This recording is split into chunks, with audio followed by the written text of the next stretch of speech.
Yeah, I don't know what it is today. I hope you can hear me again. Should be back. OBS is a bit unstable today, so maybe I should not try to work around with a pip. But it should have looked like this. I have just too much stuff in OBS going on, I think. Need to maybe do things there in the future. What do you call it? Clean it up a little bit. But yeah, it should look like this. Probably a bad position for this thing here. I'm also not sure if it's in the background, if it can still see it. I really need a third monitor. I keep saying this, but it's really true. When I do this, you can't see it anymore. Okay, so the pip doesn't work anyway. Only if I tab out it works. That's unfortunate. So I can't do the pip. I could do it. It's too difficult to do right now. So I would say we just do not the pip right now. I don't want to. I know what. I never so many issues with OBS. Like it was the update I did not download or something. We'll find out in the future. I'm going to take you to the correct channel. Okay. Wait, it says something. Okay. All you gotta do is follow the raid. Oh, we are raiding. Okay, that is interesting. Let's keep an eye on this. Guilty Gear is not running away, but I downloaded it while I was loading up for Steam. Also, Orange Winter, nice to have you here. Shoutouts to nothing. Only OBS crashed 2 times, and so my program that I used to stream. And it seems like we are raiding. We could look into chat. So far, not much in the chat is going on. It's been fun, guys. Love. 3,000 people on your channel. That's not bad, considering that your channel was never existed before. Have an incredible time. Thank you. I would post something, but chat is always a bit difficult to do. Maybe I could leave a follow and see if something happens there in the future. Quite curious about that. Say hi to Opel for me. Hi, Opel. Who's Opel?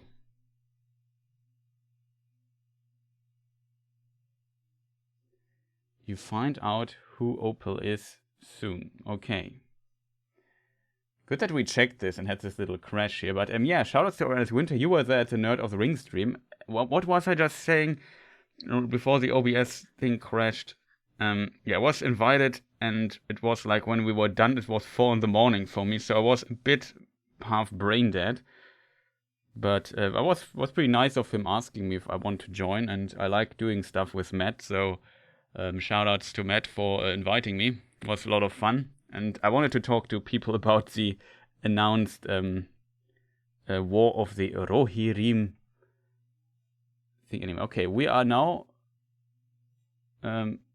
Koch Media Primetime. Okay, let's leave a follow here already. 24 minutes we have time. And that is now the true chat. It's a bit, in my opinion, high Opel. Wait, where is it? And the problem is now I have to update my source now.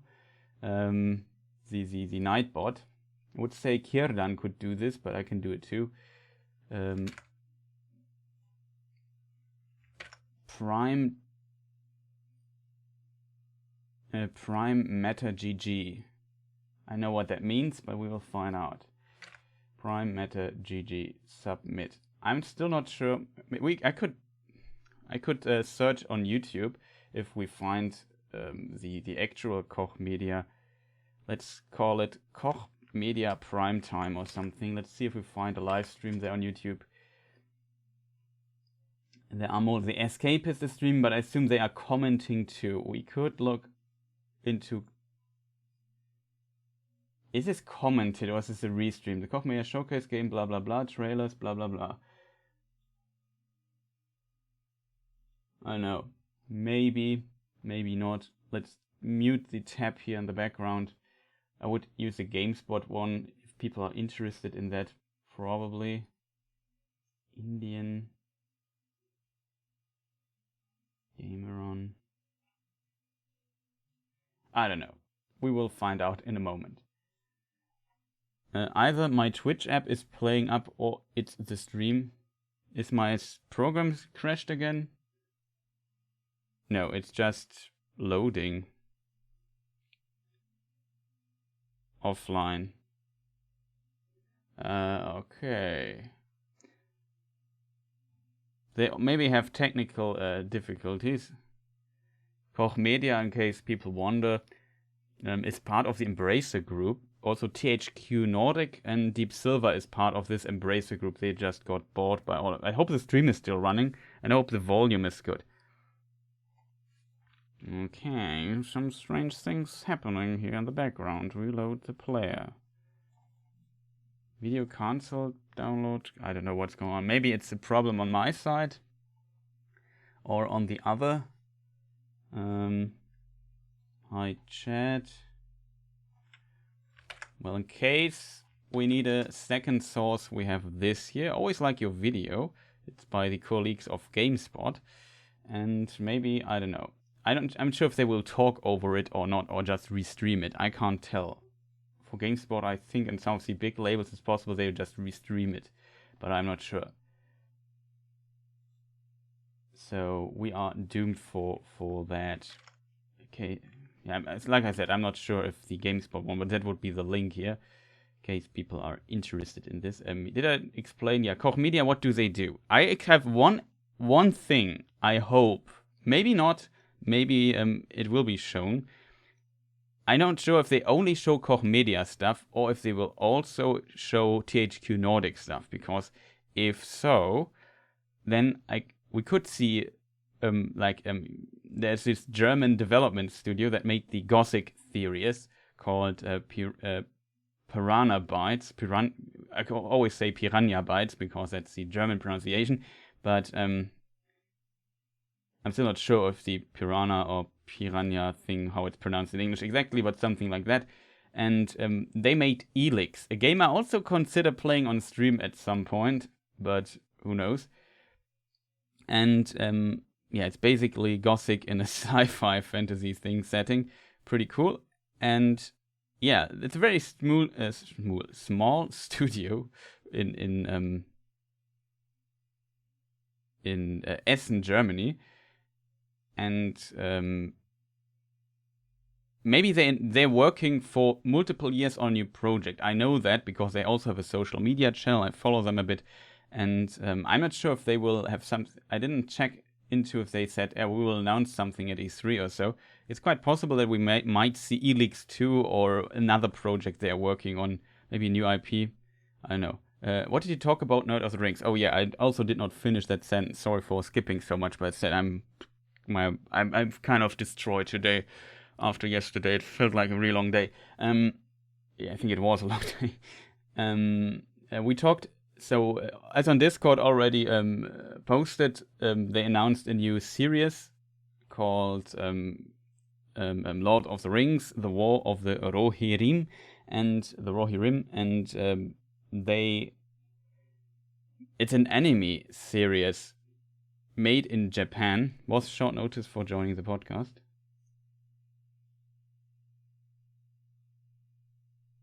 And yeah. I came out of nowhere. We don't know what and why exactly. Yeah, it was a very short notice for joining the podcast. If I just found out yesterday, because we didn't know that it was happening. It was just there was news. Nerd of the Rings was doing a live stream because he was excited and asked people if they could join very spontaneously. And I said, yeah, sure, why not? Even though I said it will be probably a bit late for me, but. I was awake anyway because I'm more of a night person. Oh, why is this here? The chat. Dangerous territory. Yeah, it was specifically for this Rohirrim thing. I also maybe need to make a video about this because that is big news and I have something to say about it. But as you can imagine, things are difficult. So this is also working now again, which is great. I showed you at 1080p. I hope we don't have stuttering and buffering or anything going on. We still have our good old friend Guilty Gear here in the background. So let's confirm this really quick. and see how this is working. I don't have my mouse cursor here. That's not good.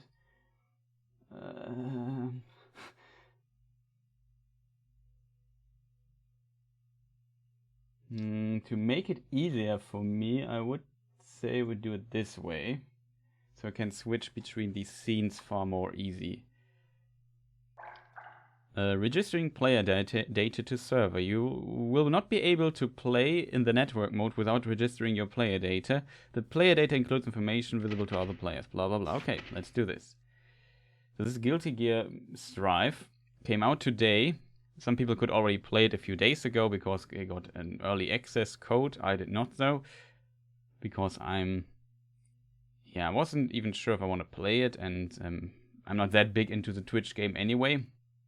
So as a result, nobody will ask me, or it's very difficult probably to get a key. I'm not sure. Let's hope it works. If it's not work, I just have to talk a bit. Like, there's a lot of things we could talk about. Like I said, I have a weird feeling right now. Because, like I said, I'm a bit tired from yesterday and feel a bit exhausted still. On the other side, I'm really excited. So it's a weird mixture of emotions that are going on inside me. But overall, I think I'm doing fine. I feel like start saturation of a lot of stuff. Maybe. We also talked about this little part a bit. Welcome to Guilty Gear Strive. Would you like to play through the tutorial to learn? No. Tutorial.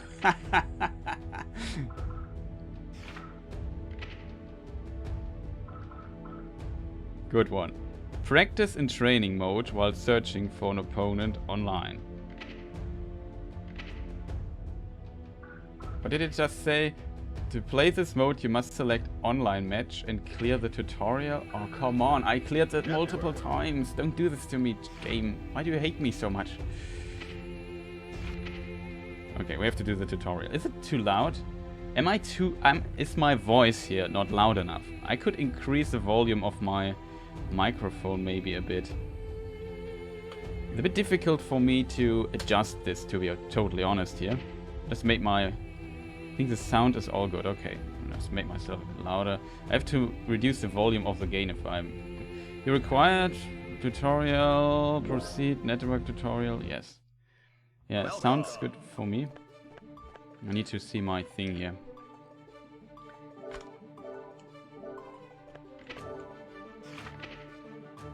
No, I wasn't paying attention there. How do we want to look? Skin color, it's fitting. Hair, tops, tank top. I take a shirt. Do we have black? Nice.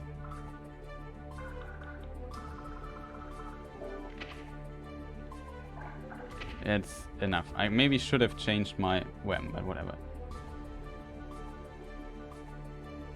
The music sounds exactly like a track in Harry Potter. Let me do the music a bit. Oh, très bien. Just wondered, do I have selected, just read très bien and thought, did I select French or something?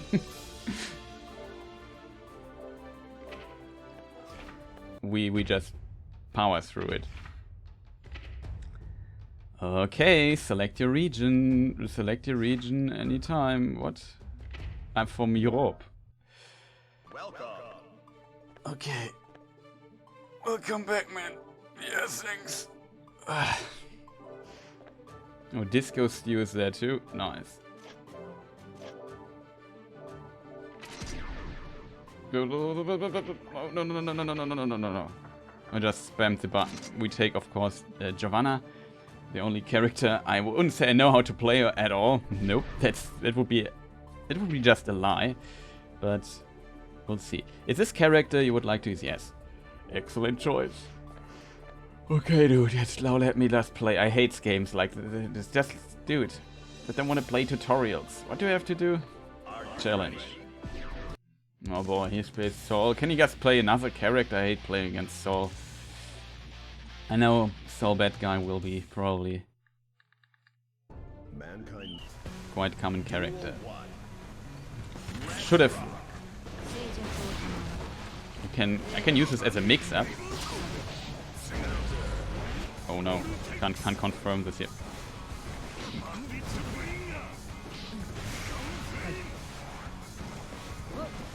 Need to find out how the game works. More range than I have.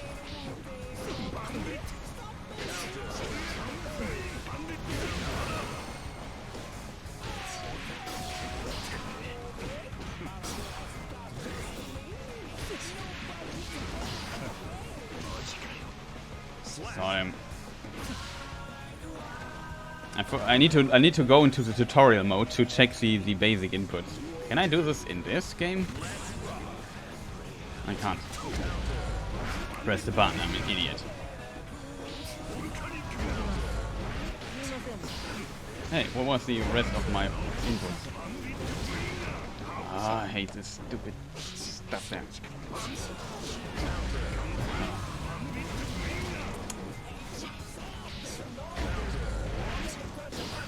Yeah.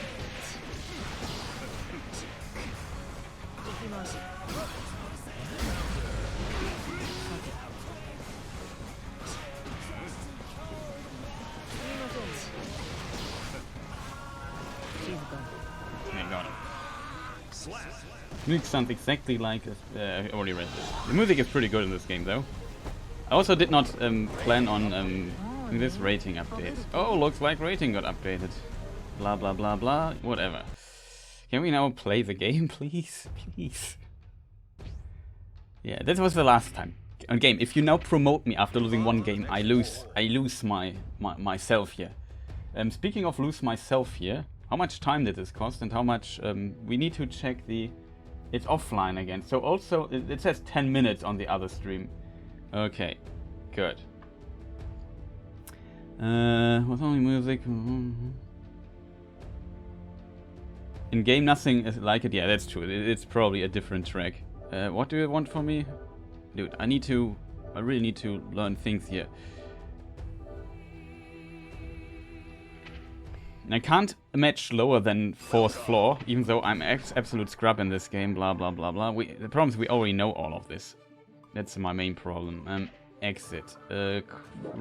Main menu, please. It needs a I need to go to training mode for a moment.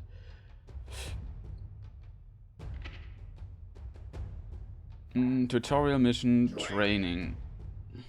I know that mission stuff is good and so on.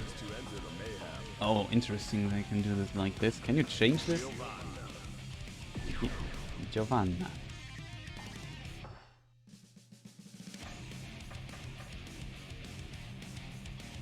This character also looks kind of cool. What other characters are there, by the way? So we have her. Milia Rage. Chip. Sol. Kiske. Mei. Zato 1. Ino. Also thought about trying Ino. Anji Mito. This guy is new. Leo. White Fang. He looks also kind of cool. Maybe I try him too. Faust is too difficult for me.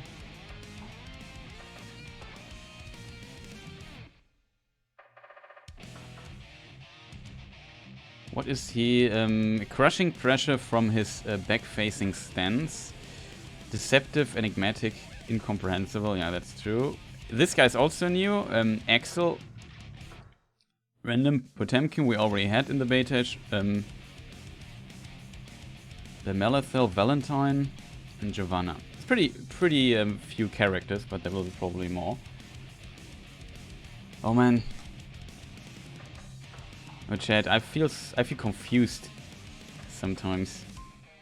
Who do we play against? I don't know. Let's take a smaller character. She is small. Also, it might also be an interesting character. She has like a very annoying dive attack. With a lot of range. I struggled punishing that attack, so you might have to learn this. So 8 or 6 minutes or something going on in the background. So what you can do is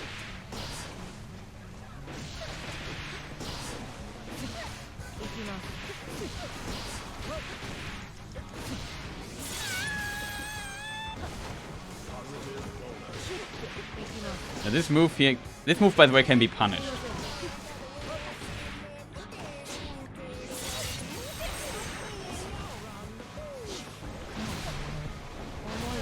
Need to learn this move, and what is the other move? That's the move. That's the Dragon Punch. This move is, I think, very important.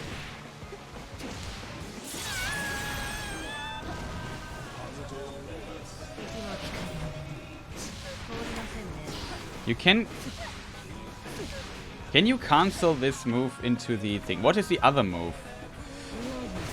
This move here, for example. I talk louder, right? Wait a moment. I need to make the game volume. Could do this in game.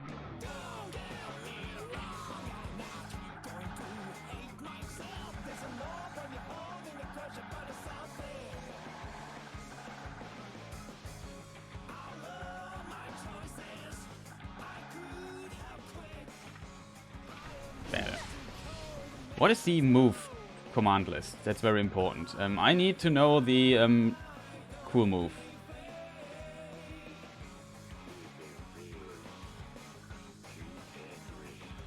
An attack with upper body. Wow. Okay. That's a detail I didn't know. It has upper body invincibility? Sick. That means it's an anti-air weird one. Chat, I didn't know this. Do you know what that means?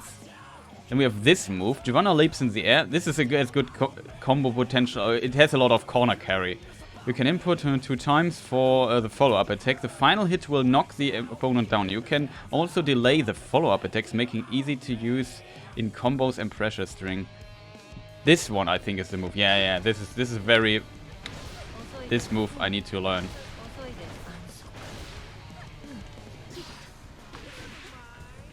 And this move. I'm very bad at Dragon Punch inputs.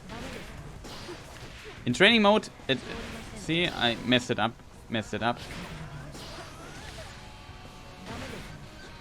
I know, I always need to look at the input thing to see what I inputted. Nope. I never use this kick. Oh, I use this kick. No, this kick I don't know. This is the fast kick, I assume. What is it called? I think I have to go to training settings, command list, button settings. Kick, and this is slash. Punch, heavy slash. So, and this is the dust attack. How do I get out of this? Okay. There's also, you can do, you can burst. And you can do this attack, and then you can combo into it. But I don't know how to combo with this character. That's a big problem for me. Also, looking forward to consistently hear counter in this game. Oh man. Also, why can't I... Is it not possible to change... Oh god.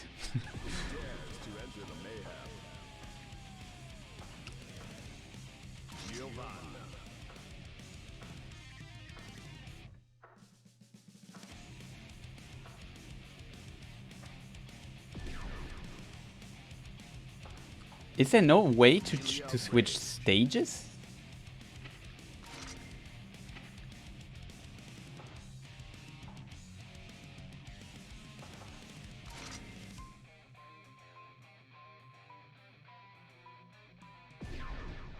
No, it does not look like it.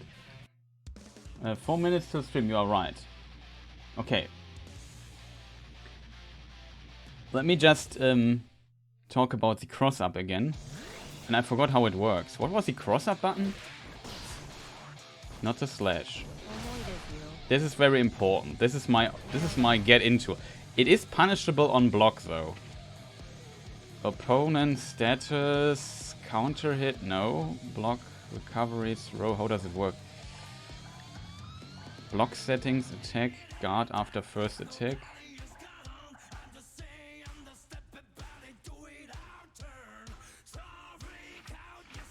Oh, we have a different stage. Maybe because I changed the music?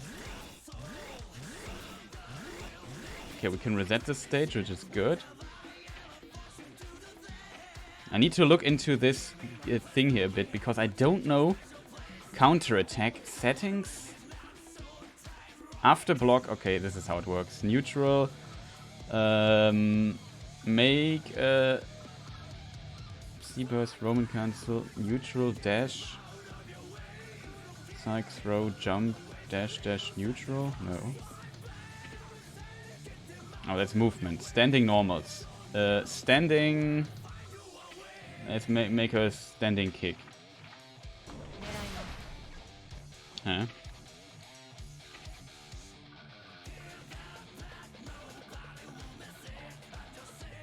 How does this work? Counter hit, forced, random, stance, jump high, block settings, all guard.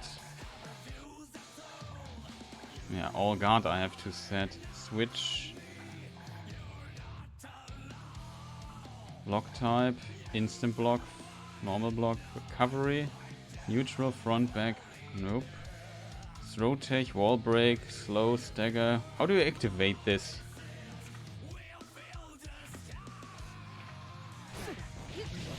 Ah, there it is.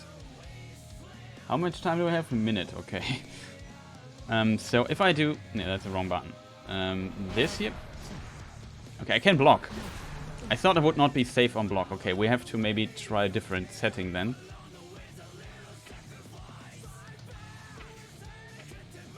The block standing this here. This must be fast enough. How much time? 50 seconds. No, I can block even the fast one. Okay. That must be her fastest attack. We could try the kick or so, but it is safe. However, see, this is not safe. Not safe.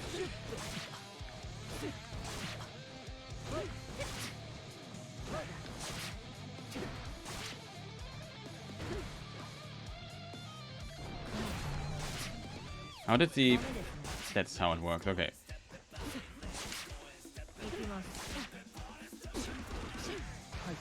Wait. This is safe though. See, she can't punish me.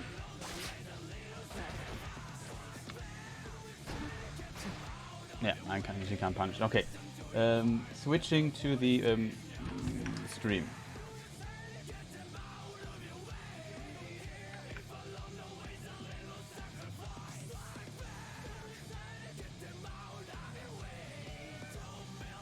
Oh, that is Opal. Now we know who she that is. Let me mute the game. Now we know who that is. Let me mute the game.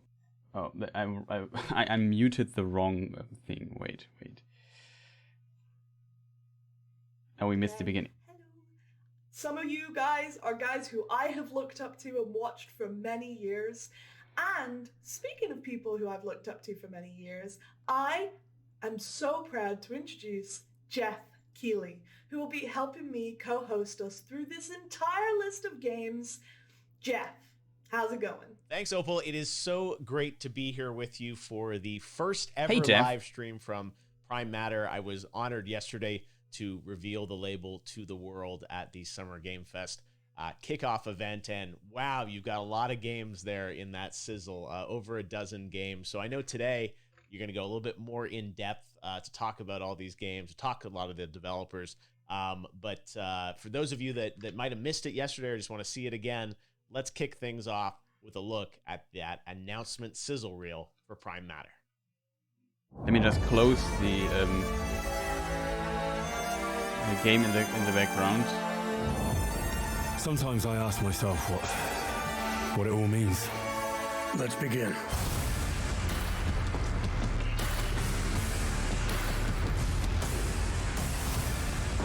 Is it too loud?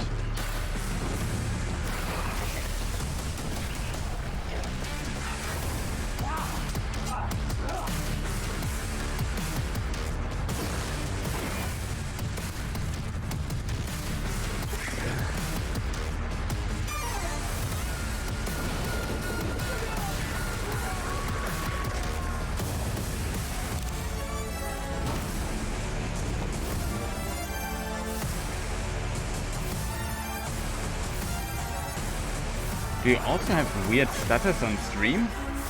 Is that who you are? My purpose makes me who I am.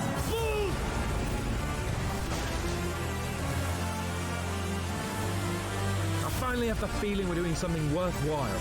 Being relied on to succeed where others would fail.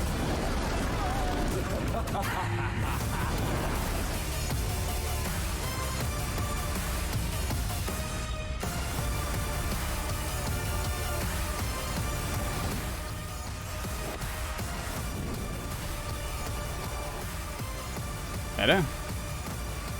I'm probably still a bit not loud enough. I can just talk a bit louder. That might help, but I'm not sure. Just yes, confused. Guys, you just saw 12 games and counting. And that's just the start for Prime Matter. But before we get into these incredible games, what I like to call the juicy bits, I want to talk to you about what Prime Matter is and who we are. Prime Matter is the new premium gaming label of Koch Media. It dedicates itself to delivering a range of immersive and diverse games from amazing development talent all around the globe. It highlights the varied influences of global studios and their different approaches to game making. The new label will lead through creativity and expression, with games that enthrall players with larger-than-life storytelling, create incredible moments, and above all, they're fun. The team behind Prime Matter is a melting pot of incredible talent, led by seasoned industry veterans and complemented by a young, fresh, dynamic team of multicultural gaming experts. The team behind are gamers at heart, working with such a wide range of passionate developers producing games together by gamers for gamers. And that being said, for all you keen-eyed individuals out there, you would have seen that one game was actually missing in our 12-game lineup for Prime Matter during the video. That is a game that comes from the Embracer family itself. Yeah, as said, the Embracers Jeff group is got to the sit down with Todd Hollinshead and talk all big, about Painkiller. gigantic new gaming publisher. All right, you saw the news yesterday. Yes, there is a new Painkiller coming, and Todd is joining me now to maybe give us a few more details. I know this is kind of a fresh project for the team at Saber, and you guys, first of all, I love that you and Tim Willits are there, continuing to build out Saber. And Painkiller was a franchise. You and I are both OG. We remember it was it probably 15 years ago at this point? Yeah, it's been a while. Closer to two decades than one. My God. All right. Well, but it's one of those classic games. Let me ask you, from a Prime Matter perspective, you've been in the industry like me all those years, and we remember that game. Why was this a franchise that you guys wanted to sort of bring back? Well, Painkiller, when I played it back in the early 2000s, this was a game that had, it was dark, a little twisted, intense, cool guns.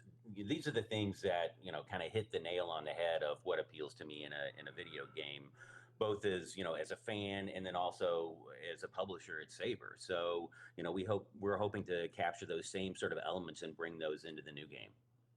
Yeah, you guys are certainly masters of doing shooters from all your time at id, and Painkiller does have a lot of that DNA of fast-paced action with a little bit of a twist to it, and the fact you guys are working with Prime Matter is also exciting. Brand new publisher, brand new label. What do you think of the fact that they're doing this label, and it's such a diverse lineup of companies and partners around it? I know you guys work with a lot of publishers, but it's pretty exciting to see a new label announced. That doesn't happen every day. No, it doesn't. And I think that within the Embracer group, it's just a business that is growing. We've got great leadership at the top, and so Koch Media is wanting to expand their publishing. And I think that the name they chose, Prime Matter, sort of is it's sort of like the primordial soup of putting together stuff from nothing. So, it kind of makes me think of this is what we do when we make video games. You start with pixel zero, and then at the end of the day, you make a game. So I feel like that, that kind of resonates with hopefully the type of experiences that we're going to be providing, not just within Prime Matter and working with them between Saber and our partnership, but, across the Embracer group as well. Yeah, no, it sounds like they have a lot of games in development, but the fact that you are bringing back Painkiller is really exciting. And I know, fans, of course, want to know a little bit about, what's the game going to look, how's it going to play. Probably can't share a lot of details about it, but you're kind of in the early stages of development now on this. Yeah, super early, and if anything that I would share, I'd probably get assassinated for back home once I got back to the developer, because all these the first stuff that comes out almost always gets sort of iterated on and changed, and so we're trying to keep the lid on the details until we have something that's going to be really awesome to show. All right, well, we will be waiting for it, and we know with you involved, it's going to be something very special, fast-paced action, I have no doubt. So, new Painkiller coming soon from the team at Saber, published by Prime Matter. Thanks, Todd. Thanks, Jeff. I really can't wait to hear more about Painkiller and the fact that Todd and Tim and the team at Saber are working on it. I think we're going to get something pretty special when they are ready to share more. So, exciting stuff in that sizzle reel, Painkiller, Payday, but I know there's a lot more we're here to talk about today as well, right, Opal? Actually, Prime Matter has 12 games under development right at this minute. We're so excited to show you guys what us and the developers have been up to.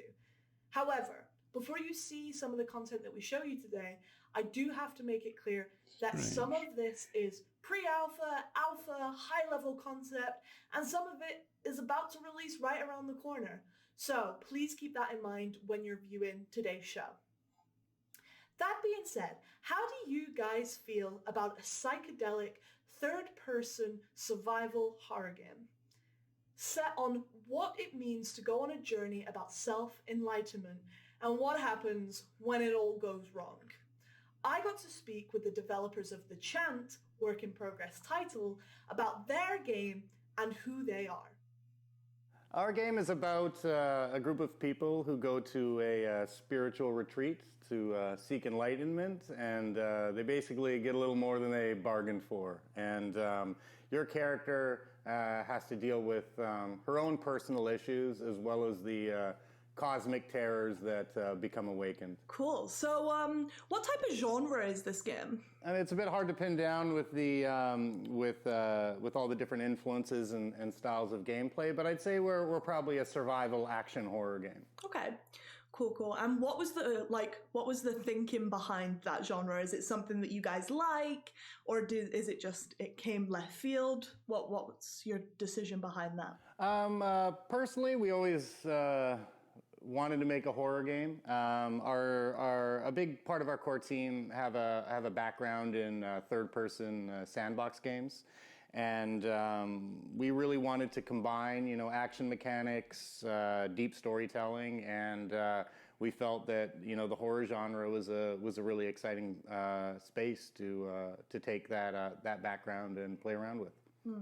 So, kind of sticking with the horror genre, why did you decide to go with that theme? It's not really like normally what you would see, this whole spiritual awakening thing. So what was the idea behind that? We thought it was just kind of an interesting territory to explore. There is, there's a lot of influence from that with like folk horror of the 70s and giallo horror and so forth that really inspired us more from a film standpoint.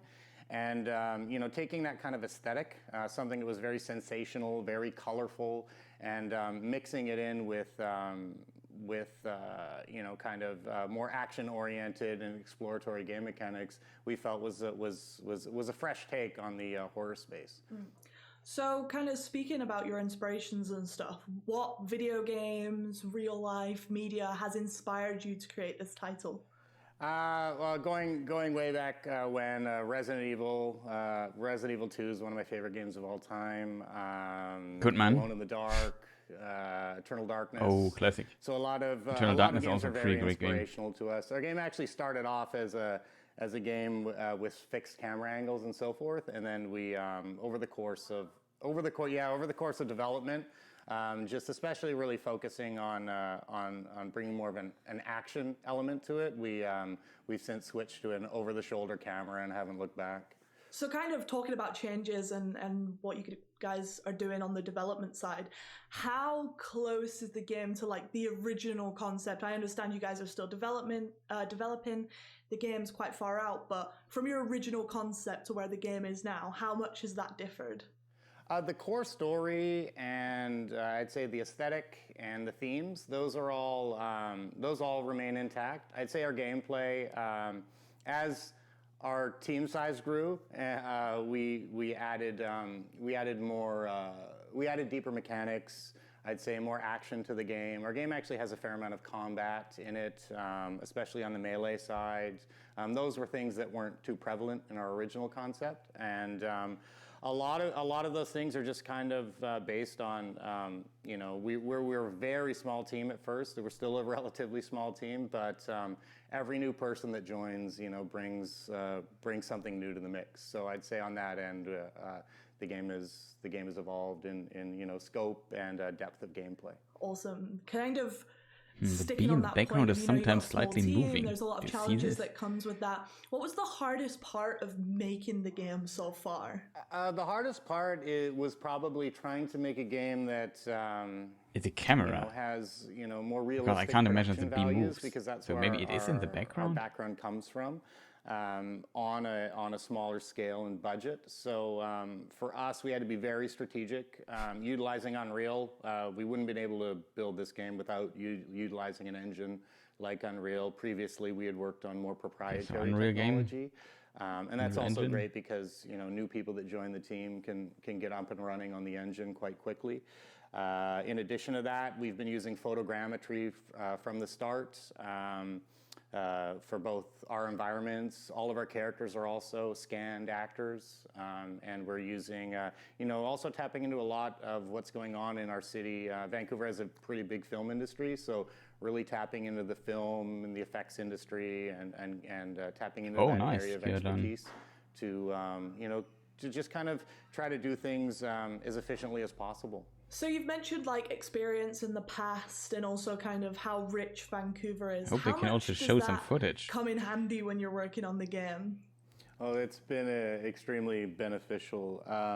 Vancouver, is home to a lot of AAA studios. A large portion of us work together at Rockstar and United Front Games, and we also have people who have worked at the Coalition and EA, as well as some smaller independent studios as well. And in addition to that, having the film industry here, where we can utilize local talent. We're working with union actors. We're scanning actors as well that we're using for our characters, and we're actually currently auditioning a couple remaining characters for the game, and as well as doing the finishing touches on our new motion capture studio. So we're going to be doing a full cinematics push over the coming months. That's a really exciting place to be right now.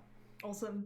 Sounds great. In terms of exciting things, when it comes to this game, what are you most proud of at the minute where you are? I think the thing I'm the most proud of is just what a small focused team can do when they're all sharing the same goal and vision.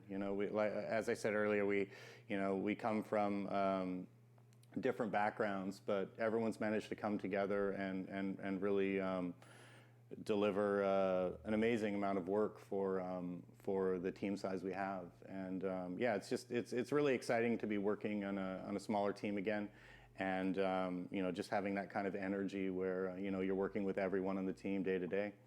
Yeah, I imagine that is a lot different to probably what some of you are used to coming from those massive studios.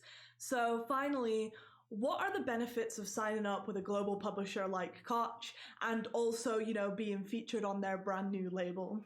It's truly an exciting place to be. We've been kind of pushing our game as far as we could, and this partnership is really helping to provide more reach and more resources, but I think most importantly also just having a partnership on getting feedback and helping to really expand and push the vision of the game. We've already received a lot of feedback on the title, and being a small team, we're often in our own little echo chamber, and even in a short period of time, we've been able to act on a lot of the feedback, and the game has improved considerably since then. Well, Mike, thank you so much for your time. It's been awesome to talk to you and find out a little bit more about what you guys are going to be offering for the new label. And I can't wait to let gamers finally get their hands on the content. So thank you for your time. From psychedelic horrors to internet rumors, our next developer created the huge open world of Bohemia and took us on an adventure through the Holy Roman Empire. However, there have been some leaks that this action RPG may have a home on the Switch. Opal sat down with Warhorse Studios to try and get to the bottom of this. A Switch version of Deliverance on the Switch. Kingdom Come Deliverance. That is quite some news. Yes, that's true. Kingdom Come Deliverance is coming to the Nintendo Switch. And as you said, it's about gamers, devs, and games. In our case, or in this case, actually gamers play an integral part in the story. What do you mean? Well, some kind of confusion happened in the end of last year. We Warhorse Studios were preparing the release of the Kingdom Come Deliverance Royal Edition on PlayStation and Xbox, but someone most likely ticked the wrong box in Japan, and it looked like it's going to be released on Switch as well. Of course, by that time there was nothing existing like that. We were not even thinking about the possibility that Kingdom Come Deliverance could go on the Switch. However, Nintendo Japan took this information, some Japanese media, and then the snowball started rolling. All of a sudden, it was the talk of the day. Kingdom Come Deliverance is releasing. Curious how that looks. But as I said, nothing like that was planned at all, and we didn't even think about if that. it is a port or if it is a stream, like Control on the Switch. It was still somehow cursing around in the Nintendo database. Nintendo of Spain posted a picture on Twitter where they had different pictures of open world games, and they were promoting already existing open world games on the Nintendo store. And if you clicked on the picture, actually there was nothing like Kingdom Come Deliverance, of course not, because as I said, nothing like that is existing. However, again, it created confusion. People were talking about it again, like, okay, so is it coming, is it not coming? But for us, actually, and as I said, we didn't think about that until that time. For us, we started to think there's a lot of interest, there's a lot of buzz, people are actually talking about us, reaching out to us, like they seem to want Kingdom Come Deliverance on the Nintendo Switch. So we started to think, and since we are already in the Koch Media family, he also says Koch Media, family, and there's a lot of talented studios, so is Saber Interactive. And who but them would be actually capable of bringing the Kingdom Come Deliverance version on the Switch? So we sat together, and now we are here talking about the Nintendo Switch version on Kingdom Come. So what you're saying is that a community of gamers made this happen?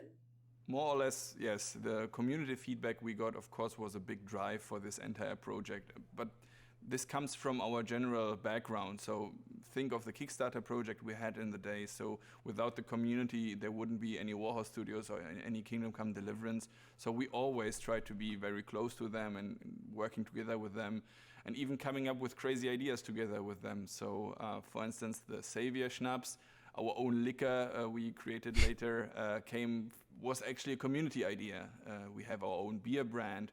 We recently released a blue brick set, like a building set. Oh, cool. Yeah, I remember that. The Blue Bricks is one of the competitor of Lego. Is the Kingdom Come Deliverance soap bar, which should give you the real medieval smell. Unpleasant. In that case, I must say, medieval smells actually pretty well. And we are coming up with crazy stuff like that all the time. Our next new merchandise project is a Farkle boxed board game kind of. So Farkle, for those who don't know, that's like this Kingdom Come Deliverance minigame, a dice minigame you can play in the game.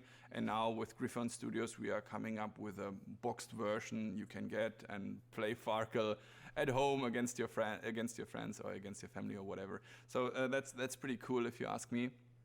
But generally, if you're interested in these kind of stuff, just check the Warhorse Studios social media accounts. You get all the information you need there. Ooh, my favorite, soapy hot news. Speaking of soapy hot news, how do you feel about Warhorse being under the new label Prime Matter? It's a huge honor, of course. We were working together with Koch for over 4 years already.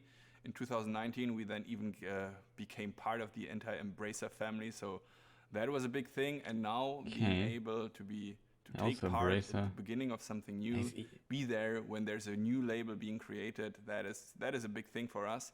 And especially if you consider that we come there as an established partner already, that is really cool, and we are looking forward to a bright future. Thank you very much, Toby. We cannot see what Warhorse has got Final cooking. form. However, until that time, Toby, goodbye! So are we. Thank you very much, and see you. From internet rumors back to reality, we will have more on Kingdom Come Deliverance for Switch as we get it. All right, let's move from RPGs to FPS games. Final Form, which is a working title, is an action-packed sci-fi adventure where you play the role of a humanoid avatar of a sentient spaceship sent on a mission to the edge of the known universe to battle an unstoppable plague. The game is still a long ways from completion, but here's a very quick peek at what's in store. Oh, gameplay. Or a trailer or something. I feel like they could show more footage in the interviews, maybe cut to footage or something. It would be make it a bit better to see what they're talking about. Reconnect. Wait, it looks like the ball from Metroid, and this looks a bit like Halo too. Interesting mix. I also like the music. It reminds me a bit of the classic Ghost in the Shell theme. Also Unreal Engine, Kierdan, so I'm definitely seeing that you are onto something, because I think the Unreal Engine is just so incredibly present everywhere. Besides of what's the other engine called? What's wrong with me? Sorry, my We are Raycon Games, and what you have just seen is the first glimpse of our upcoming game called named Final Form. Final Form is an action-packed epic sci-fi FPS in which you are a female-formed humanoid machine on a space mission with no return. At the heart of the game is a mystery and alien worlds to explore, but also an adrenaline-fueled combat. I really like the idea of mirroring or of movement, being a machine turning around the font. There are numerous abilities and gadgets that come with your robotic body, so you can give yourself away to the fantasy of becoming an unstoppable I know, I like that. Blazing away design-wise. Spectacular ballet of destruction.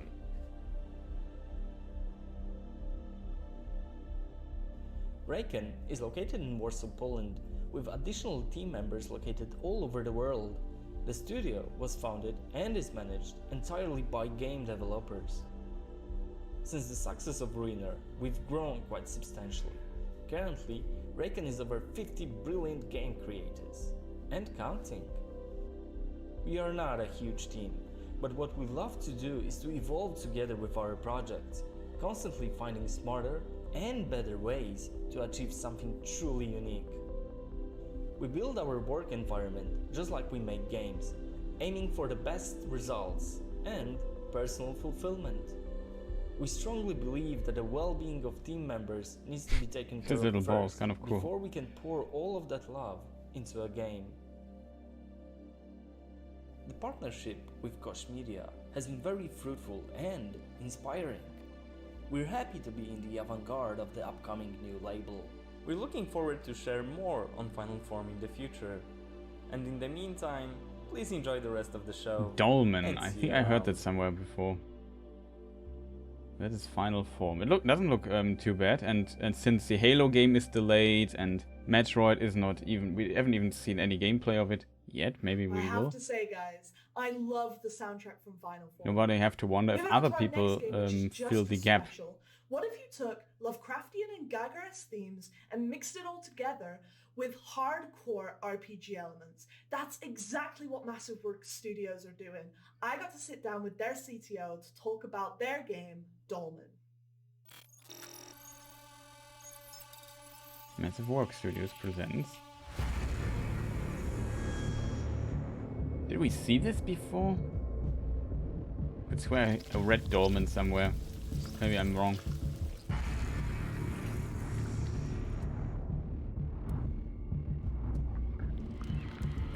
Looks like the Zerg are also there.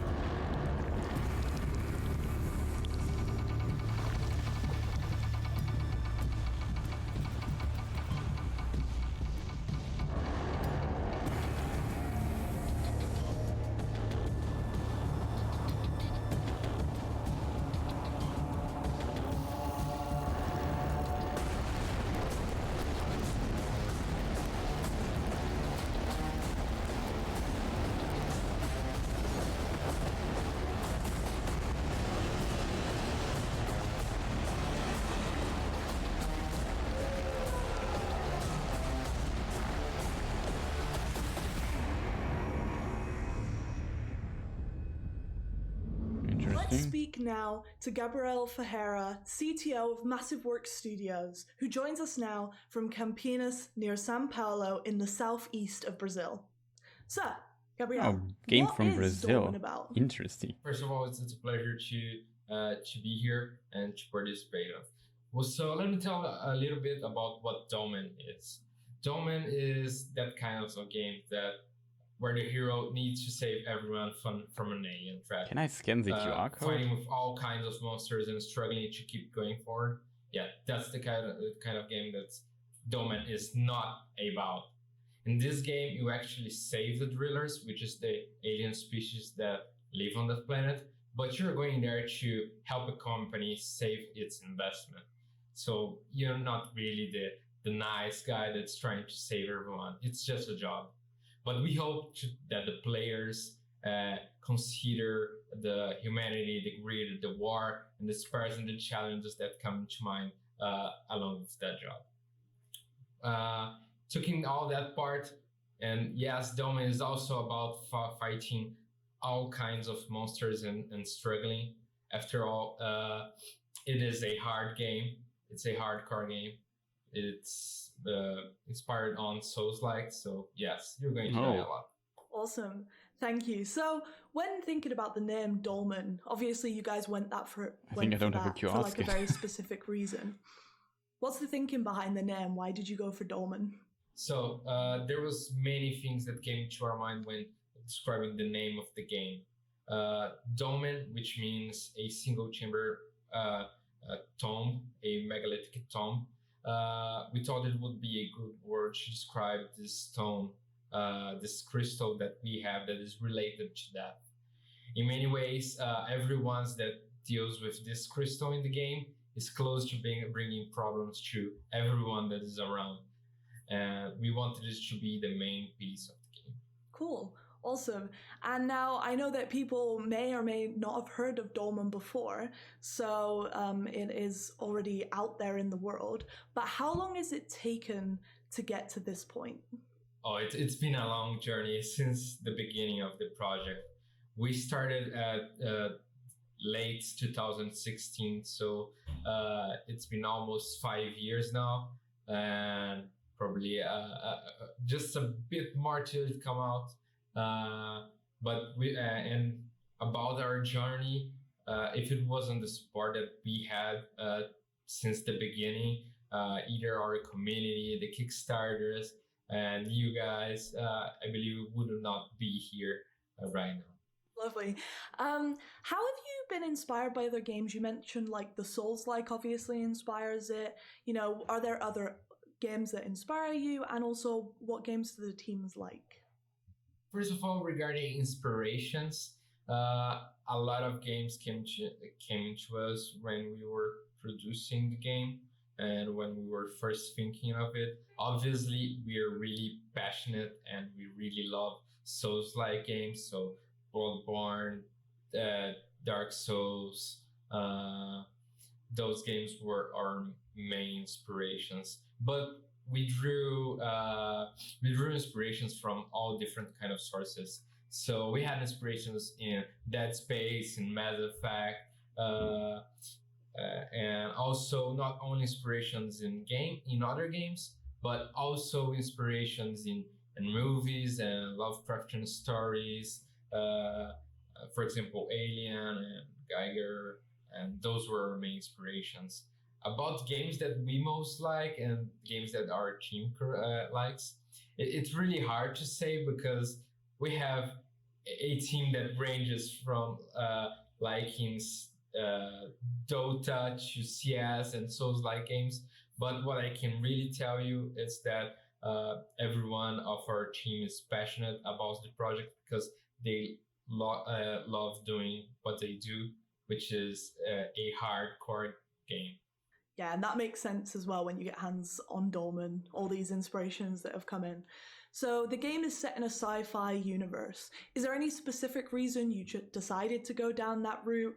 Was there any other routes that you considered at first? Yeah. Well, the humans are afraid of what they don't know, and the universe has infinite possibilities. There is always something unknown that we can explore in space. So that sci-fi setting really was something that we could use to throw everything that our insane minds could come with. So we wanted to use the sci-fi as a tool to reach this goal, to present the player a world of unknown that he can fear and he can enjoy it. No, absolutely. And while we're kind of on the point of humans and Earth, you guys are based in Brazil, which is awesome. Are there any specific challenges that you face during development because of that, or just in general? Yeah, there were a lot of challenges that we faced along this 5-year journey. We obviously had to adapt our workflow in these late years.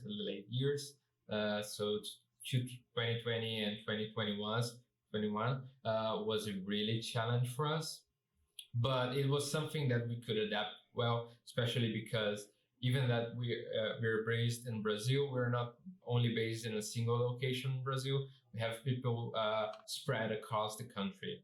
So it was easy enough to overcome that challenge. But there were several challenges since getting development kits and finding people that are really capable of helping us to deliver this amazing game. And that's what we gathered, and that's something that our company appreciates the most and really gives value is the people that we work with. They were really incredible people, and they were really rare over here. Absolutely, that's really cool. Kind of on that theme of development and challenges, given how development and technology often dictates how a game evolves throughout its development, how kind of close are you to the original concept that you guys came up for Dolmen?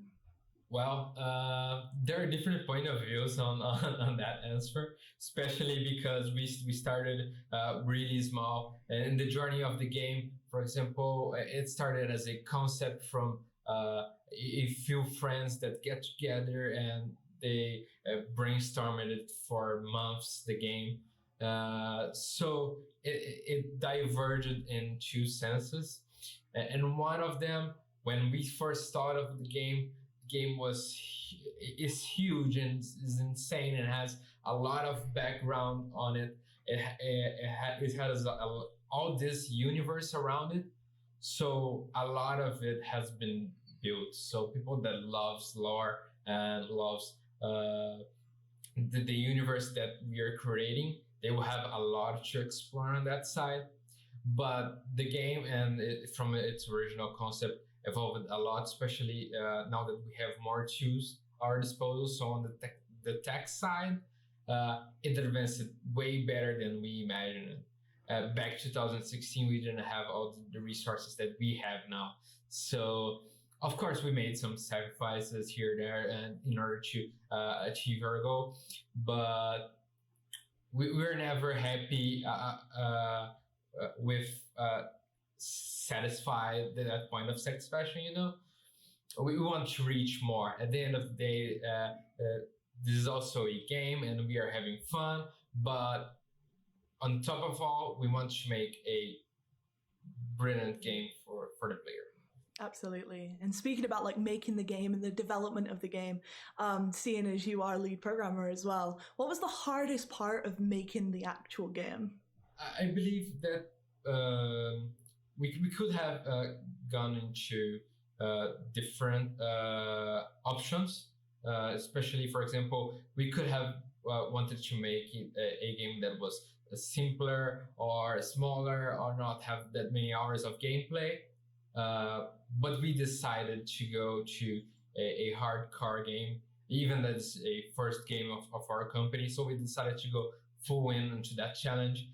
We faced a lot of challenges, as I mentioned previously, but I believe the hardest part of the game was finding the correct professionals and focusing on what we were doing, and keeping yourself focused for 5 years on a single game is something that is challenging for everyone, especially right now. So it was a difficult decision, but we wanted to make that.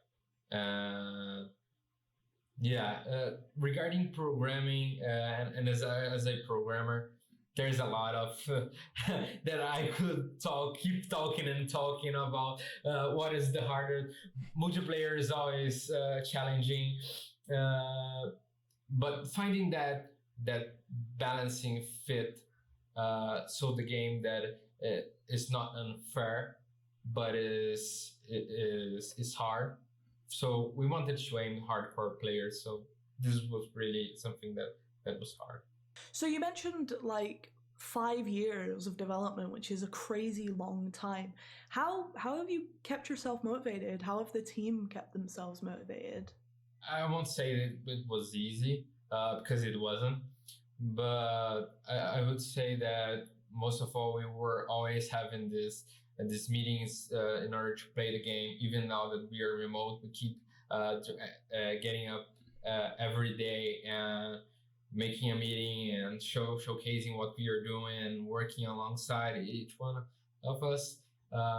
Also, a lot of things that happened before COVID was the events. The events always made us super happy. So showcasing the game to everyone and getting the players to play the game and see how they react, it was something incredible for us. It really made us feel proud of what we were doing. Yeah, absolutely. I feel like everyone's missing that event feeling, right? When you actually get to see people on the games and you're like, oh, wow, everyone's loving our games. I think it's something that everyone is missing, definitely. Speaking of kind of motivation and happy times, what are you most proud of this game? What have you guys worked on that you're like, yeah, we did that? I believe that the universe that we created is amazing. It has a lot of background from it. So, for example, we even made some comics for it that we prepared. We have a lot of story, some crazy cinematics. So we're really proud of the universe that we created, this game that we made, and achieving what we did is what makes us feel proud. And now that we have partnered with you, getting to expand that universe and getting to get closer to our original concept and what we meant for it, that is something that makes us really happy. Cool. Awesome. Speaking of partnership with us, what are the benefits of signing up with a global publisher like Koch on their brand new label? That's really a amazing feeling for us. Koch really helped us and takes care of all of the operation that we couldn't make it for ourselves. They have an amazing team of QA localization, so we can reach different countries and players everywhere. We have a great producer that worked with us, helping us reach our goals and really deliver the game that we want. And without Koch opened the doors for us on that sense. And being part of this new label is a great opportunity for us, and also to know other game developers and expand the game community. And and to meet you as well. We really thank you for this opportunity. Absolutely. We are so happy to have you guys on board. And more importantly, I am so excited to actually let people play this game at some point under this new label. So thank you so much for your time, Gabrielle. It's been awesome talking to you. And let's release Dolmen at some point. King's Bounty 2 next. Thank you for your time and see you later. With all these interviewing, it's really difficult to get in between and comment on it because I don't want to talk over other people. Will be the beautiful, highly anticipated King's Bounty 2.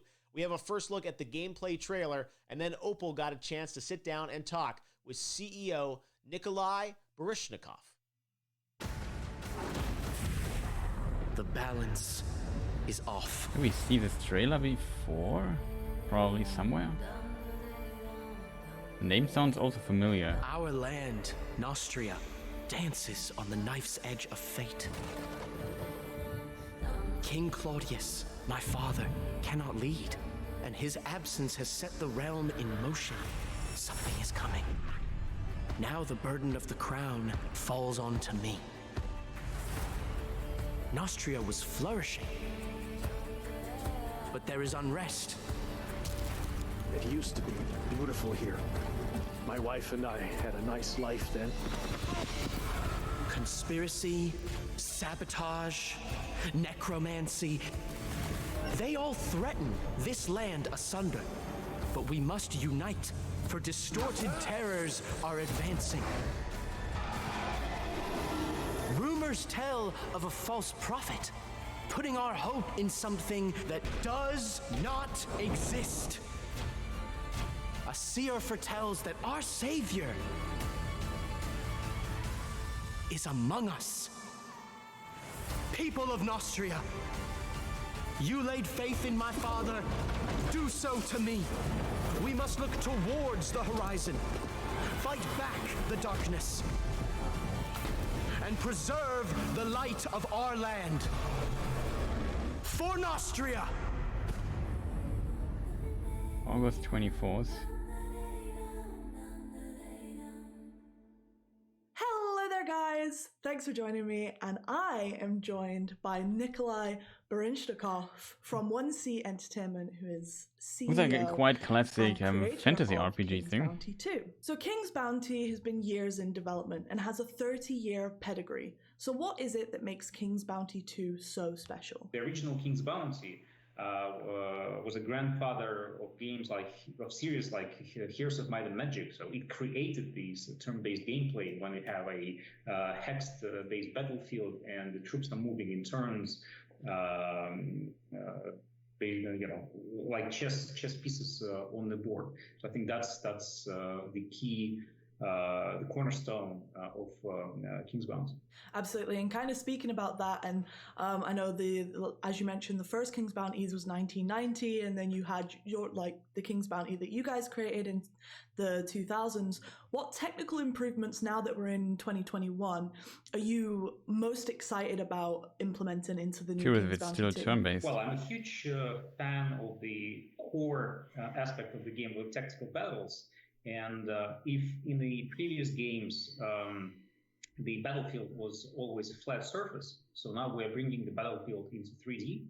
So we will have, line of sights, hills, like simple example, if your archers are located on the hill, they will do like extra damage for the high ground, etc. So moving the battlefield to 3D is a huge step forward. And then the whole role-playing part, the exploration part, we decided to move more towards games like Fable or Mass Effect, kind of epic, big role-playing games, as opposed to have a top-down isometric view of tiny little character on a horse just galloping around the map. So we are moving towards this kind of epic fantasy adventure. Because this is not like a small indie title anymore. This is one of the biggest, if not the biggest, production we've done in Moscow so far. So speaking of the other King's Bounty games, will this King's Bounty 2 follow the other stories of the games, or will it be a standalone title? No, the game will not follow on any previous games. But even the previous King's Bounties, they all sort of like disconnected. There was like the main protagonist, there are a bunch of like, evil guys. There's like a small quest. And I would say that a previous King's Bounty, it was not like an epic RPG adventure. So the game was more about just battling random monsters on the map and solving some little quests. And then King's Bounty 2 is really, a epic adventure. We have spent like dozens of hours solving puzzles, working with different factions, making decisions that change the character and the world. So we're really moving much more towards an epic RPG. However, this is a rare combination where our game, King's Bounty, is not an action RPG. It's not a Witcher game where you have to, quickly press buttons on the joysticks and battle enemies in the field. It's interesting crossbreed of a high fantasy role-playing game with a tactical strategy title, which I wouldn't.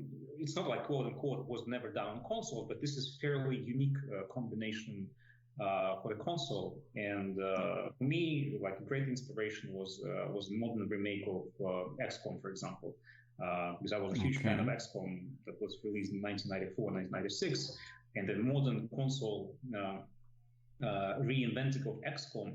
This is something we're trying to achieve with King's Bounty, really make a modern game that works well on modern platforms, that works well with current understanding of gamers, how a game should look like. So we're trying to enhance it in every possible direction. Yeah, cool, awesome. Kind of speaking about the story of King's Bounty 2 and how it differs, it appears to have a darker, more gritty aesthetic compared to its predecessors. What was the design philosophy around that? Why did you decide to go with that instead? That's an interesting question. We've been debating on the design approach. And again, as I said, we spent a long time prototyping, working on the core gameplay and the looks and the art of the game. Previous game had this more cartoonish, kind of fancy indie look, but we decided we are now trying to play in different league. We're trying to make a much bigger title, a big game, an epic adventure. We've been, astonished by modern fantasy titles, both in Hollywood and in games, and we thought that this is a good idea actually to upgrade King's Bounty to what we call like high fantasy or like realistic fantasy. So it's not a dark fantasy like Kingdom Come when they're like dirty peasants, everything is bad. No, it's more like, as I said, like high fantasy, epic characters. If there's a dragon, it looks like a dragon, not like a toy. If there's a villain, he or she looks like a real bad person. So that was the main philosophy. Plus, game development evolves, and I don't think that it's a good idea to take a game of 2008 and just make a replica with slightly enhanced graphics in 2021. So you need, especially for consoles, there's a specific expectation of somebody coming to the store or buying a game digitally or online. Okay, this is like a $49, $59 game. It has to look graphically and gameplay-wise like this. There's an expectation, and we believe that that's what we have to do. Yeah, so we've mentioned that this game combines different kind of like ways that you can play the game, basically, from third-person RPG elements to this unique fighting system, this kind of chess-like fighting system. Kind of, why did you choose, with the evolution of game design and how people play games, why did you choose to stick to these hybrid game mechanics? Do you think that this is kind of what makes King's Bounty King's Bounty? Absolutely. I think you got it spot on, so I don't even need to answer. King's Bounty is again is a grandfather of turn-based games. So if you remove tactical combat from King's Bounty, then it becomes, I don't know, Mass Effect or Kingdom Come. So this so we can play around with evolution of this gameplay, make it more fun or realistic. But obviously, this is the core. So this is a tactical game with a lot of role-playing aspects and high fantasy aspects, and not the other way around. So again, gamers who like RPG with shooting elements, games like Cyberpunk, this King's Bounty is probably not for them. I'm sorry, it's a different game. Yeah, and in terms of, we've mentioned kind of this new 3D world that you're creating when turn-based it comes to games the are very style, rare on console. and then these RPG mechanics quite and niche making these this days. world feel more alive and more exciting. What was actually the hardest part of you making the game? What took the longest time? What kind of caused you the most headaches? Hard to say. First of all, this is multiple platform game, so there are specific technical issues that prolong the development. If you make just, let's say, a PC title or just a PlayStation game, then you are not having a headache of porting to different platforms, getting different specifications, TCRs, approvals. So that adds a lot. And then secondly, the production itself, as soon as we went away from this kind of cartoonish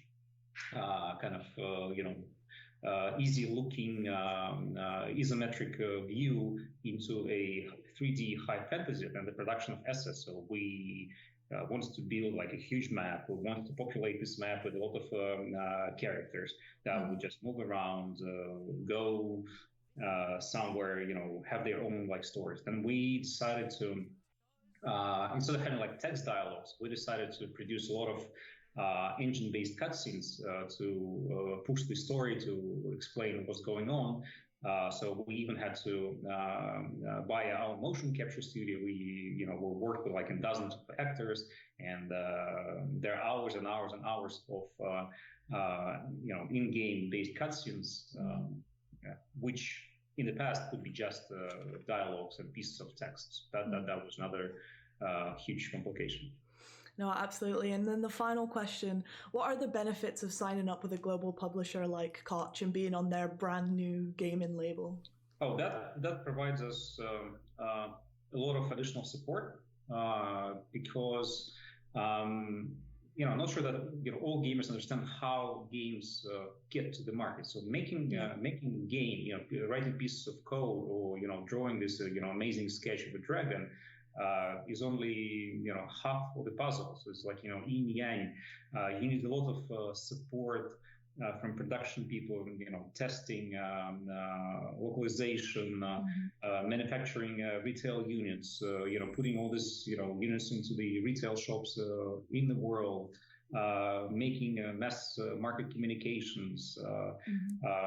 So we decided to cooperate with Koch Media, that seemed to be the ideal partner. So we are on the market for many, many years.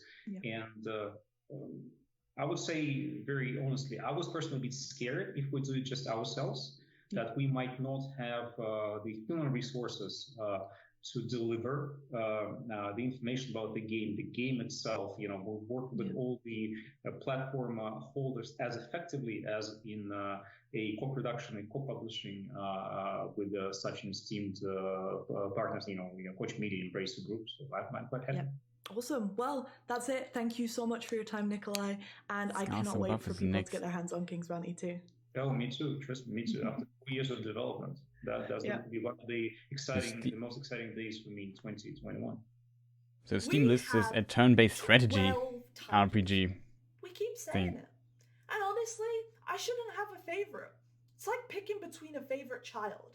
However, this next title speaks to me on a gaming level unlike any other. This third-person action-adventure shooter will keep you up at night tossing and turning with its horrific, nightmarish creatures. Think Alice in Wonderland meets Alien, or as one US journalist put it, Tomb Standing. guys, sit back, relax, grab a pillow, because you get a world exclusive look at Scars Above. Good job. Dr. Ward, Dr. Yoshida, get to the bridge, please. Time to see what's inside our alien guest.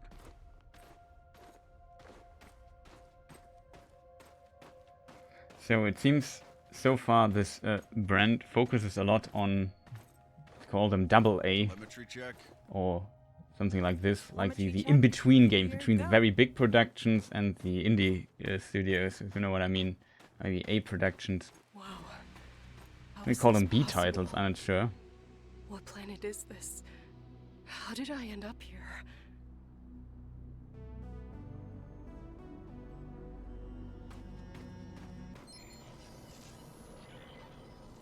Log entry. The gate has an internal conduction system. The 3 points on the rim seem sensitive. A targeted blast of electricity should cause a reaction.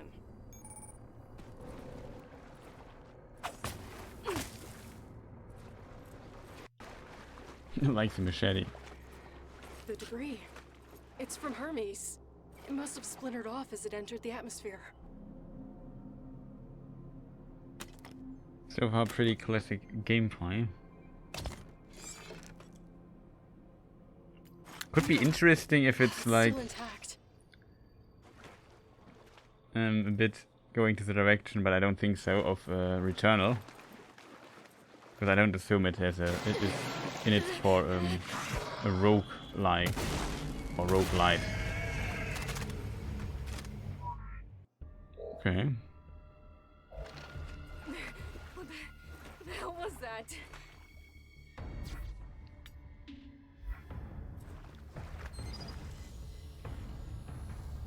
Log entry. The creature has multiple salivary glands in its thoracic region that seem to produce a highly venomous secretion.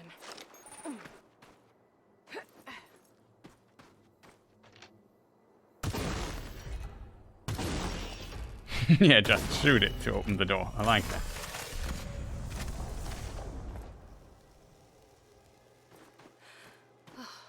Wow. The whole place is covered with some kind of organic residue. Looks like Robinson managed to connect the MPU to the pillar. Okay. I have to say, I kind of find it interesting. I like that she scans things and comments on it. Know what I mean? This will help me get through that tissue webbing. And I'm taking the MPU.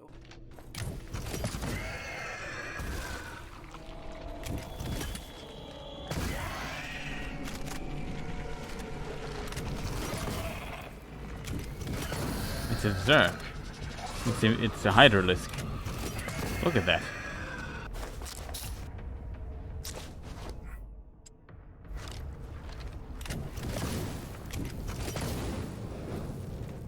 I'd like to see some gameplay. At least I can now talk from time to time. Because I don't want to talk over the people in the interview. Did they build the interviews are a bit long, in my opinion. Monuments to serve a purpose, or as a testament to their might? Were they looking for answers or solving a problem? And so some interesting insights.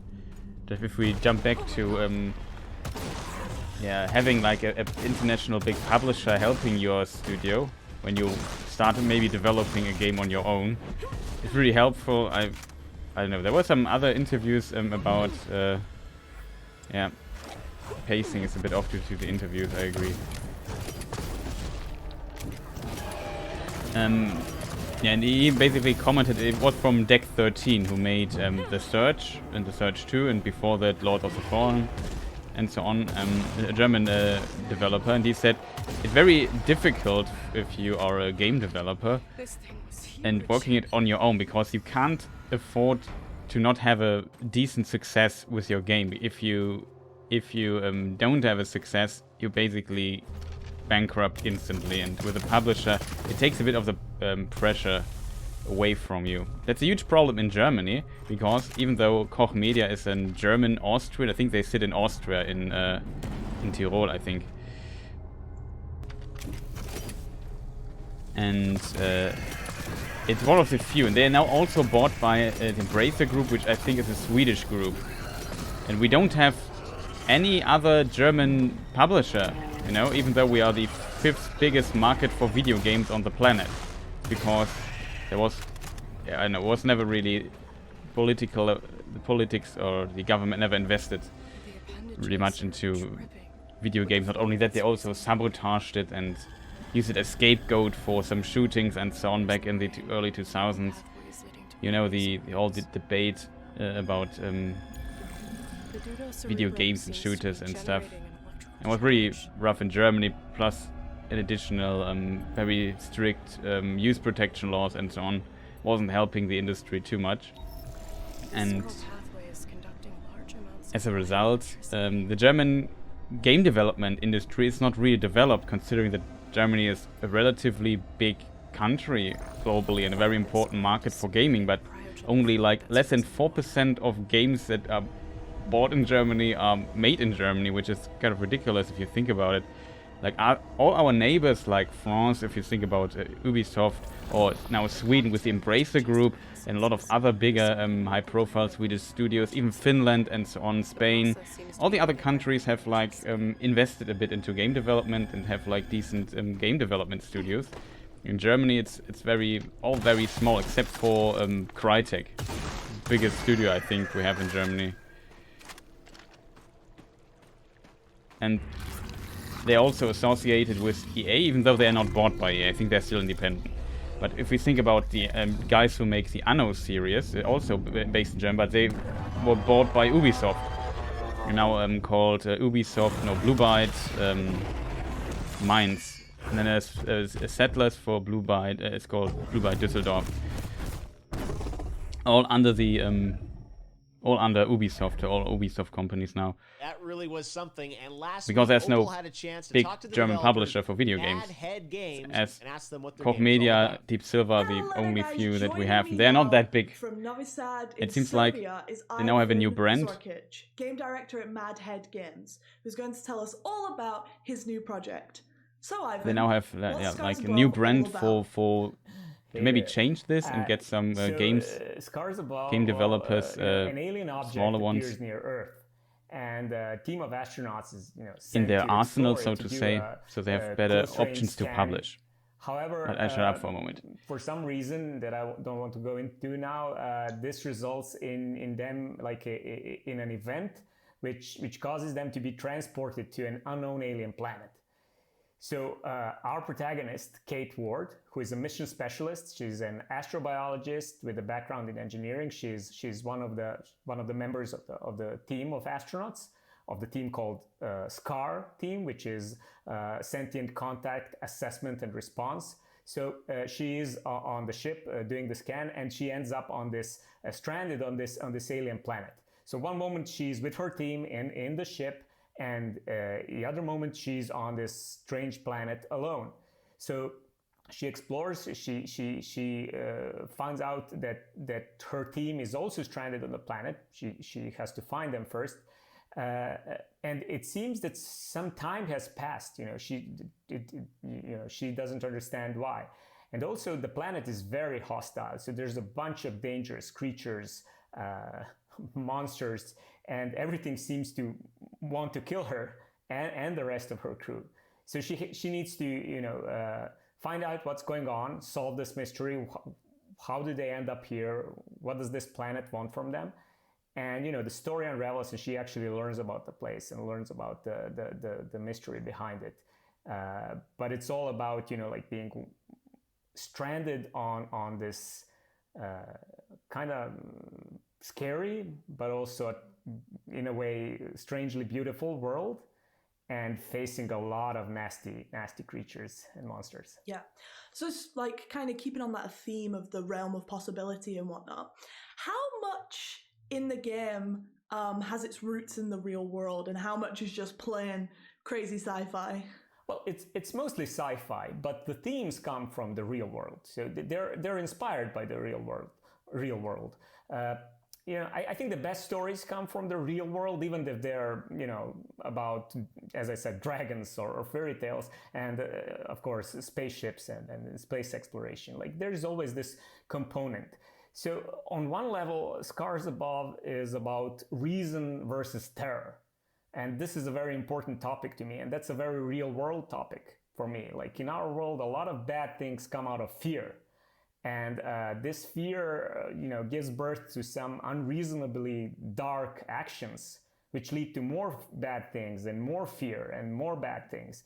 And in a way, Scars Above is like, for me, a metaphor for reason standing up against terror, science against darkness, knowledge against ignorance. So apart from kind of staying within sci-fi and obviously that kind of opening up the possibility that this can actually happen makes sci-fi what it is there any other important reason to you to keep, that sense of realism still there in the game? So there is, yes, there is a reason to keep realism, but I think the better word is to make it believable. So, if you go for absolute realism, you're kind of limited on, what you can tell, the story you can tell. It kind of is like there is fiction element to the sci-fi, right? But we want to make it believable. And the reason why this is important is because I would like to create this what if vibe.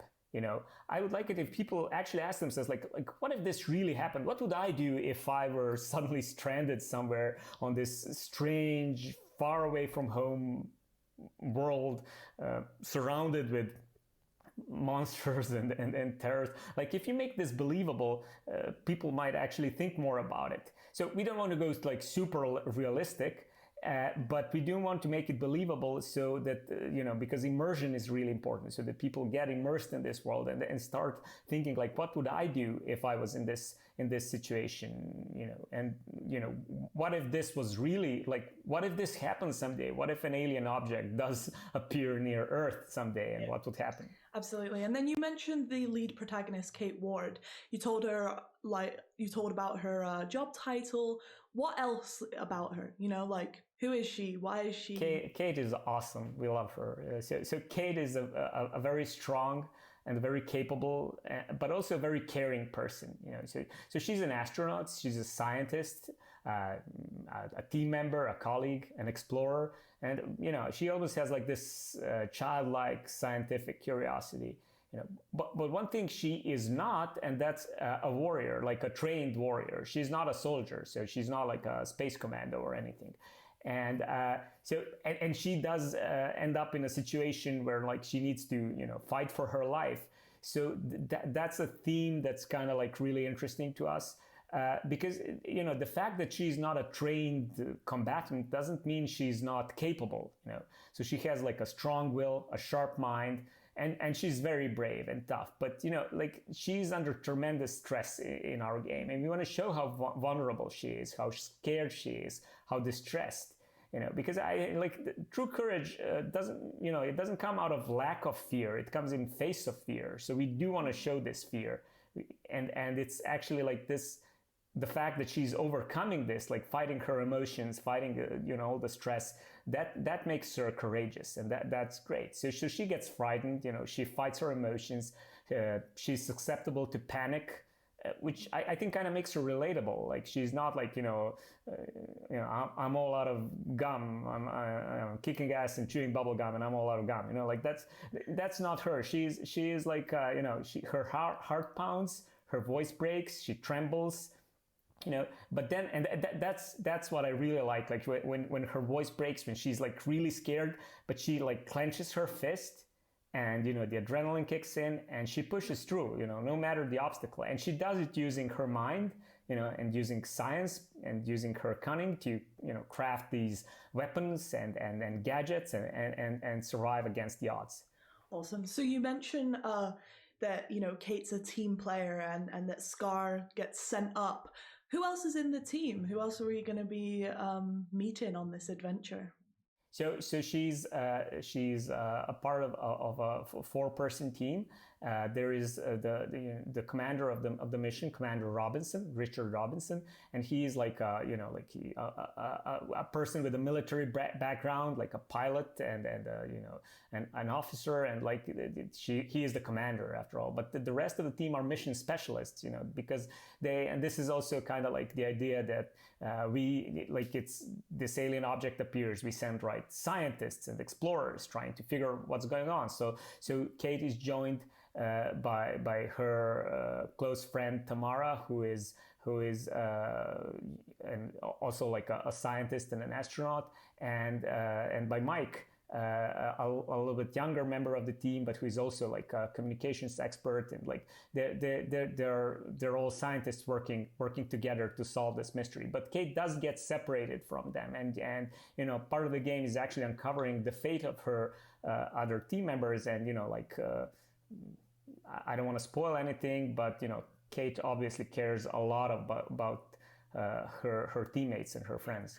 Speaking of best, he also cares a lot about his game. He seems really passionate about what he's talking. Scars Above. Goes into a lot of detail here, maybe losing himself a bit. Corny but very true answer. I'm most proud of the team. So like making a game is a huge effort, and it requires a lot of hard work, focus, energy, dedication, but also like cooperation, communication, support. So it's just like looking at a group of people working together on a common goal, that's really inspiring. And I think that's truly the case with any development team. Like when you ask them like what you're most proud of, and I keep thinking like one day in the far future, I may actually forget some of the details during the development, but I will always remember the people I worked with.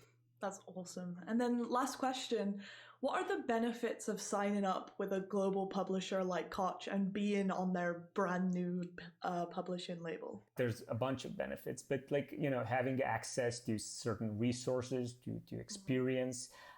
This is a game, with many firsts for us. So having someone to just like, share thoughts and share the experience is really valuable. But, on a personal level, I have to say this, and I'm being perfectly honest, like the biggest benefit for me was meeting a bunch of great people on your side. And I truly mean this, like it's a continuing pleasure to work with you, not just talking about the game or how we can make it better, but just like we talk a lot, as like we chat about various things. Just meeting you guys, like it's a tremendous boost to what we're doing. And I don't want to downplay like the obvious benefits, because there's a lot of them, like the infrastructure, the resources. But for me personally, it's just like meeting and getting to hang out with you guys. That's really awesome. Absolutely, and it's a pleasure to hang out with you as well, Ivan. And thank you so much for your time. I cannot wait to let people play Scars Above, because I know that we have so much fun with it in the office. So thank you very much. And yeah, we can't wait to see more. Thank you. Yeah, I'm looking forward to people playing the game. We're really excited about it. And thank you for this talk. Yeah. And now for something completely different. When Brian Fargo himself, the granddaddy of top-down isometric RPGs, says he is excited about a game, that's gotta mean Prime Matter is getting something right. Encased is an isometric dystopian sci-fi RPG scheduled for release this autumn. And this new trailer, which we're unveiling today, should give you a pretty good flavor of what the game is all about. It's 1976. Oh no. And the future has arrived. But here's the skinny. We at Cronus need you. Cronus was formed after a dome-like structure was discovered 5 years ago. Was it from our ancient past? Was it made by aliens? Does it run on perfectly harmless nuclear power? We need to know. And humanity is waiting for you to help unlock its secrets. Descend into the dome itself and join one of our incredible research teams. The only question is, which wing of Cronus is the best fit for you? If you like taking orders, cracking heads, ultra-violence, and guns, lots of guns, then the Black Wing is for you. Can you build and repair incredible technology, but not expect any credit for it? You sound like an engineer to us. Welcome to the Blue Wing. Wow. Are you a doctor, scientist, mathematician, or any other type of brainiac? We've got you covered in the White Wing. Do you like taking credit for the hard work of others, but never do anything yourself? Those forms won't fill themselves. That's management, mister. And the Silver Wing awaits. Are you a criminal, prisoner, or have no discernible skills whatsoever? Then you're coming to the Orange Wing, like it or not. Are you ready for adventure? Are you ready to make the change with us? Are you ready to love it so much that you'll never want to leave? Then join Cronus and take the second giant leap for mankind under the dome. Okay, interesting. That's not all. Opal got to sit down with the creative brains behind Encased. Check it out. Let's go to St. Petersburg in Russia and speak to Vyacheslav from Russia. creative director kind of interesting. Let's think about that. Also, Disco Elysium. I'm not sure if it was made in Russia. Slava, what could is be. Encased? So Encased is an old-school RPG in the sci-fi post-apocalyptic setting, basically. Awesome. So the name Encased is kind of, it's a word and it has various meanings. What's the thinking behind the name? The thinking behind the name comes from the setting of the game, from one main entity of it, which is the dome. The game takes place in the anomalous zone called the Dome, which was found somewhere in the last unknown desert on the Earth and on our planet. And well, basically people who get in there, various scientists, technicians, soldiers and adventurers, they can't get back. This is sort of a one-way road. So those guys who explore the dome, they are encased in there, which I think makes some sense in this regard. Absolutely. Yeah, so I know that you guys have been developing this game for kind of a long time now. How long has it actually taken to get to the point where you are now? So we are developing the game for 3.5 years now. We started late in 2017 with some pre-production, but obviously we have thoughts about a project like this for years and years before that, before those crystallized in something, something that really exists. So it takes 10 years of thinking behind this game, this project, and 3.5 years of actual production time to this point. So considering how long it takes, how do you guys keep yourself so motivated just on one particular title?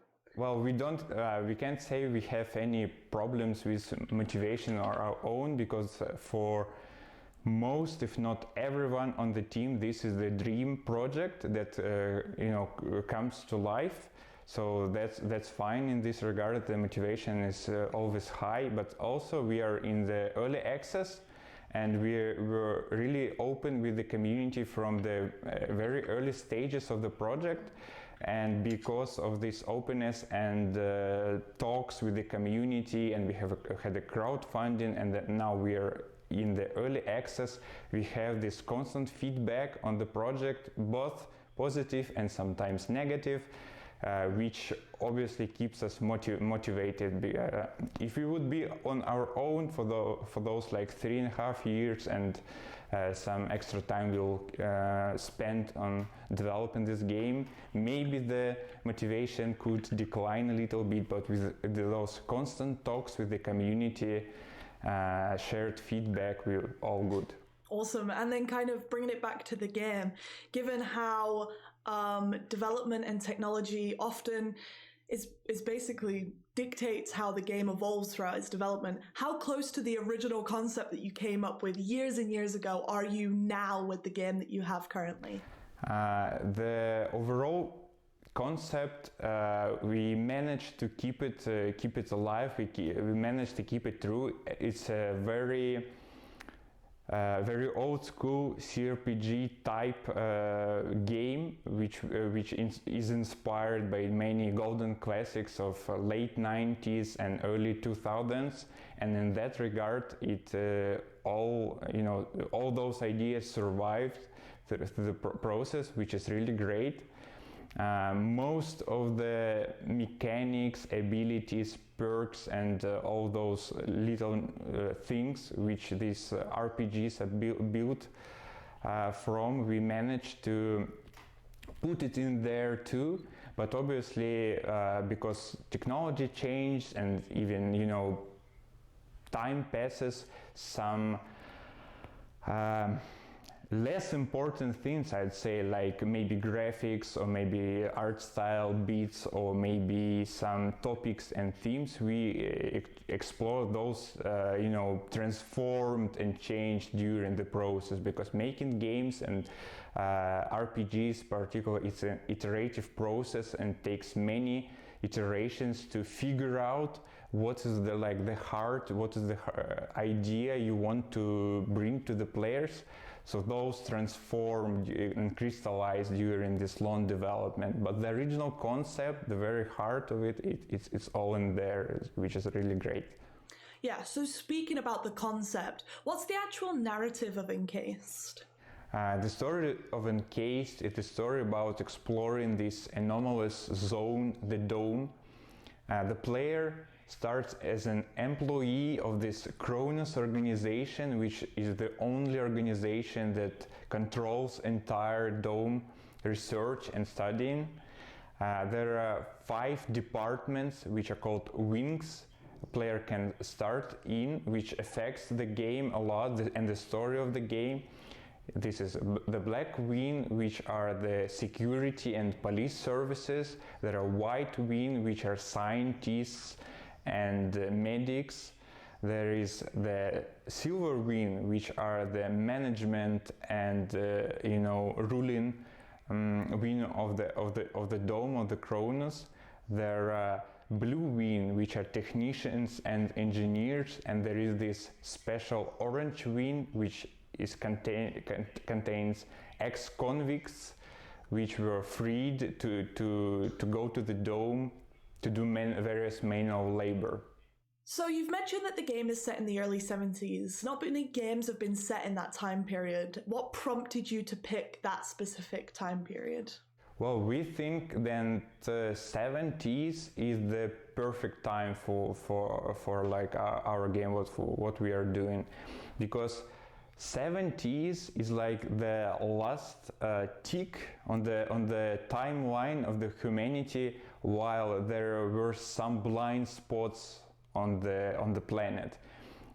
First satellites and first people in space, it's all happened in late 50s and early 60s, right? And 70s is the last spot on the timeline when there are some, when satellites do not have this complete web surrounding the Earth and the planet, and there are some blind spots where such an amazing and dangerous place like Dome can be hidden. And from that place, from that time, the story takes its alternative path. Instead of going further to the space, humanity sort of descends into the Dome to study it and to do those scientific researches and do those miraculous discoveries, basically. Yeah, so you mentioned that this is kind of like almost a parallel universe. How far did you deviate from what actually happened in the 70s compared to what happens in the game? I guess it's seeing, as you said, that it devolves, it's quite a bit. Yeah, obviously. So the main topic would be obviously that instead of continuing the Cold War, the West and the East, if we can call those, they instead start to explore the ideas of like internationalism and exploring the Dome together and forming that super corporation Cronus, which is actually the only foundation that explores the Dome, controls all the researches and controls the flow of like artifacts and scientific researches which comes from the Dome into the the rest of the world. And yeah, those ideas are quite different from what happened in the real world, I guess. And kind of bringing it back to the real world almost. Obviously, you guys are based in Russia, and life in the 70s was very different than life was in the West. How much of that do you think translates to an international audience once we get out there? And how much do you think people won't understand because they just, no one kind of really lived over there, or no one really knew what was happening over there? Oh, as I said, I think the game pursues the ideas of internationalism when very different parties across the world could put their own struggles, political and other struggles aside, to humanity become something bigger when it's combined with everyone is united together to to ascend to be something more, and to explore the dome, its dangers and its discoveries, basically. Absolutely. Now bringing it kind of back to you guys and the developers again. You mentioned that you were inspired by other games. What games really truly inspired it? Not just games, but media. And also, what do you and the team like as well when it comes to video games? Well, we are here all the hardcore RPG fans. So it's not secret why we, I suppose, picked up a project like this to develop, and it's not a secret that the game is it's in a very hard way was inspired by the Fallout series, and the other great RPG games of late 90s and early 2000s, and some modern ones too, actually. So speaking about development, what was the hardest part of making the game for you guys? I think the easier question would be what was the easy part. I can't really come with much things which were easy. It's all it's an everyday struggle in a way. It's a marathon, but it's a happy marathon, and it's a happy everyday struggle basically for us. Absolutely. And then moving it into that more positive thing, the happy marathon, what are you most proud of when it comes to Incast? I'm obviously proud of both the team and the project itself, because both us here in the team and our community, we often forget that 3.5 years ago there was nothing, there was emptiness, nothing existed. And here now, 3.5 years later, both with the team effort and the feedback which we get from the community, there is this great universe, a curious world which is almost ready to be explored and to be adventured inside, basically. And then moving on to the last question, what are the benefits of signing up with a global publisher like Koch Media and being on their new label? So we think that signing with a partner as Koch Media is really great, because it not only benefits us as developers, but such partnership also benefits our community, our players. We as the developers, we get more time to work on the project and polish it so it would be in the perfect state, while our players will enjoy more localizations which will make the game more accessible to the wider audience.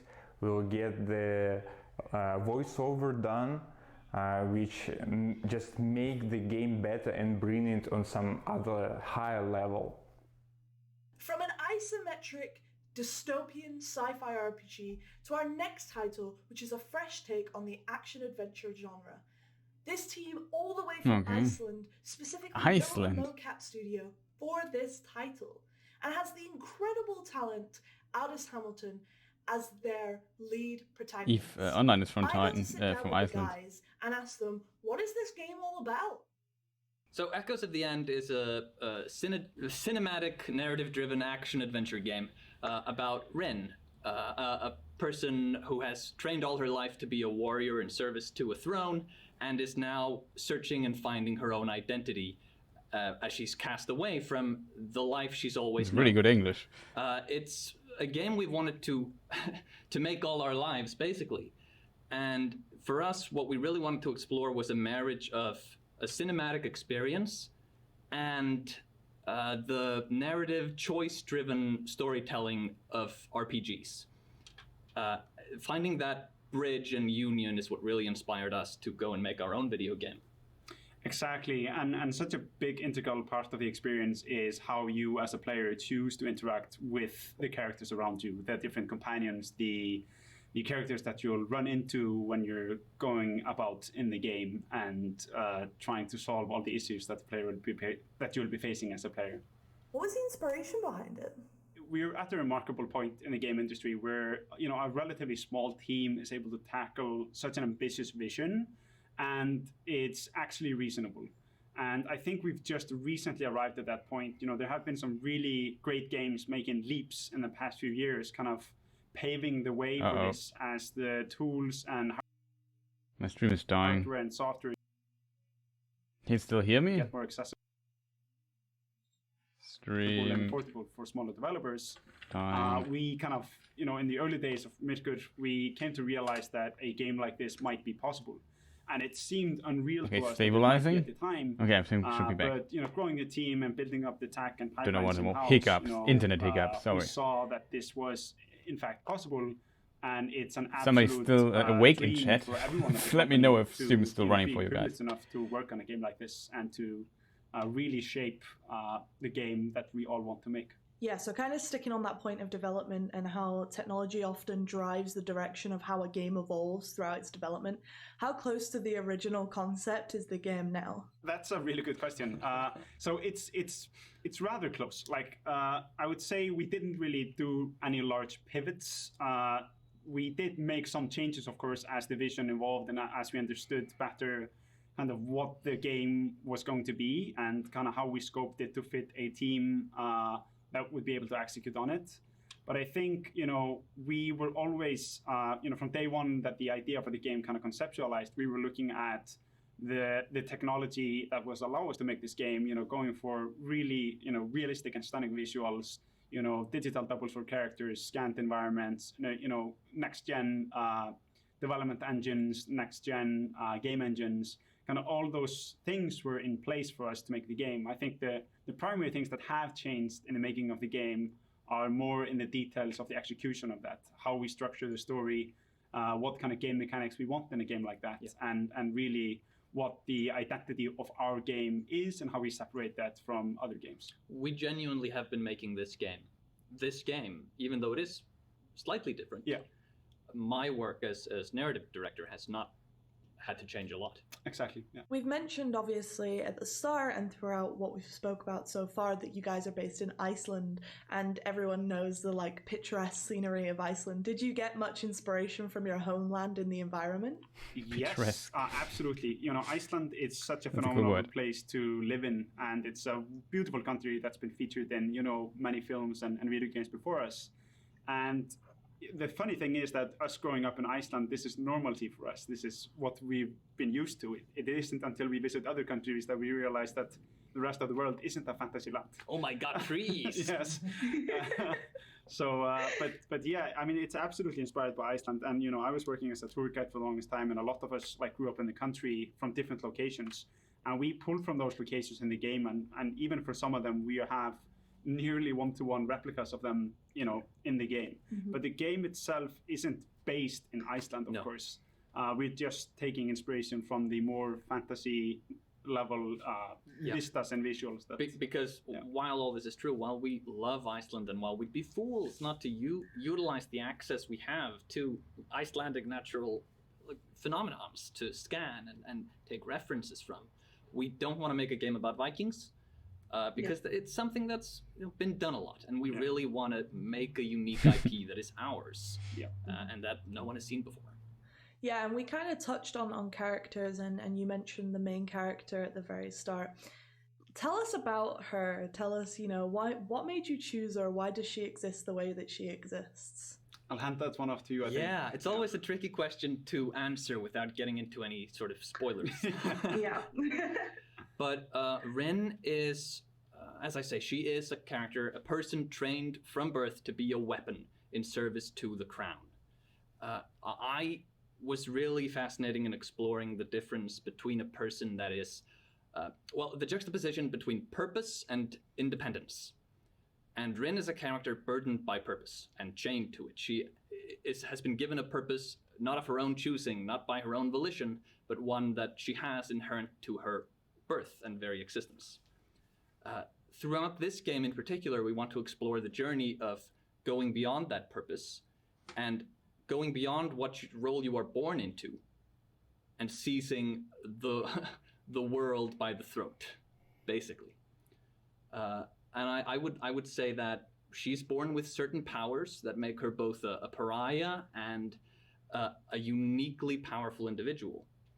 But with that power come certain challenges and certain superstitions that she's challenged to overcome. I think that's general enough to avoid spoilers. Yeah, Would you like to add to that? And just to add a layer to that, I think with the main character, she's, throughout the game, you're constantly meeting new people. We're setting her in, we start with her familiar setting, her kind of role in society, and her kind of what's expected of her, and we kind of break free from that throughout the game as we meet different characters, and Rin kind of finds her own path and purpose, like Magnus spoke on. And I think that's really where the player also steps in and kind of forms those new relationships that Rin forms throughout the game, and really is an effector on those. I think what really heightens Rin as a character in the game is the performance by the excellent actress behind her, who is Aldís Amma Hamilton, who is absolutely phenomenal at portraying such an awesome character. What's the hardest part of game development so far? I know you guys are still in the development, but what's been the most challenging? The most challenging part of game development? I think that's a different answer for every team. Yes, I think that's a different answer for every game, and I think it even might be a different answer for every team member, depending on the different perspective that they have into the game development. I think for us, it's been vitally important to find the right people to work on the game. And that's a really difficult thing to do, finding the right people who you believe in and who are really passionate about making games like this. And we've been lucky enough to find the right people so far, and we have exceptionally talented people on board with us making this game. And I think while that is often from the outset it's an invisible part of game development, but it's absolutely essential and extremely difficult. Yeah, so you kind of mentioned before that, Iceland's quite small. Does that mean that you guys kind of struggle to find that talent that's out there, or is it quite rich in terms of game development? So, as usual, Iceland is excellent per capita. We're the best at everything per capita. And among those in the Nordics, we have the most developers per capita. That's not really a useful metric when you look at the fact that we're only like 300,000 people, basically a small fisher town someplace. But Iceland is completely unique in the way that CCP, another pretty well-known developer in Iceland, kind of paved the way for all the other game developers here that are now thriving. We have a great educational infrastructure that pretty much covers all the different fields of game development here in Iceland. So we have exceptional talent coming out. And so I think, considering the size, we have great access to talent. And another part of it is that we've had a lot of Icelanders who got into game development early and moved to other countries and then moved back with a lot of experience helping new teams form and build games here. So while it's definitely a challenge to find people in a smaller nation, we're blessed by the fact that we do have exceptional talent here, and we have an educational system that is actively each year graduating new students who know game development. What Halldór is saying is that we're a nation of nerds. Yes. And like another per capita is that, I don't know, it's an incredibly high number of people in Iceland who play games at all ages. Yep. Like an insanely high number. Yeah, that's really crazy. And, we've kind of mentioned what's the most difficult part about game development, but what are you most proud of up until this point? That's, it's not, it's a difficult question to answer because there's so many things. I mean, making games is, it takes so many people to do so many things for it to go correctly. And I think what we're most proud of is that so far we seem to be doing it correctly with the great people. So I think what we're most proud of is the team and the progress that we made with this team. Yeah, I think that's a very good answer in general, that just the talent we've collected around us and the friendships that have formed so strongly within this company. Yeah. I think that's invaluable and is what's going to drive it forward. And then, finally, guys, what are the benefits of signing up with a global publisher like Koch Media and being part of their brand new label? That's a great question. So obviously we touched on the part that we're kind of stuck in Iceland, so our outreach is quite limited on an island in the sea. No, but all jokes aside, the main benefit is that it's an extension of the team, and it's a great extension of the team. Yeah. We talk about the things that have been the most difficult, and that's building the team, and the things that we're most proud of, which is again the team that we built.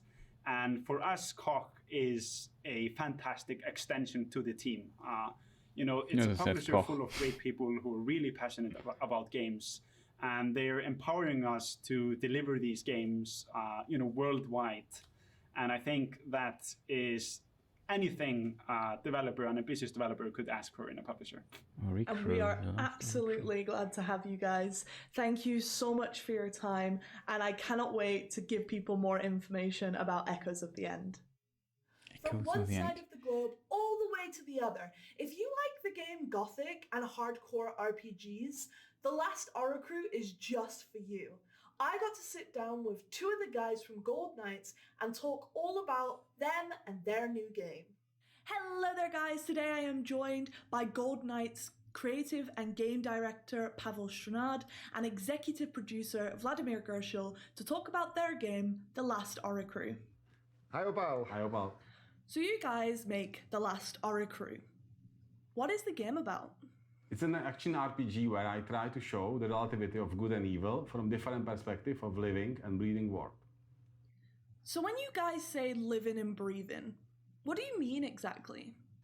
It is important to understand that The Last Oricru is quite challenging and skill-based RPG, but compared to many other titles in this genre, our story does not take place in some dark and deadly realm. Waking up in a living and breathing sci-fi medieval world of Wardenia, players find themselves in the middle of war for supremacy over the whole planet. There is something interesting about the war, as usually warriors of each side believe that they do the right thing, often fighting for survival and well-being of their people.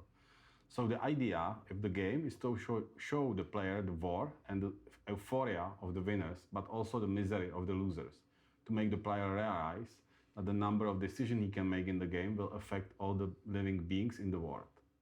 So you mentioned that you make choices during The Last Oricru. How impactful are they? The impact is major. First of all, you are the one who decides which side will win the war. But there are many different roads through the game, and you can experience the whole game only after multiple playthroughs. I want to give every player his own experience and try not to push any moral code of what is wrong and what is right. Simply, you make the decision and actions, and based on that, individual characters have their own reactions. This creates different situations, so you can find your own friends and allies and play the way how you think it's right or fun. Exactly. Each player can define their own path to side with different factions or betray them and influence the future of each race and in the end the entire planet, basically. And it is not done just by a few choices somewhere in dialogues or by completing some quests, but by your continuous actions and decisions. Let me give you an example. In many scenarios, you are asked to kill the general of Redkin people. And you can obviously refuse doing that, but if you decide to kill him, there are many possibilities of what you can do with his head, which serves as a proof of his death. You can keep it and become hero, or you can give it to the queen and come closer to her heart, or you can give it to another characters of this conflict with different outcomes. While I'm playing, guys, if I decide to be a little bit mischievous and kind of go down the route of everyone hating me, what does that mean for me? Yes, there is an option that you will try to do as much harm to do as many beings as possible, and there are some dark characters that will be pleased by that. However, cooperation with them may be eventually very painful for you. That's another interesting thing, that often there is some hidden party involved in many wars, which profits from both sides of the conflict and the conflict itself. So that's a bit of the hidden part in the game, which you can play, but it will be a little bit difficult to play. So the game has co-op. Can a friend help me with the boss battles? Can we play the whole entire game together? How does this work? You know those lonely nights when you play games which are super exciting for you, but you feel a little bit sad that you cannot share that experience with anyone? That was generally the idea. Yeah, there is a great demand for couch play in the whole third-person action RPG genre. So we are sure that for our future audience, the co-op is going to be one of the most, or the key features of our game. And that's why we went even farther. We have many situations what can be solved in co-op differently than in single player. So you can find new fun ways of how to kill some bosses, or solve some puzzles, or reach some special secret areas. But you know, at the end of the day, combat is bread and butter of an RPG. So if you, for example, play as a melee tank, while the second player plays a magic support, you will enjoy tens of awesome hours of shared fun. Oh, wait, so you're telling me there's magic and melee? What does this mean for the combat of the game? Well, the combat is targeted at more experienced players. I'm very much on the wave of recent challenging RPGs that are based on the skills of the player, timing and stamina. We are trying to build some interesting magic mechanism in the game that would let you use some more than block and fast attack buttons. But, you know, don't forget that our world has sci-fi roots, so what is for someone magic can be for more developed culture or technology. But be prepared to die. A lot. Like a lot. Yeah, a lot. A lot. And finally, guys, I just want to ask you, what does it mean to be under Koch Media's brand new label? Honestly, it was the best step we could do in our game development. It helped us dramatically increase the capacity of our development team and focus primarily on the game itself. And yet, we still have the full creative control over the game, and all the feedback we are getting is really helping us to make a better game. So far, it was the best decision ever. Yeah, I'm very pleased that I could use my long-standing experience with big publishing houses and restructure the game and the team to shape which was the right fit for such a strong partner as a Koch Media. From the very beginning of our cooperation with Pavel, we were thinking big and aiming at building a really memorable new game franchise. And being part of the starting portfolio of a brand new Payday 3, interesting. gives us a great opportunity. But holy moly, how many games are coming there? We need a break. Thank you so much, Pavel and Vladimir, for your time. It's been awesome talking to you about everything the Lust Aura crew, and I just can't wait for people to get their hands on it. Okay, bye-bye. Bye. We teased it in the sizzle, and now let's hear from our friends at Starbreeze to talk about Payday 2, Payday 3, and their upcoming Payday's cooperation also an Embracer Group, the developers. Thank you, Jeff, and hi, everyone. We're excited to be here, excited to talk about Payday, and excited to be working with Prime Matter. At Starbreeze, we see Payday as the ultimate bank robbing experience, inspired by classic heist movies. I also played a bit of Payday 2. It was kind of fun. Where you get to experience the thrill of being on the wrong side of the law. I haven't played with in a smart ages. plan and a gun in your hand. There was also some This controversy is what about we've the been doing developers, since right? The original game, Was the Payday publisher? Heist, through the sequel, Payday 2, to the upcoming Payday 3. And our ever-growing player community, our heisters, continue to be an inspiration for us in everything we do, pushing us to make the best Payday The publisher possible. was 505, and what it was Overkill Software that had some controversy. But Payday 3 is then developed by somebody else? The world of Payday is an exaggerated reflection of reality where order is kept by the long arm of the law. At least until the heisters turn this order into chaos, giving the law the middle finger. That's when adrenaline truly kicks in and the outnumbered gang keeps beating the odds, often escaping with the cash in a hail of bullets. The Payday universe has an ongoing narrative that has been created over the years. The gang has built a reputation by going after the highest profile targets, setting up some of the craziest heist plans, and going up against some of the most powerful of enemies. And through all of this, the gang keeps coming out on top. In their exploits, the gang has become, as they call it, the tightest crew ever. The wider criminal underworld of Payday lives its own life, where movers and shakers want a piece of the action, or a piece of the Payday gang. In the gang's life of crime, they are way past the point of no return. And as we look ahead for what's to come, the gang will learn that there's no rest for the wicked.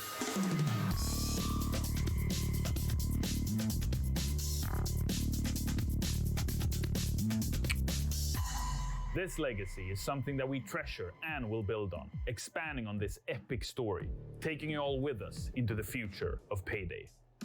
Many millions of players have enjoyed Payday so far. It's been an amazing journey for us at Starbreeze. On Steam, Payday 2 has the biggest player community of any game. This truly means the world to us. Payday turns 10 this year, but we're only getting started. With our team hard at work, cooperation with Prime Matter and other partners, and above all, a fantastic player community, we are looking to the future with great anticipation. I'm rich! It's Payday, fellas! The release of Payday 3 is years away, but we could finish off today with a sneak peek of what we're working on, a taste of things to come.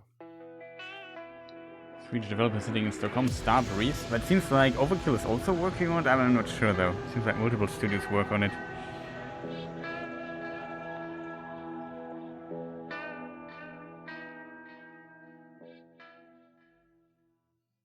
Well, there you have it. Quite a lineup. And Opal, I know we're going to be hearing much more from Prime Matter in the weeks and months ahead, right?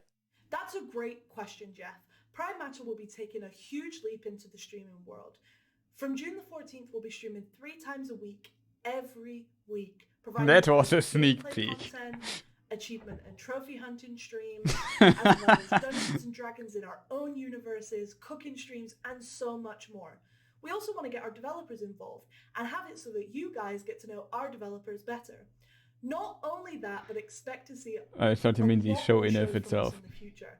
And Jeff can help Yeah, that was really a too. sneak peek. Absolutely. I cannot wait to see what Prime Matter has for us in the future. Thanks for announcing The whole show was also a sneak peek through the mainstream. Being back with you again later this summer.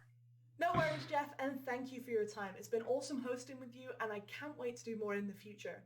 And a thanks Opal Catman. Good interviews.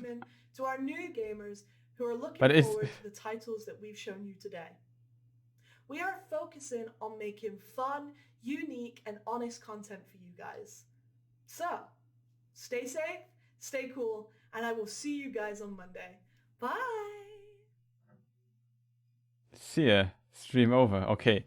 Chat, we made it. I have something prepared in the background what we could watch next. Isn't that great? I was not... Well, I'm lazy, of course, but I was not that lazy, as always. We made it through the stream, so... Oof. No outro, maybe, but I don't care right now. Is there outro music? No, it's not outro music. It's just this sound is still available. By the way, my I tried last stream to not get my stream claimed. I got 4 claims on the stream. Even the music that was played before the stream got claimed, even though it was very, very silent. I should have just dropped it out completely. I just felt, okay, just make it very silent and talk over it. But at the passages where I was not talking, of course, YouTube still recognized the sound. So it got claimed there, and then multiply. It doesn't matter too much, was expecting, but I hoped I could reduce it. Weezer though was not claimed. So he was, Jeff Keel did not lie, I was not claimed for the Weezer music part in the middle. So that was this. It was a lot of stuff going on. I have to admit, this format needs a bit of work, I think. The problem is, you come in here and you expect something like we saw yesterday, like a show, a bit of moderation, see a trailer, maybe 1 or 2 short interviews in between, which is totally fine. Some music, I don't know, I don't need the music, and then it's out. But this was really a very detailed interview and like 10 in a row. And that made things in parts difficult to follow, I think, because it was just so much stuff going on. That was kind of interesting to hear the perspective, what are the challenges of developing a game and so on. It was also interesting that there are so many different pronunciations of the word Koch, which is the German word for cook, or chef is called somebody, the profession of the guy who's cooking as his profession, as his job. That's a Koch. And I assume we can also look at this chat because we are just also, as Tolkien fans, very interested in the origin of languages. So welcome to more talking. And if we look at this here, if we look at it doesn't work, right? I have it not opened correctly. If we look at this here, we have the word Koch, which is German, and it is from Old High German. It's even written with a CH at the beginning. How is this pronounced? Koch? Wow, that's really hard to say. Can't believe that we talk. It is from Latin. I did not see that coming. In German, the word to cook is also this here. It seems to have, because Latin is also an Indo-European language. So in Proto-West Germanic, there's also some origin to this, but it seems also has origins in Latin, which I did not expect at all. However, it means to cook. If we now click on see what the etymology of cook is, so I assume it might be the same. Yeah, here we see it from Latin. Indo-European. The little star here at the beginning means it's reconstructed because we don't have any written forms of Proto-Indo-European language. Pretty cognate with German Koch. So it's cook and Koch is related as a word. Interesting. So today we learned a bit about this, but it's pronounced Koch Media. That is, and it seems like they established a new thing there. Koch could be pronounced quite rudely in English. Yeah, isn't this, if you pronounce it with a K, of course, but at the end, but also, that's another English word, right? That even the way they pronounced it. Let me just see if I have this word right in mind. No, it's with an R. Okay, forgot about that. Maybe. The crotch, I think it's not a word, but I don't know. It felt a bit weird how they pronounced it always. Especially some of those people, like these the Icelandic people, of course, can pronounce it correctly because they also have a sound in the language. I think here, Kierdan, you are from Scotland. You probably also have the sound in your language. And we in German have this. I would assume that Russian people also can have a in their language. Yeah, they must have. We can double check. We just go to Wikipedia really quick. Russian language. And go into the phonology section. And here we have the consonants. And it must be an X. Yeah, here it is. The fricatives. It's the velar fricative, which is this. I don't know. Because in the Russian alphabet, oh, here it is. Here we have the X, basically, and it's the X is the Russian alphabet is related to the Greek alphabet. The Cyrillic alphabet is related to the Greek alphabet, and as a result,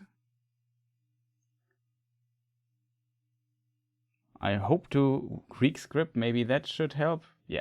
Here we have it, and they also have the so-called he, and it is also, the pronunciation of it is also this X here, which is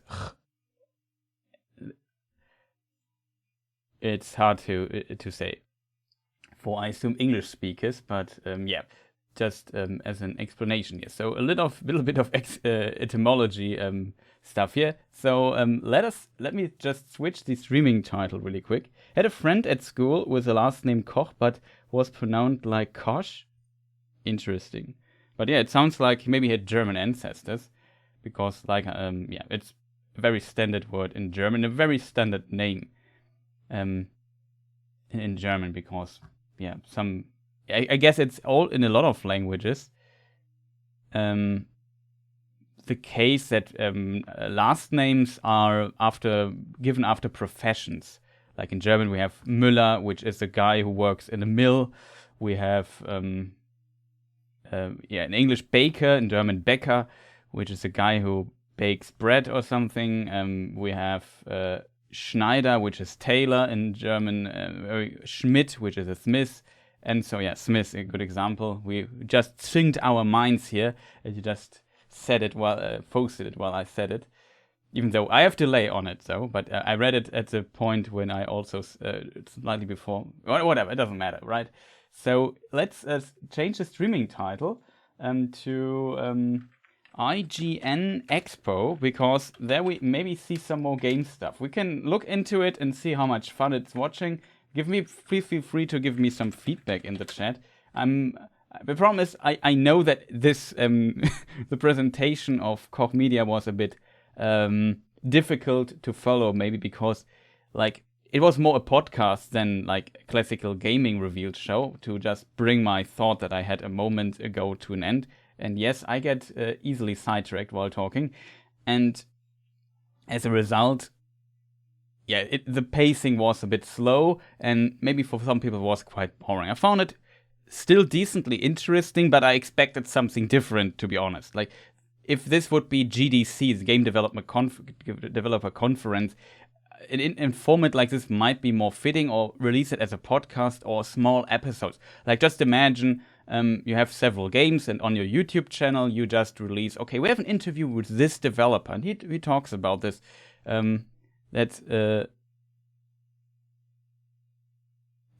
I went and watched some of the Nerd of the Ring podcast during the interview.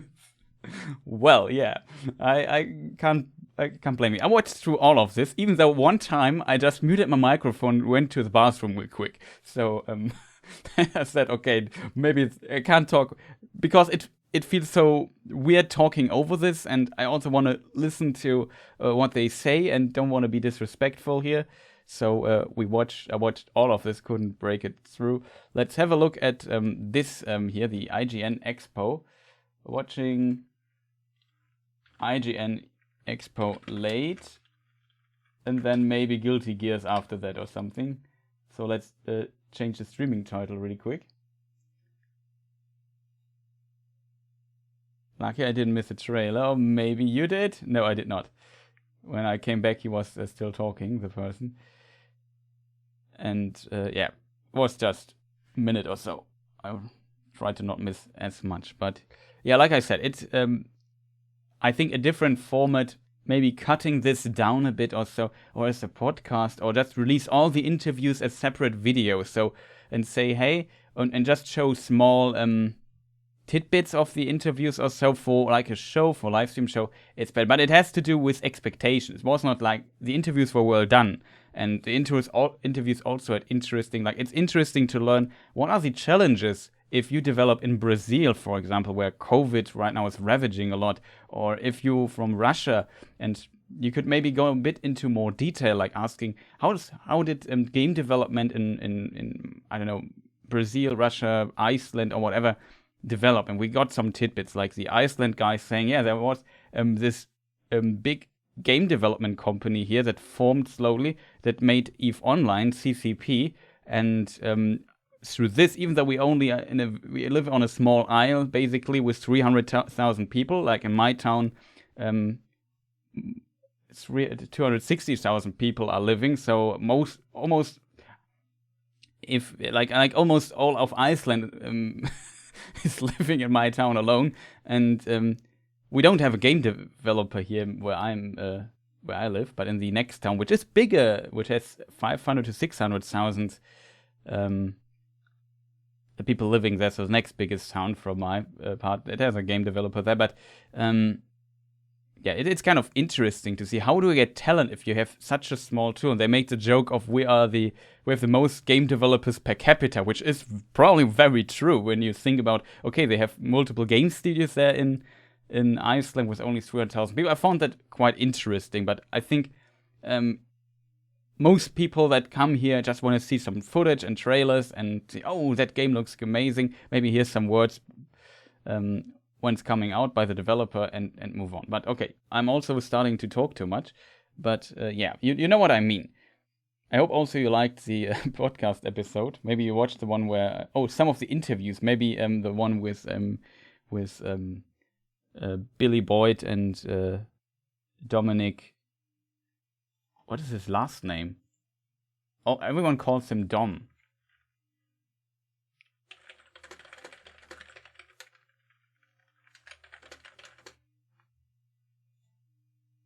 Let me just double check, because I have a terrible name memory, and so Billy Boyd, Dominic Monaghan. Is this how is he pronounced Monaghan?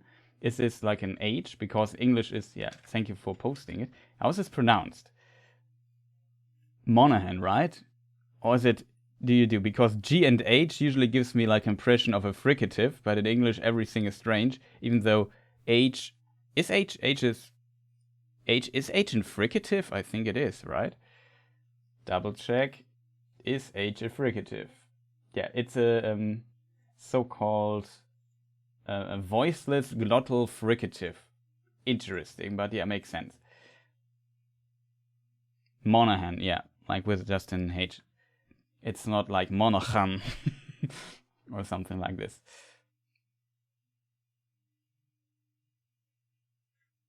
Monaghan. Oh, yeah, that's an interesting way to think about it, right? Kind of interesting. Okay. Yeah, Dom Monaghan. And I also talked about Lord of the Rings before the stream, how nervous he was. I said I'm pretty nervous when he did the interview. Pretty cool, though, that they came on to his channel. And he also has some very interesting interviews on there. Maybe I should also up my interview game. I'm already happy when I have Men on the West and Lord of the Rings on my channel.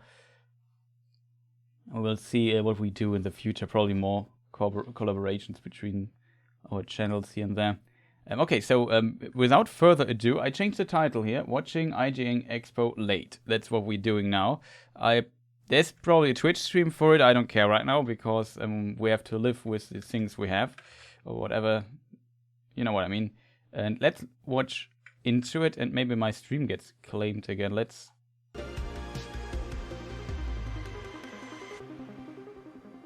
Something like this. We'll probably talk a bit over. And if you don't like watching it or find it boring, just tell me in chat, and we might do something else. Okay, my video gets claimed already, probably. Video games are a remarkable way nice. to both tell and experience stories. They invite you to enter worlds of action. Oh, good photo. Fantasy, terror, and wonder. Not just a member of who also developed, but an active participant. They are stories that are shaped not only by the visions of their creators. Reggie Fils-Aimé is the former Nintendo of America president, was the first guy.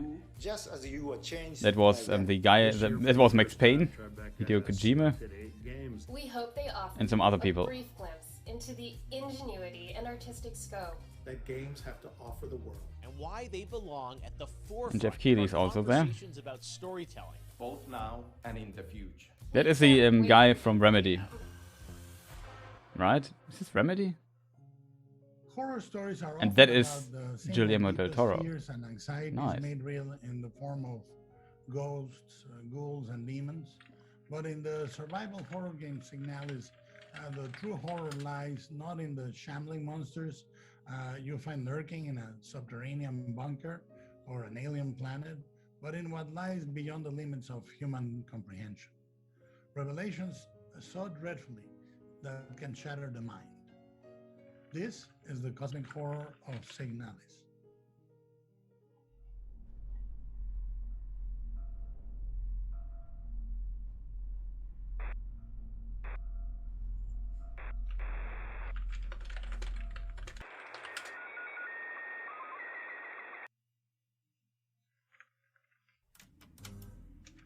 Sam Lake, creative director.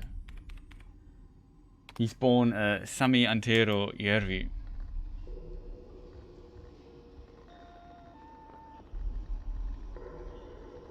He's also from Finland. And they face scanned him. That is why he's looking like Max Payne, or Max Payne is looking like him.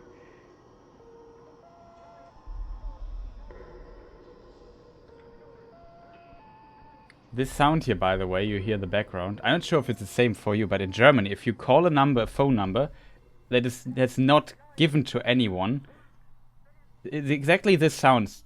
Duh, duh, duh. And then a voice says, no connection under this number or something. Kein Anschluss unter dieser Nummer. Fun fact.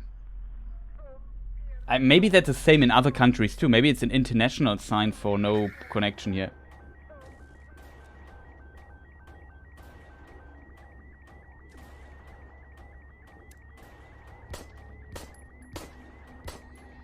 Where he calls is simply the same. Okay, you also recognize it though.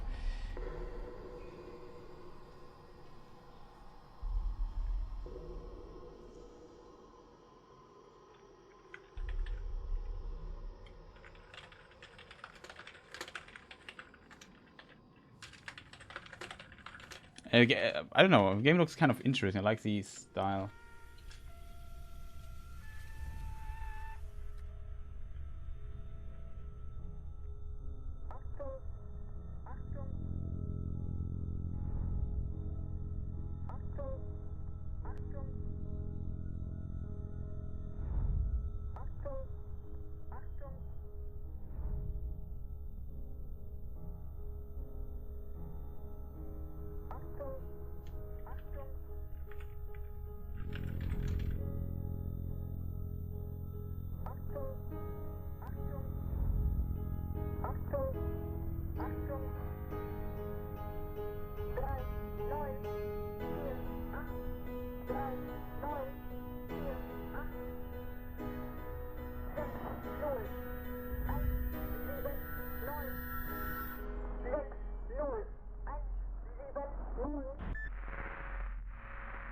That was German? Okay, let's just jump back.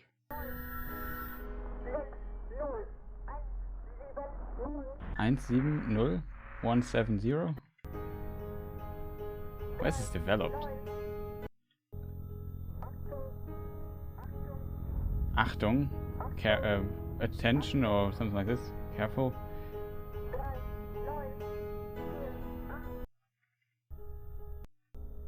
Why is it in German though? Now I'm curious. Wait, what was der German text? Let's look into the German text. Jenseits der Sonne, in der Dunkelheit hinter den Sternen, sah ich das Gesicht eines Gottes, eine Form und Farbe, die Worte nicht beschreiben können. Die 6 Seiten der Welt sah ich entfalten und das Licht verschlang mich. Ich war eins geworden mit dem Nichts. That means beyond the sun, in the darkness, beyond the stars, I saw the face of a god, a form and a color that words can't describe. The 6 pages of the world, I saw the 6 pages of the world unfold, and the light consumed me. I became one with the void. Wo Leben und Tod bedeutungslos sind, where life and death have no meaning. Okay, kind of, I like it.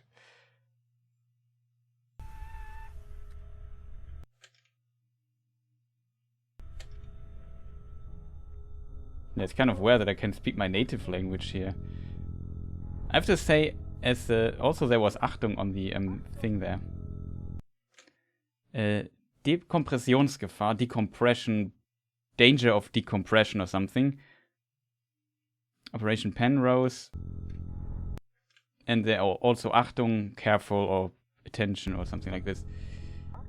Danger.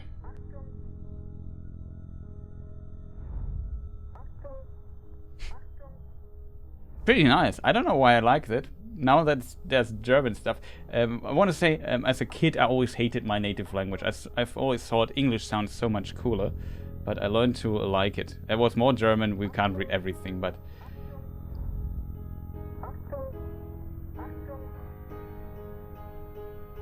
I have to admit, I was also pretty decent at translating this on the fly.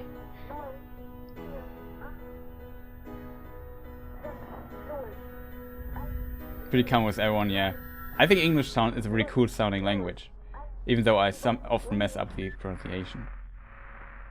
Signalis. Okay, I got my attention instantly. So let's go to Steam and put it on find out if there's...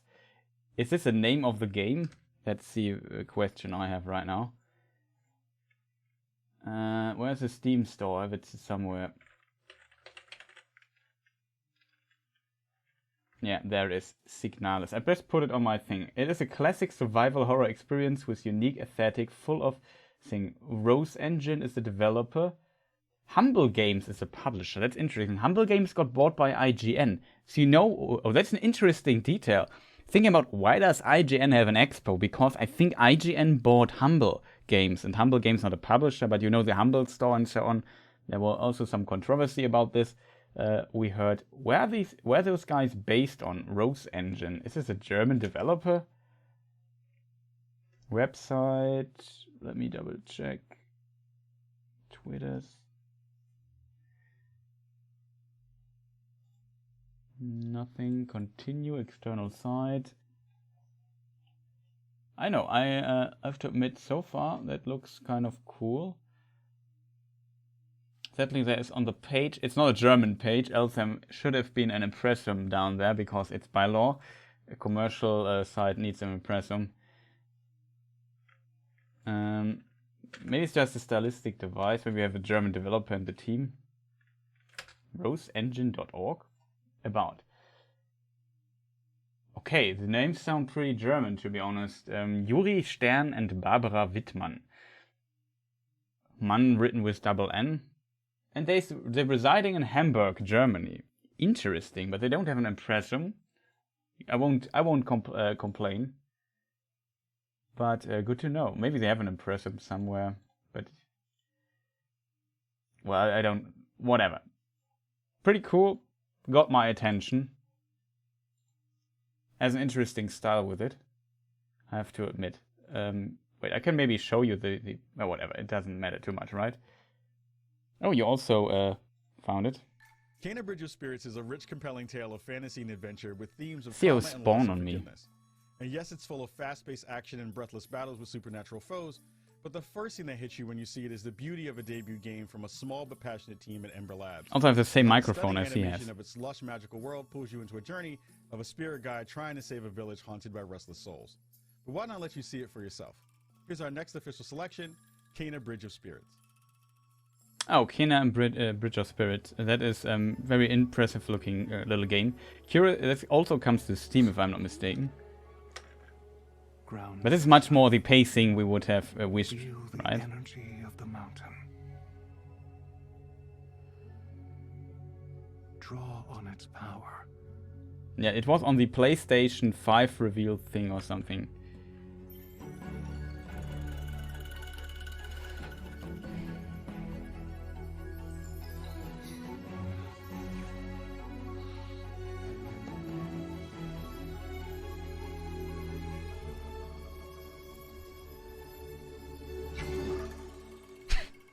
That was a fast shot. It's a really small studio. We have a background in film and animation. We got our start doing visual effects for. Very curious how this game will be.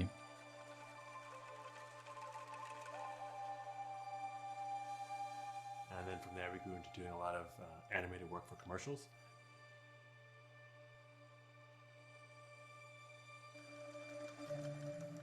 In between commercial projects, we would always siphon off some time to learn new things and be a little creative.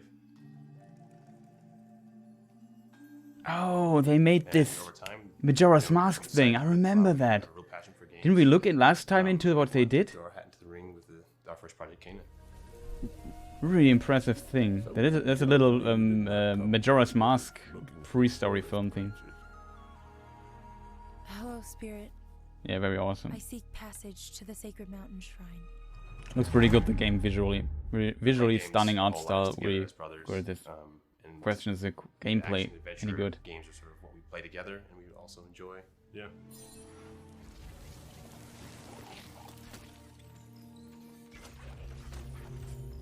We kind of had this idea of the rot being a kind of a force of nature that was maybe working against you. It was kind of the enemy initially. And then I kind of had the thought to flip it, where the rot become your companions.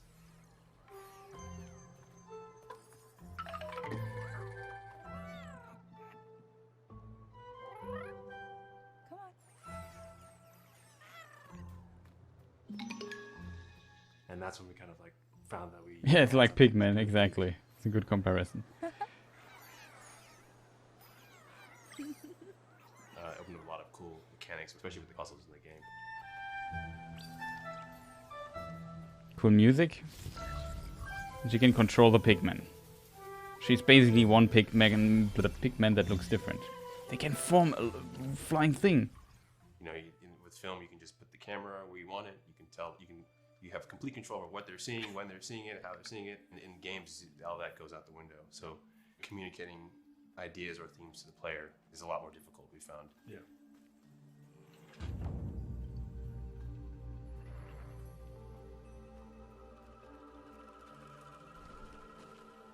You have to be really sort of crafty in how you're getting communication to the player, especially when it's trying to do it. Looks really ambitious for a small studio, though.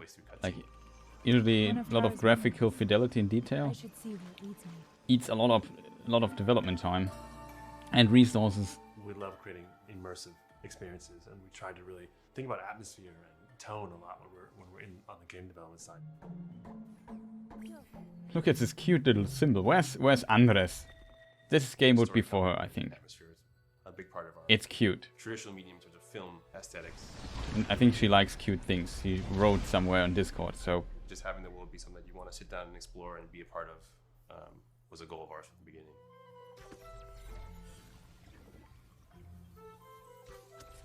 You have we have a slow-mo in time. Great animators who have worked together. I think it was paramount in terms of pulling off some of the storytelling we wanted to do. It was crazy for the blobs, yeah. Look at these little cute blobs. We're actually making like a 45-minute animated movie inside of a game. Hi. We're really proud of the team. A lot of them come from the visual effects and animation background and kind of like converted their skill sets from the film and animation background into developers on the game side.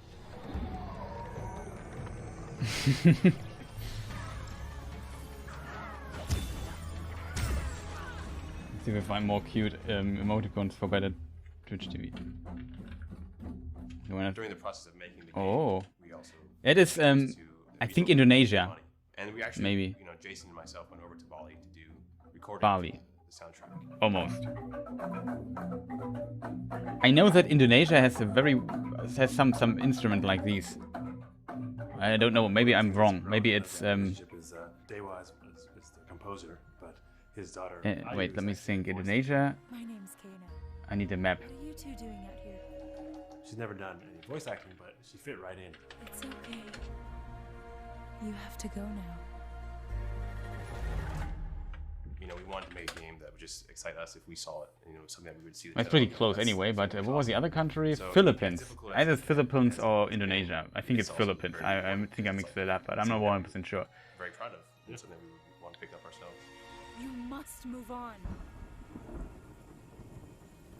This is also pretty Majora's Mask.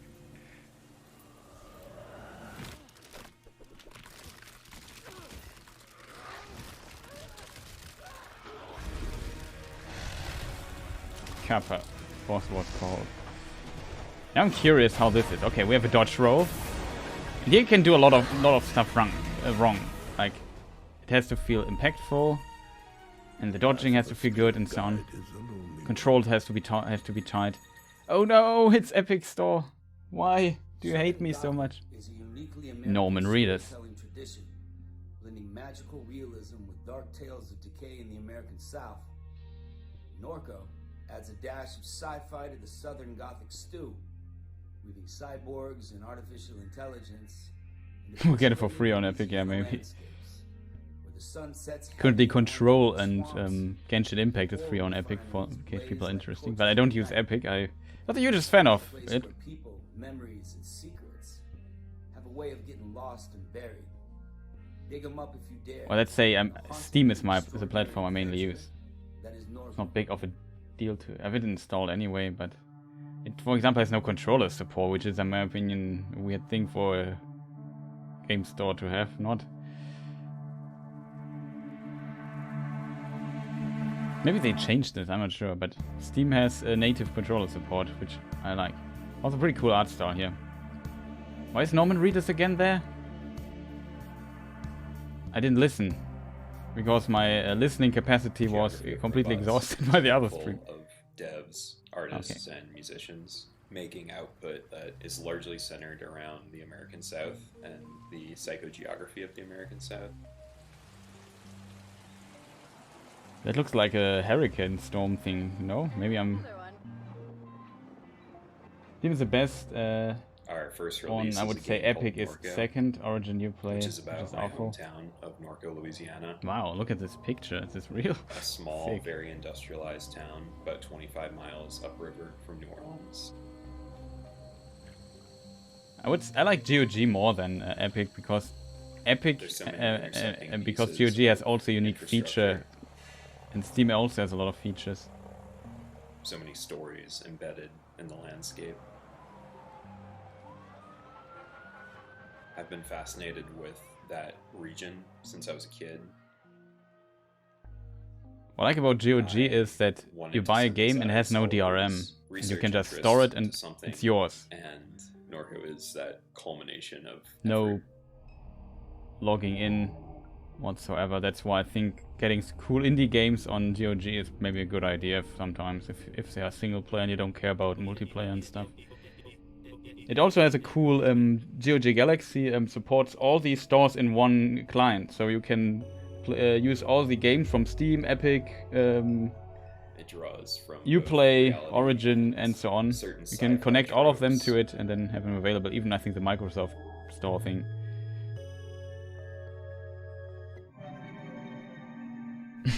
Okay. To explore little air pockets of the surreal within the reality of the game.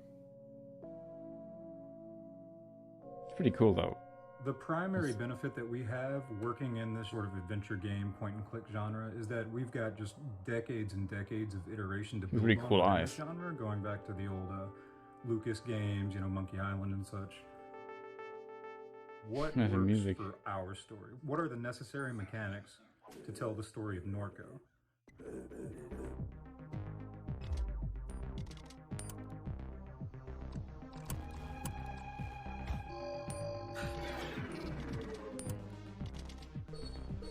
I don't fully understand this combat system, to be honest. Dodge. I was interrogating a lot of events and experiences from the past. I was playing a lot of 2D pixel art games at the time.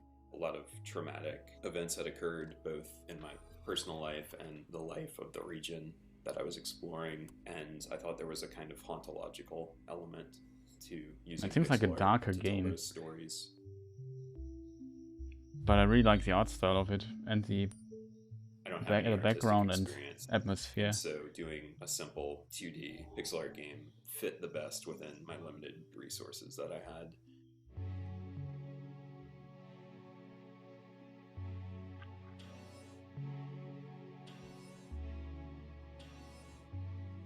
In the more recent years, big and small studios have really been pushing like what it means for player agency to take a front seat in a semi-linear narrative.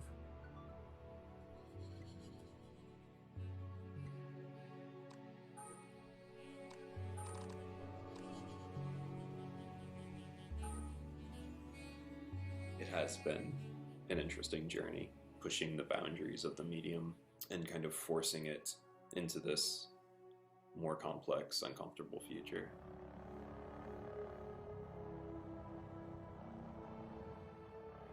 Norco is the name of the game.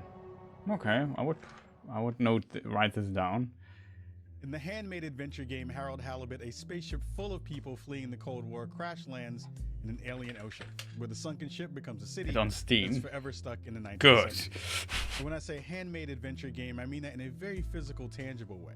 It's basically a point-and-click, atmospheric point-and-click adventure coffee thing. cup has been meticulously handcrafted from wood, clay, cloth, and metal to bring this gorgeous world to life. I'm pleased to introduce the stop-motion adventure, Harold Stop Halibut. motion's always very cool.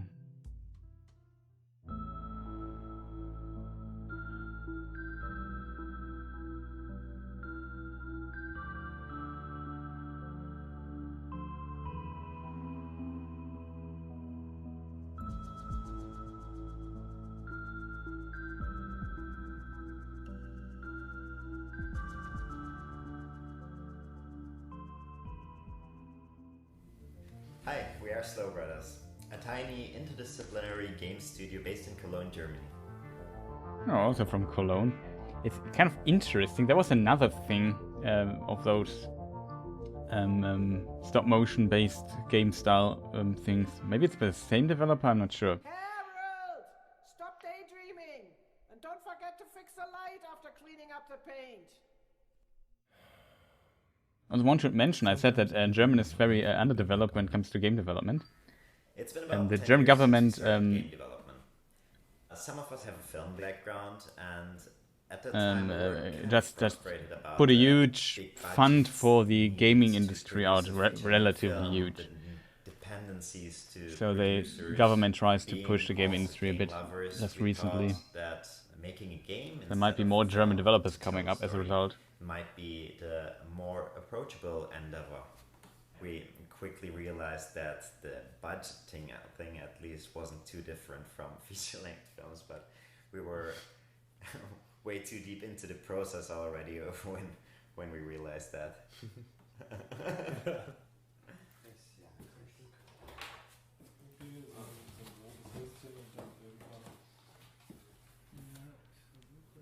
Our goal has always been to create a accurate recreation of a stop-motion film, to create a cinematic feel, and our initial approach was quite a lot of experimentation involved until we found our process that we use now, which is 3D scanning everything by using photogrammetry to create 3D models of the characters that we then animate using motion capturing.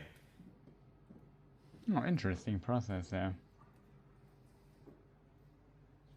Which gave us this fluidity and also all the options that we have in modern 3D games to light the scenes in a cinematic way and to use camera movement. Pretty cool, the technology. So, it's interesting that this technology... Than, traditional stop-motion animation. And motion capture costs like 10k. Yeah, it's probably an investment. Digital world and the analog world. But I think stuff has become much more affordable, if that makes sense, than in the past. I assume that even smaller studios, of course you need still some amount of budget, it's not like that, but can afford that. Look at this, pretty neat. I really like the handcraft there. Questioning why we put such effort into building the sets and the tiny details. Ultimately, we think that's why the game feels the way it does is because of the sum of its parts and that level of detail coming together as like a greater thing. We just like put a lot of effort into giving the individual characters and Harold's social environment a lot of depth, and that ultimately makes for like a rich experience. Now, if you're quite ready. Sure.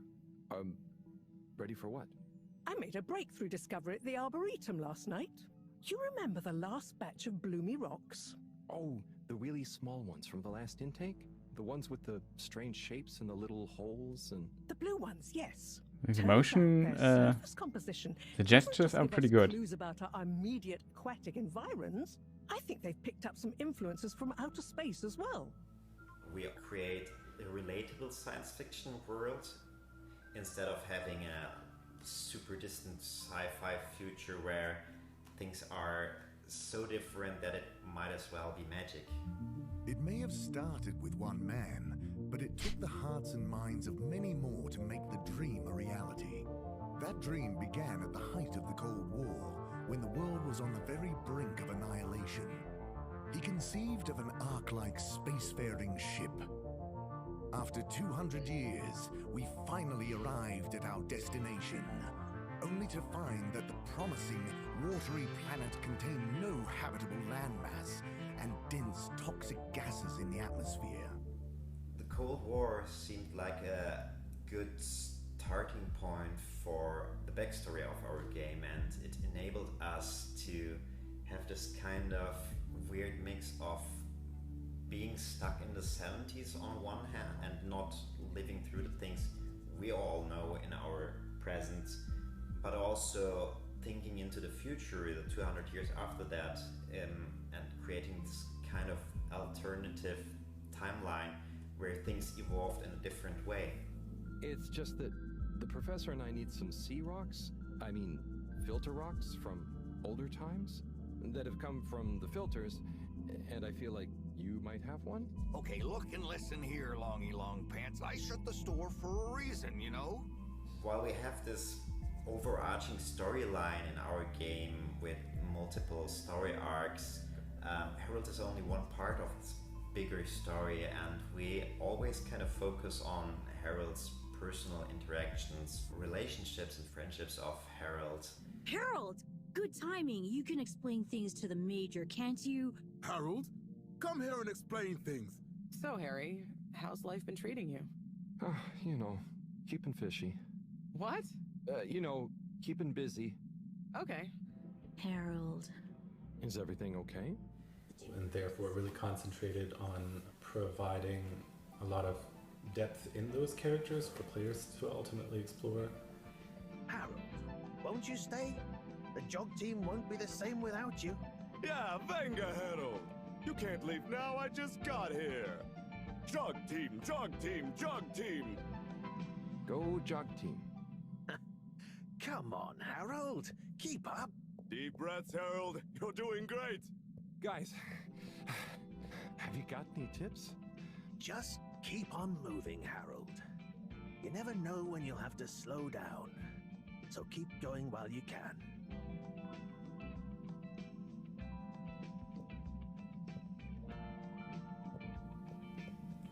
Yeah, that is so huge.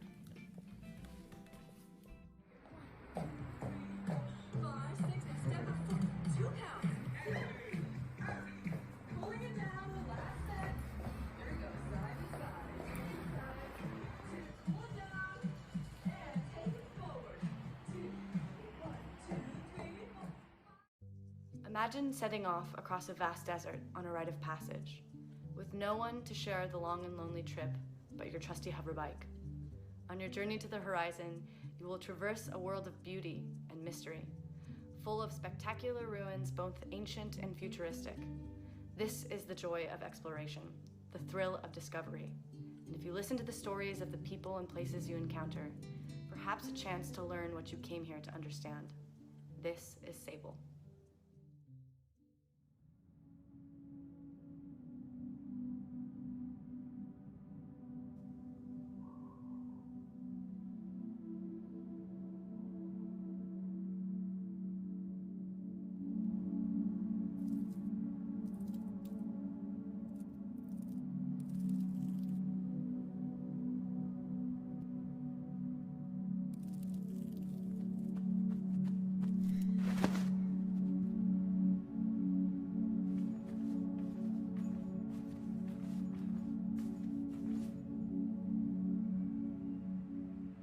Shedworks is us. I'm Greg, this is Daniel, and we started out in my parents' shed.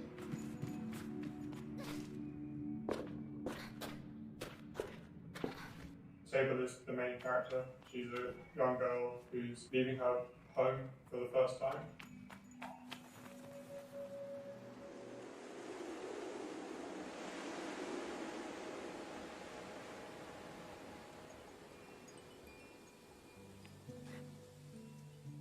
The gliding is what Sable embarks on as the story starts, and it's something that everybody who comes of age in the world of Sable does. It's how you find out. Am I muted the whole time? No. Leaving your home behind and experiencing the world, meeting people, trying things, helping folks in need, and ultimately deciding what do I want to devote my life to.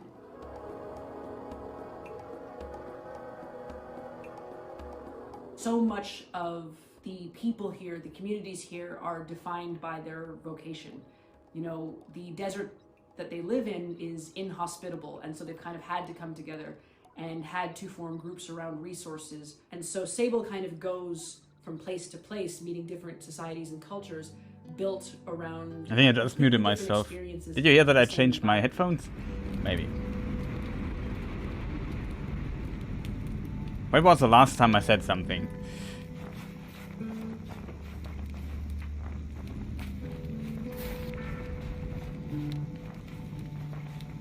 It means that she has to be a sponge, right? She's trying to figure out her place in the world, what she wants to do for the rest of her days. And I think that's what makes the story so fun. It really is about the places that you go, the people that you see, and the experiences that you have that not only shape her gliding, but shape her. I talked about the high frequency sound in the beginning. Also, I laughed at the dude in the doing aerobics, doing this funny movement in his 10K capture suit. Went to architecture school together. You know, our lives have kind of crossed a bit in that period. Your mum taught me art at secondary school. By the time we were at sort of university age, that was when indie games have really kind of taken off as a creative sort of field. I started to think about if there was something that I could make myself.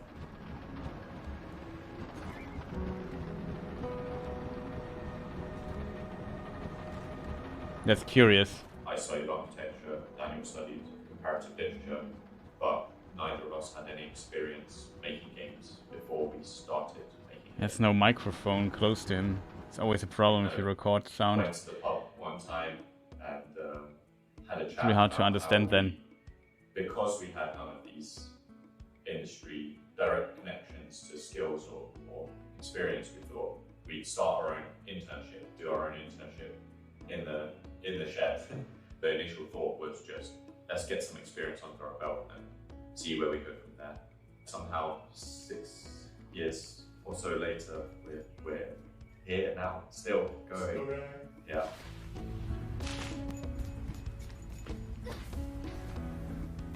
So this is a very interesting looking game. It's inspired by the art style of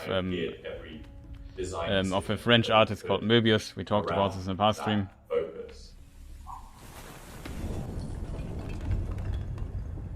The sound is better than last time. The online thing I posted had this weird sound, high frequency sound going on, and a lot of those sound and at the beginning track of the music. I don't hear it right now. The thing about it is how lonely it is, and the pace of the game is very laid back.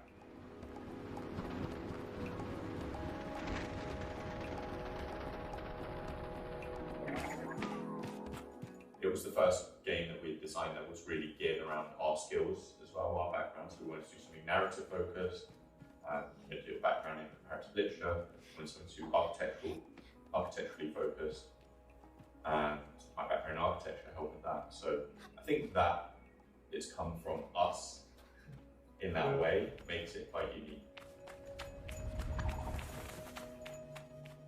We draw from a number of references and influences, we talk. I guess some of the most obvious ones are the visual ones, right? Stuff like Mobius or Tintin, or Studio Ghibli, and those kind of pieces were always influential. Yeah, it does have that mix of ancient and futuristic to our eyes, right, who live here, but to the eyes of Sable and to everyone in that world, that is all that they know. We brought Japanese breakfast onto the project really early on, like before we'd really started it, and so our music had kind of been there from the very beginning. So that's been the music itself has been a really big part of shaping where the direction of the game. Careful with the music.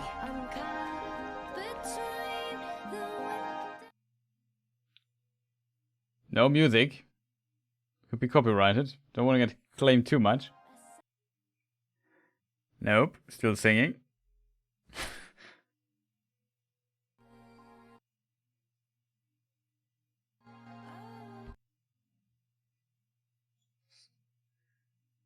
Some new scenes. That is where she gets the glider.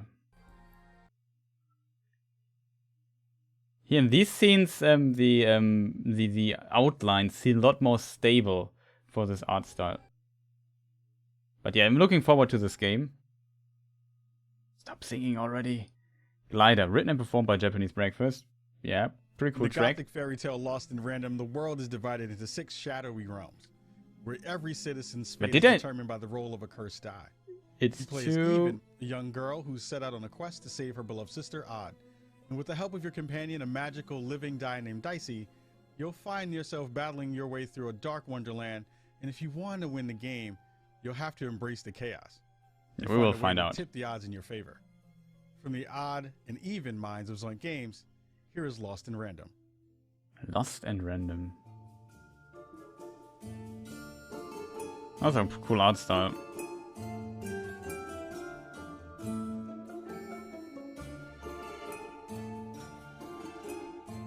So Lost in Random is being developed here at Zoink Games in Gothenburg, Sweden.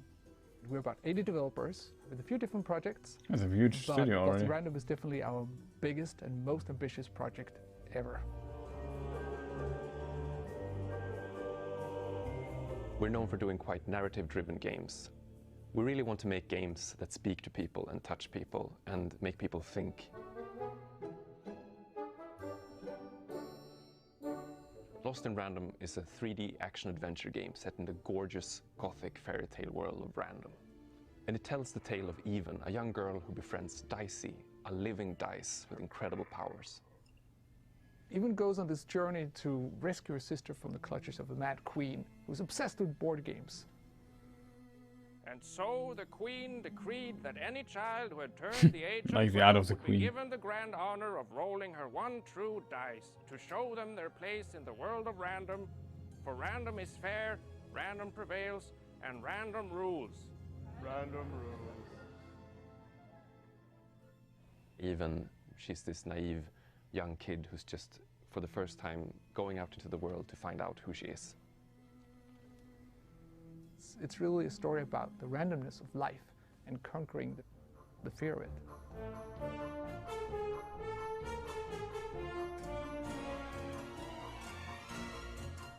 Even and Dicey are a really fun duo.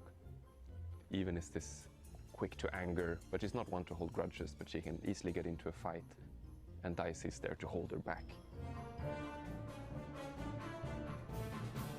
Dicey, who is this cute puppy kind of character, his moment to shine is when you're in combat. When Even rolls Dicey, he becomes this kind of Swiss army knife of magical power. No, Dicey. They should be scared of us. Right? We're really in love with this project. It's a great story, it's great actors, it's the innovative gameplay, and it just feels like everything is just so perfectly packaged together around the dice and this universe. And the style of the game is kind of like something out of a Leica or Tim Burton movie. It's really everything we've dreamt of doing all these years. It's really great, and we can't wait for everybody to play it.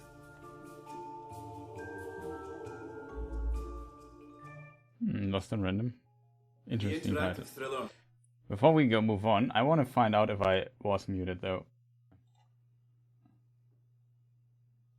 Which gave us this fluidity and also all the options that we have in modern. No, I wasn't muted. Relatable science fiction world. It may have started on the very destination, but also different way. Of course I was silent because I was listening to the interview. To ultimately explore it. Yeah, that is so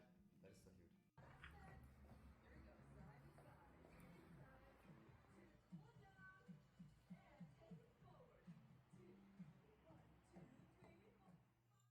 I think then I was muted there somewhere in between. Whatever.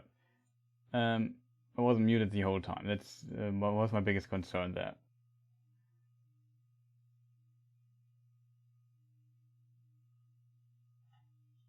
Let us move back here. 12 minutes. You play as a man who becomes trapped in a time loop, replaying Oh, the same time loop 12 game. Yeah, minutes yeah, I remember of that. one fateful evening in his apartment over and over again. Each time you're going to have the chance to make new choices, learn what led up to those terrible events, and perhaps even escape them. It's a story that's not just about how choices matter, but about how some stories can only truly be told when they can change, even just a little bit, every single time you retell them. It was a joy to participate in this project and lend my voice to the main character, and I hope you have as much fun playing it as I did making it. A fellow Scot, yeah. Introduce a game where the end is only the beginning. 12 minutes. Giodan going nuts in the chat. I really like the Scottish accent though. I think it's a pretty cool one. You want to guess what it is? This game is also depressing, I This is an think. outfit for a newborn. You bought it this morning. You wanted to surprise me. I'm sorry. You're pregnant. You know? I know because you already gave it to me. This has happened before. What are you talking about? What's going on? Someone is coming. He's going to hurt us. He says you killed your father. I need to know what happened. Why are you doing this? My father died. Died of a heart attack? No, I didn't have anything to do with... Any second now, he's gonna knock on that door. Help me. This isn't happening. This can't be happening. Police, open up. My name is Luis. I'm the creator of 12 Minutes.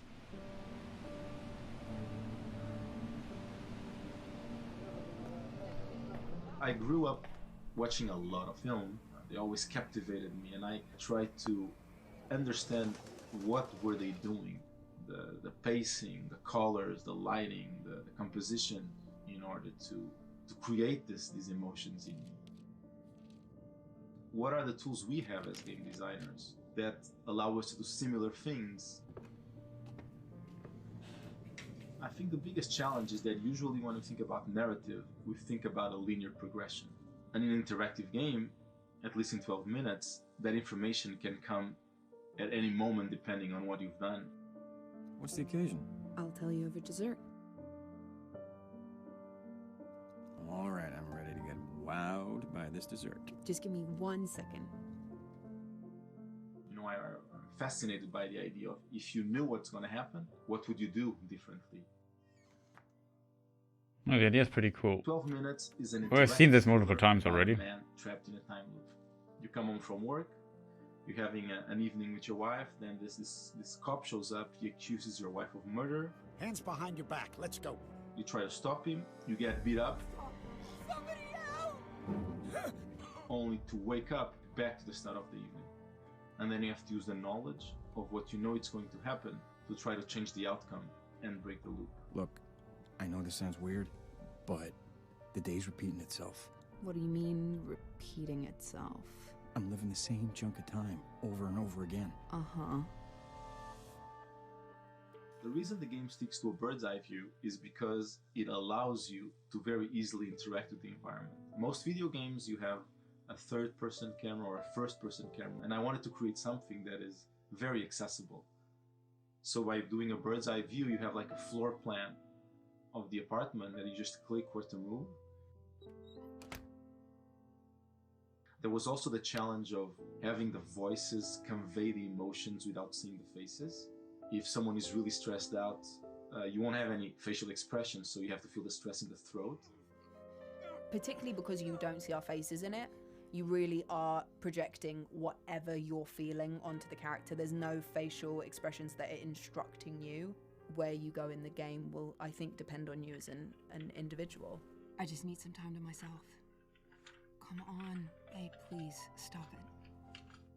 And if there's enough subtlety in the voice acting Wait. movement, your brain will Is this feel the rest. Daisy Ridley? Did I Just just think read in this terms right? of motivations. You know, what's my motivation for this scene? and workshopping with them, figuring those things out allows. Did not the expect to characters see her. come That's alive. that's the actress of Rey from the new Star Wars trilogy. This is never what I wanted. No, come on. I warned you. Look, you can't do this. It will be different things for different people. There are so many versions of the story that will either reveal something or show something, and you as the player are revealing how you deal with truth, how you deal with other people's truth. Working in interactive medium, you can make a story that becomes very personal to you, right? You're not passively looking at what's happening and processing. Also William Dafoe, yeah, of course. Also William Dafoe. It's pretty high profile, I would say. Change it to mold the way it's built. In a way, it becomes part of you. It's like you're part of the creative process that is happening. And because the game doesn't really give you a direction. I did not recognize the voice, to be honest. But I also tried to... It's not her fault. That allows you to, but I tried to remove the memory of Star Wars Episode 7, 8, and 9 out of my memory. May you be free from suffering. May you be free from fear. May you know peace and joy.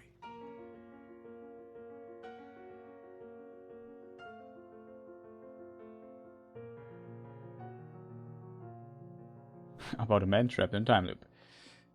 Pretty cool. Pretty cool. If you're not familiar with The Big Con, a coming-of-age comedy adventure about a teen in the 1990s, well, let me explain. You play as Allie, a high school junior who learns that her mom is about to lose her video rental store to loan sharks unless they come up with over $90,000 ASAP. Well, there's clearly only one thing you can do. Run away from band camp, head to the mall, and become a con artist. I mean, that's just common sense. From the decade that gave us the World Wide Web and so much plaid, I give you The Big Con. The Big Con. Careful music. You might skip this title.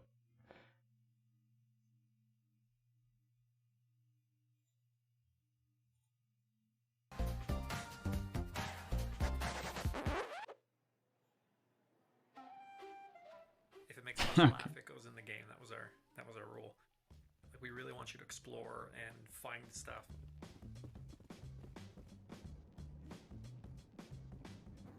Random conversations with people that, you know, some people might see, some people might not. It makes us happy knowing that it's in there.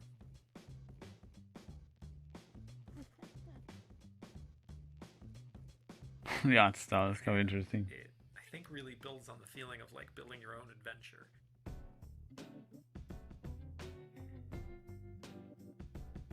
There's a break in between. Not as done in video games, so we wanted to do. This is the last game.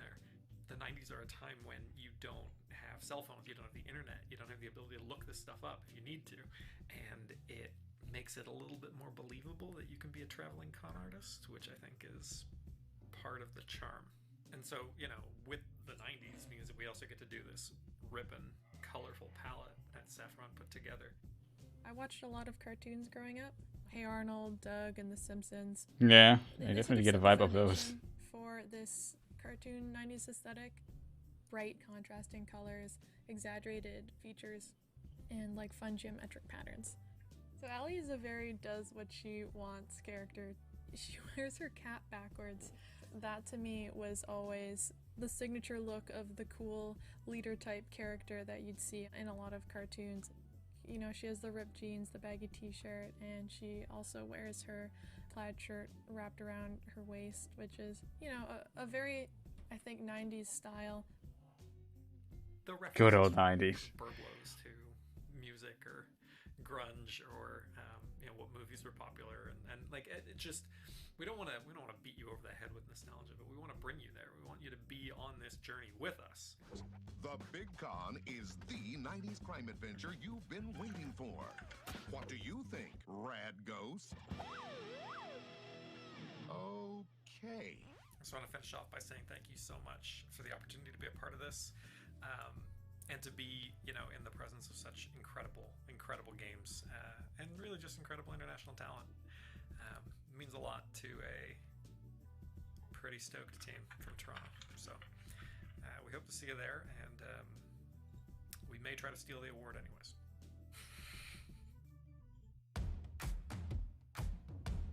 Experience, demos of all those things. What? That's too fast. I didn't read it. Of all the selections at something somewhere. Okay. Production services and editing. Okay, okay. What does it mean though? Thank you for watching. Yeah, we can't hear music anyway. Black screen, black screen, black screen of doom. We'll be back. Summer of game. Well, what's coming next? Do I want to see this? Because I have to admit, I'm kind of at the end of my listening power. If that makes any sense. Okay, I could skip here for a long time. What is coming up next? Something interesting? Starting in 50 minutes? What? I thought that was already the Expo thing.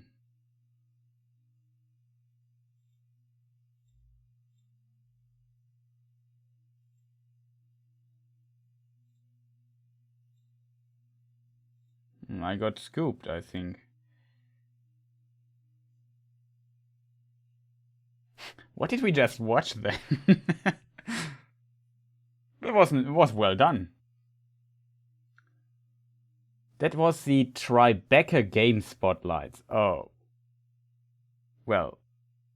Maybe put it not in the same stream. I'm confused then. Okay, chat, sorry. It was not the IGN spotlight, it was the Tribeca. But it was pretty cool, I have to admit. I mean, as soon as I saw this at the beginning that was published by Humble, I thought, okay, that might be right.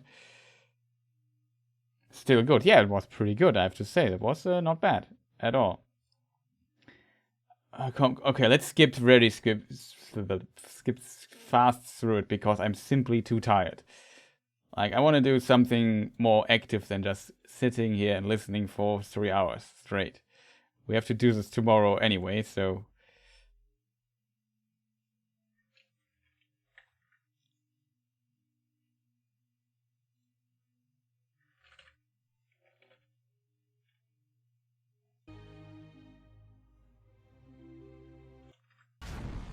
IGN Summer of Gaming. The biggest video game event of the year is now all summer long. Yeah, okay. Come to the point. IGN Expo, and you're about to attend. Oh, this game looks interesting. It's by the what was the game called? This is our special corner of the summer. Absolver makers. All the unique games that make up the greater gaming cosmos. So buckle in because here. Yeah, we. Okay, something trailer. Good. Straight to the point. I like that.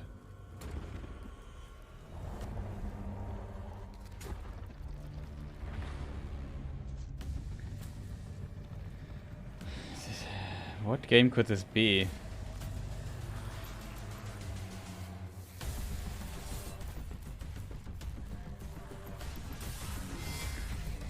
No idea.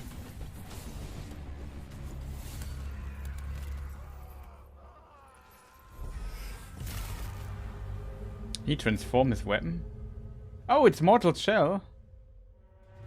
Like a DLC or something. Interesting. Didn't expect that to come. Will it come to Steam though? It seems like it. Hope it's not another exclusive. Mortal Shell comes out on Steam in August or something. We might look into this when it comes out. It's also Souls-like. Chillest place to be during this hot summer of gaming. You see the way we're dressed? We're clearly here to have a good time. I'm Akeem Lawanchin, joined by my festive buddy, Brian Altano. And for the next hour, we're going to be bringing you exclusive first looks at upcoming video games that'll likely leave blisters on your thumbs from the sheer thought of playing them, Brian. It's physically impossible to get blisters on your thumbs from thinking about something, but, you know, I believe in you. Your heart's in the right place. By all means, continue. Brian, look, I gotta tell you, man, you don't tell me what's physically impossible, baby. Tell me about the games. You know, we're smack dab in the middle of summer gaming. IGN's all summer long game abrasion celebration. Now, yesterday, y'all he has a PlayStation 1 logo on his chain. Pretty cool. Coverage, and this right now, this thing that you're experiencing right now is our very own IGN Expo. It's the eye of the heat storm, and, you know, well, we all want to know, baby. We all want to know. I didn't get an Echo machine. Did they mail you one of those? Anyway, I'll tell you a little bit about the games. But first, just a teaser. You just got to look at the brand new Mortal Shell, the Virtuous Cycle DLC. And coming up, we've got numerous trailer reveals of upcoming titles, DLC, announcements, developer walkthroughs, and so much more. I'm actually not sure if we're allowed to spoil the surprise for you all. So let's just jump right into it and show you some exclusive game footage from Creed. Creed? What was that? World premiere? Oh, boxing. I'll go easy on you at first. I got this. Let's do this.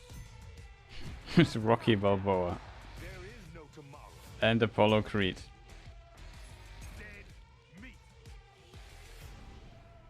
I defeat all men. Good old Dolph Lundgren and Mr. T. Ready to feel the beat? Didn't take a single hit. I did it!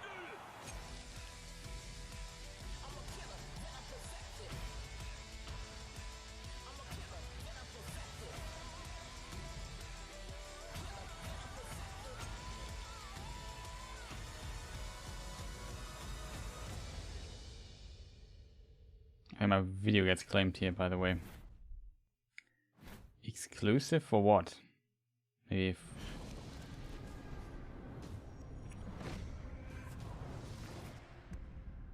Frogwares. What could that be? The position of the inkwell indicates that the victim is left-handed. However, the bullet entered the right temple. That's strange. The goodbye letter was written while the victim's glasses were left untouched upon the nightstand. Who would want their final words to appear crooked? Traces of a long dress. Is a crime disguised a suicide? The maid? No. I have it. They belong to the priest who wanted to retain ownership of the land for his presbytery. The first case on this island is closed. That's incredible, Sherlock. You always impress me.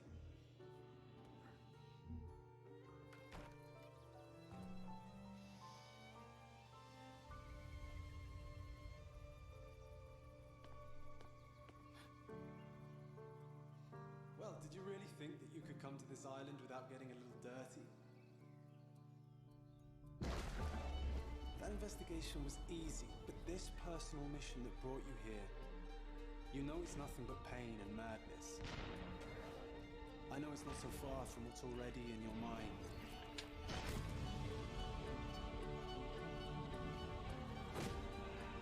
But once the truth is revealed, will it help?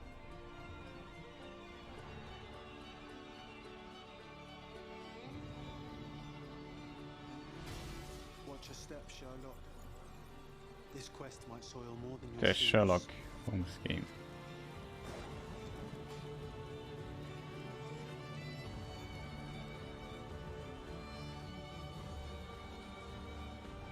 You're not ready for this investigation.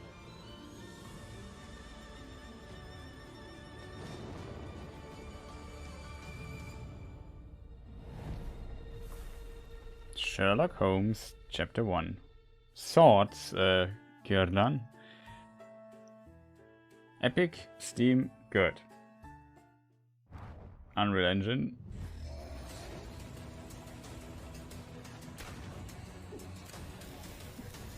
Quite nice, yeah. Art style looks nice, could be interesting. What is this game though?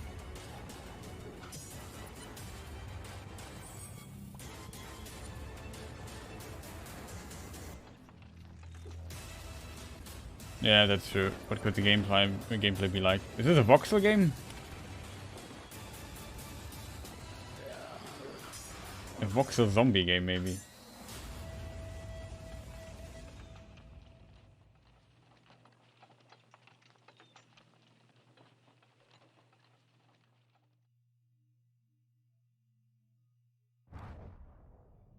What was the name? Survival Machine, okay. Game that will unnerve you. Good. Rev but big truck, yeah. The Survival Machine game you would play. Oh no. Oof.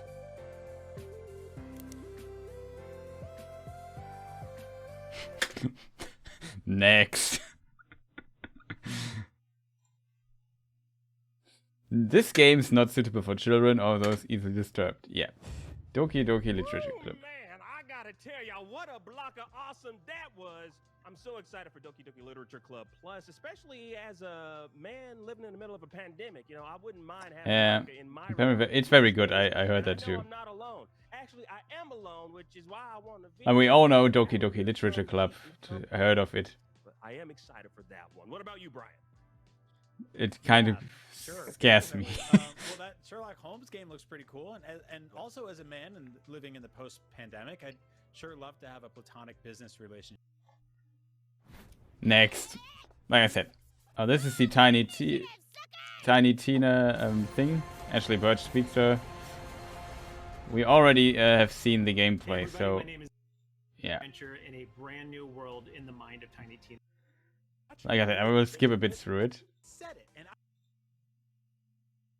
I don't want to skip too much though. In a fantasy tabletop adventure where anything can happen. Well, we've seen this in the other show, so I don't want to go through it a second time. It seems like there's no new footage. We absolutely love. Wonderful. There, I said it, and I'll. IGN Summer of Gaming 2021 is presented by. Like I said, we'll skip a bit through it. Movie, The Tomorrow War, exclusively on Prime Video July 2nd, and powered by Durasco Guard. That's yeah, we know this. Can we maybe move on to when something interesting comes again? Maybe. All the breaking movie, TV, and see now, Akeem. See, physically. Oh yeah, that's this game we always saw. It's by the Absolver makers, which was a game that lets you basically modify the fighting style of your character, if that makes sense. So, pretty cool. Looks also stylistically a bit similar, distantly. Okay, video gets claimed. But I like good brawl.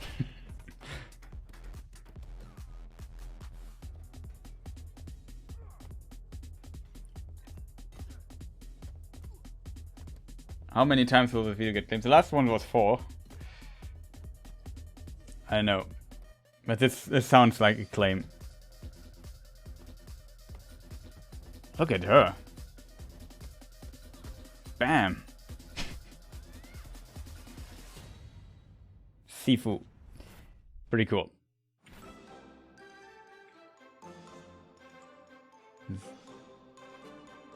This.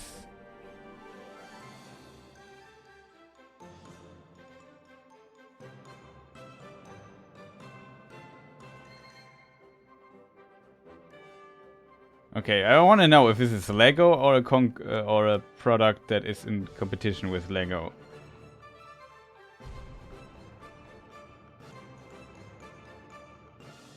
Also like the music. Probably you get also claimed.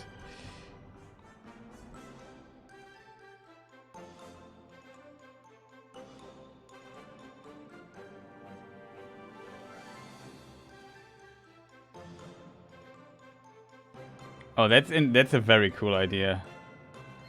So you can build stuff in Lego, photograph it, and it creates stuff out of it, and you can print it in your handy 3D printer or what. I don't get it.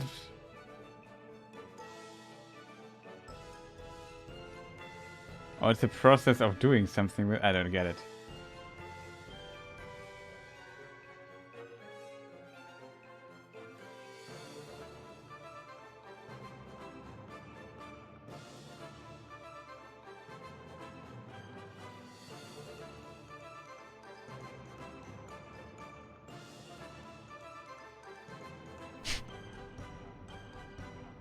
Chat, I'm lost.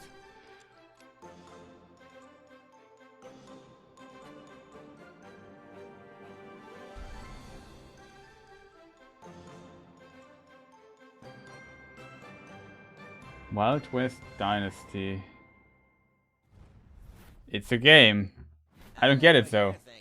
Who is that gorgeous amphibian, and how can I be as successful as him? Maybe this is how they made their levels in the game? Probably. You gotta come to Ratlandia, the place of opportunity, where even the ice cream's dreams of hitting the big time.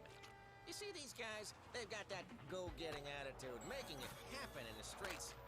And oh, the streets, kid. Forget paved with gold. It's cool, but why? Exactly, that's my question. Cool, but why? Ramps and grinds everywhere. Makes you wanna grab your board and hold on, you can skate, right? First I thought that would be part of the feature that, okay, you can maybe play with Lego, build your own world, scan it, and then it turns it into a computer game and you can play it. That's a cool idea. But then they started this 3D printing. I thought, what on earth are they doing there exactly? Couldn't you achieve a landscape not much easier by not having it scanned? With some sculpting tools? Kind of weird.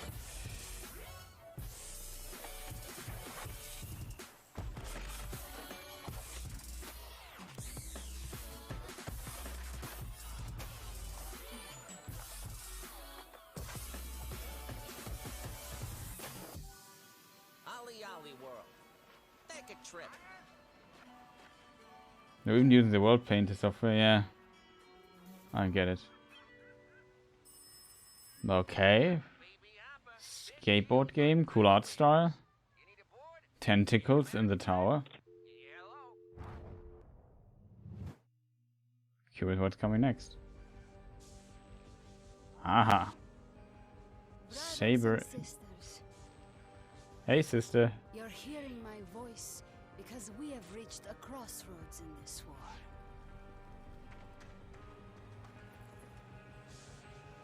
We know now that no miracle is coming. That simply surviving is a slow death.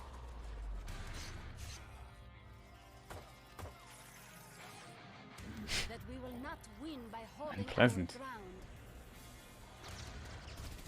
Our ranks have grown. Our skills have sharpened. And our weapons are loaded. We have initiated a new strategy in Kamchatka. Kamchatka? Our forces are prepared to take back Rome.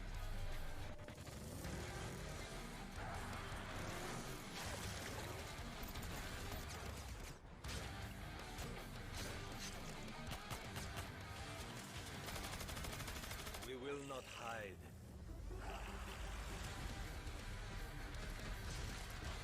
There will be no retreat.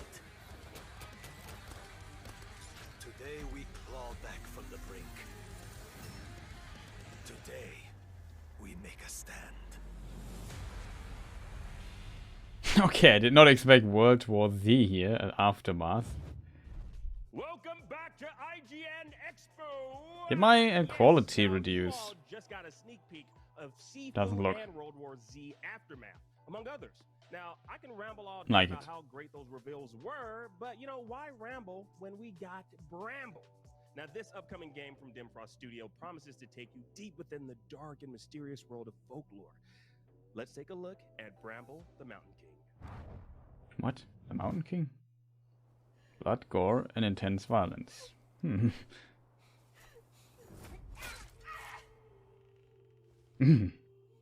Oh yeah, unpleasant.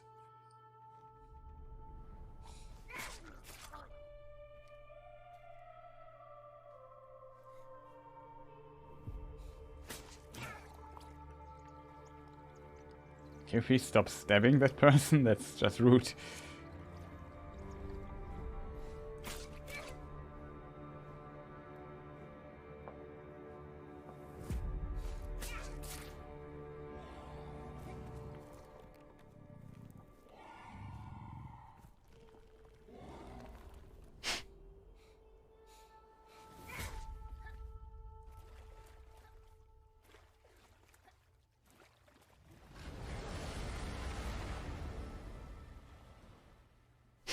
Okay.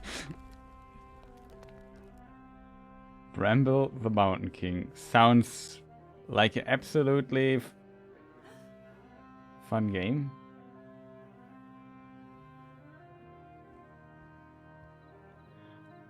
totally not disturbing or anything.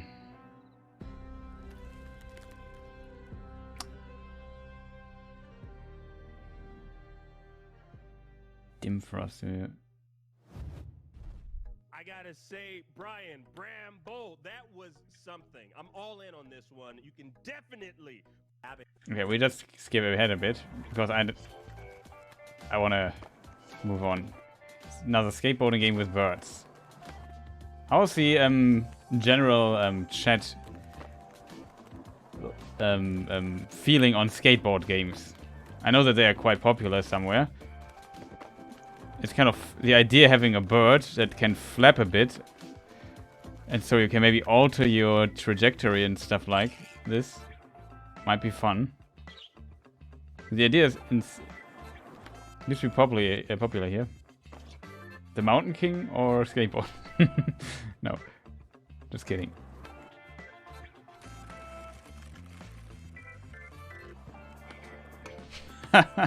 No problem. I thought I also tried to be funny at times, and I failed again.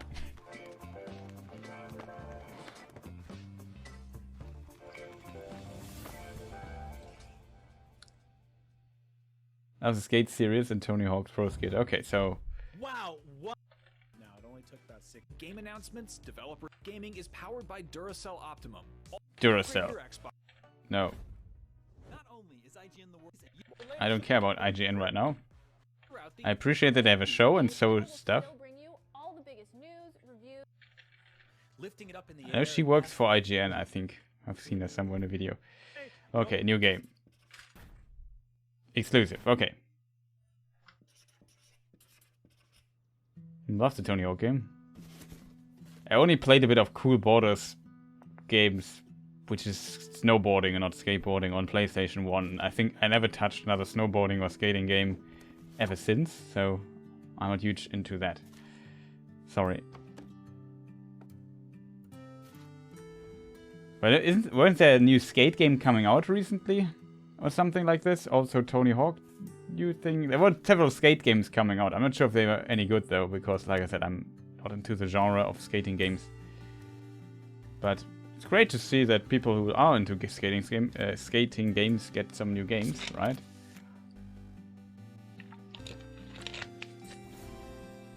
What is this game about? I don't get it.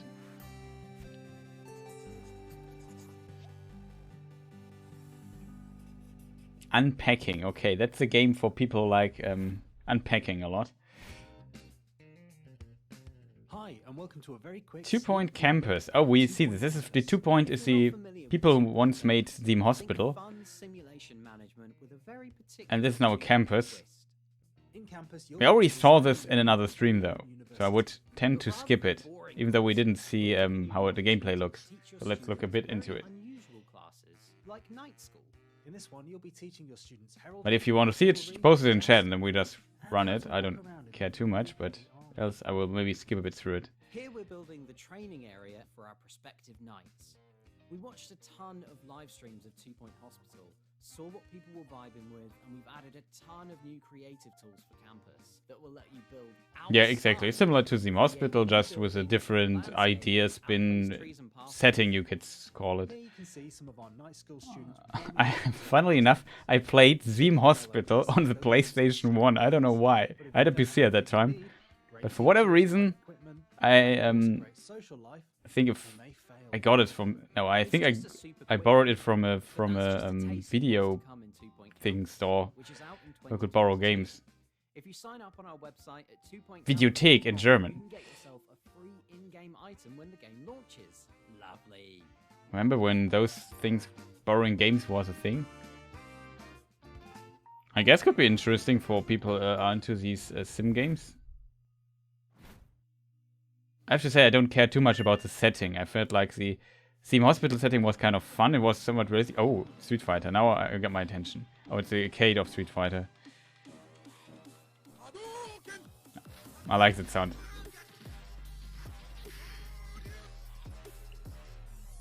What's always fascinating to me is my Japanese is really bad, so I look it up to double check. There's the Hurricane kick by Ryo. Tatsu or Tatsumaki. And Street Fighter, I think he says Tatsumaki Senpu Kayaku or something like this. Senpu Kyaku. There's no A between it. Okay. Maku Senpu Kyaku. I never hear this when he says it on the Super Nintendo. I also minimized my browser here. Me who you are? I don't think so. I've never seen you before in my life. Somebody in this city is about to break the golden rule. Some people say it's the creation of an all-seeing god who's watching everything we do.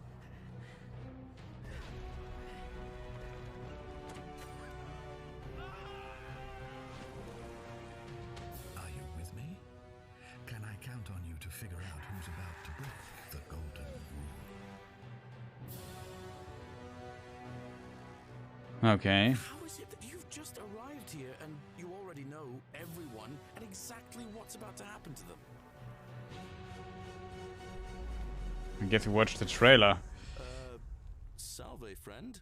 I'm Galerius. Salve.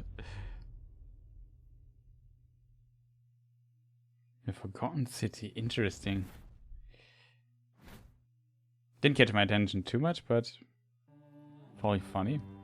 Okay, what is that? I like... Looks like a classical RPG. I like those. From a new dawn, a hero rises, torn between two worlds, yet part of none. Problem is I don't have time to play those games, but I like them, in theory.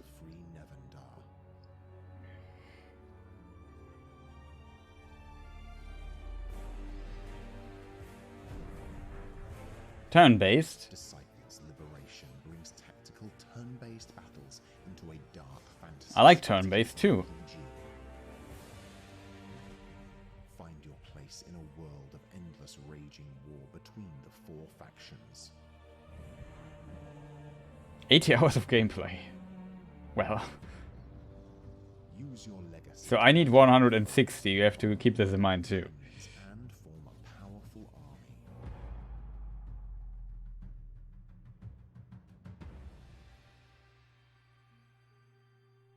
What's the game called though? You mean 240? Yeah. I mean Cyberpunk is a 100-hour game and I have 300 hours on the clock. So ridiculous. But it was not it was more than one playthrough. 1.5 or so. But you're probably right.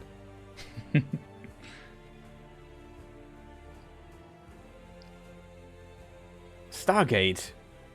Seize your destiny and liberate the land of Nevendar.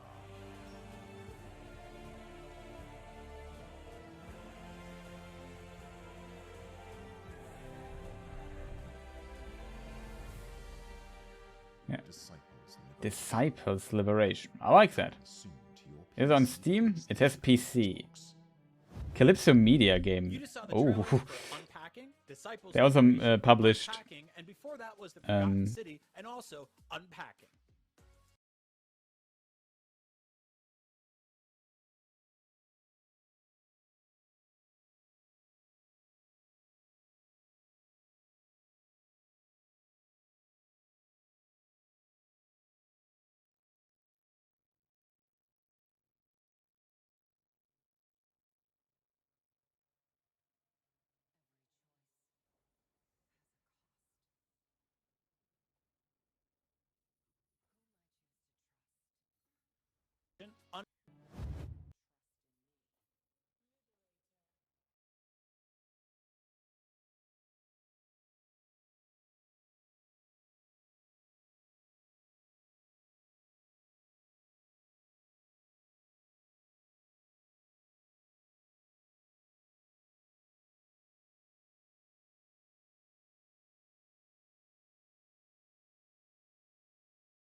Why am I muted? Since when am I muted? Also, thank you for the thing. How did I mute myself? So that what I just was saying, we know the trailer. So if we come back to the Steam page here, we know where have we seen this trailer here together? So I have to just say it again. But I remember this scene here with the cutting, which sounds like unfortunate events to those people. This scene I remember. Where have we seen this? In which trailer thing? Also, it's very good that we have the muted icon now. I need one of those also as a subscriber item or some icon for Twitch. But does somebody remember? What show could have been? Was there a PlayStation show going on somewhere? I can't remember. Yeah, but it's for 2021. Calypso also made Port Royal 4, which I played a lot here on stream. It's also on Xbox, so it's not exclusive. What else? What did we watch? Did I watch it in private? What was the last bigger event with games? Was there a PlayStation Experience or something going on? I'm not sure where we have seen this, but this trailer looks incredible. I've definitely seen the trailer before of this. It was on the Steam page, yeah. Did anyone see it too? I'm not sure. Whatever. Let's move on. How did I mute myself, though? You saw the trailers for Unpacking, Disciples Liberation, Unpacking, and I am so... But one-man developer Andrew... Oh yeah, this Fox, the cute Fox game. Now with that said, Akeem, I am... Fox game. Tunic, that's the name. Zelda Fox game with dodge rolls. Since we first saw it, and it's still not out yet. The same demo has been making the rounds for many moons, but one-man developer Andrew Schuldeis is absolutely adorable. Also, I maybe switch my headphones back because they're a bit heavy on my head always. Bigger ones. It's just more comfortable to wear the. Here are 5 reasons why well, that didn't go well. Sorry for the noises. Go with my in-ears. More comfy. In the new demo, which includes a slice of the overworld as well as one dungeon, you'll encounter a number of different enemies after you find, in order, a stick, a sword, and then a shield. From simple blobs to laser turrets to a giant bone monster that, try as I might with every power-up I could find in the demo, like ice bombs and sticks of dynamite, I could not bring down.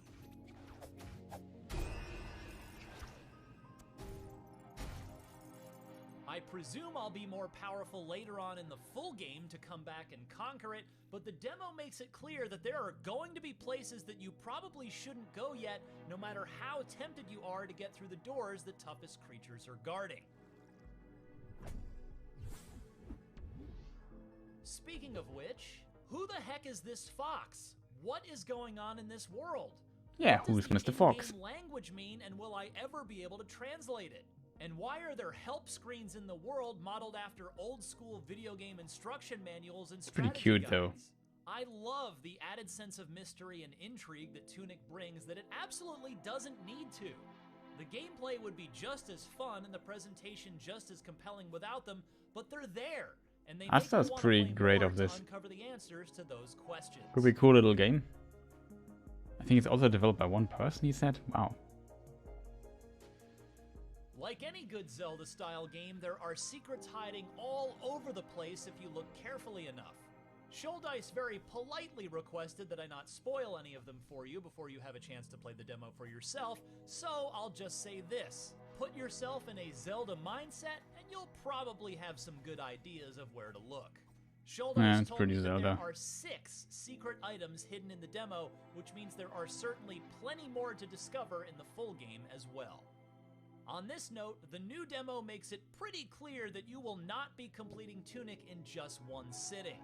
The one dungeon here has plenty of layers to it, and while you can save your progress at various shrines, doing so resets all of the monsters, so there will be a constant tug of war between taking risks to progress and playing it safe. I do appreciate how there are environmental shortcuts that open up as you go, meaning that if you die, and believe me, you will die, Respawning at the last save point means you won't have to walk as far or fight through everything all over again in order to get where you're going. But this world is clearly a big one, just like any Zelda-style game worth its salt. Finally, allow me to state the obvious. Tunic looks and sounds beautiful. The simplistic, colorful visuals lend Tunic a very playful visual tone, while the serene music adds a very pleasant, calming vibe to the gameplay. The combination of the two is fantastic. Tunic blends retro and modern in both the audio and visual departments in a way that gives it a wholly unique look and feel. I absolutely love it. Yeah, it looks really great. And Okay. with that, I wholeheartedly recommend you play I thought he was done now. yourself on June 15th. And Oh, after there's a you demo. do, I have little doubt that June Tunic will not 15th. only ping on your upcoming That's game in 3 radar, days. but 2, rocket up towards the top of your 4. wish list in the process. Something While like that. Shouldice still hasn't given a concrete release date for Tunic, there's more reason than ever to believe that 2021 is finally the year. For more Also, on octopus Tunic, explodes. don't miss more gameplay from the old demo, and for everything else in the world of video games, stick with IGN. IGN Expo is in a couple of holes. Stranger Things. Yeah, Smite. We always saw this Smite, Stranger Things cosplay.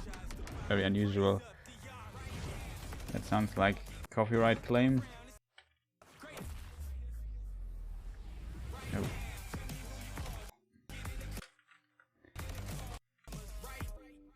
Splitgate. Oh, that's the new Street of Rage thing, I think. Pretty cool.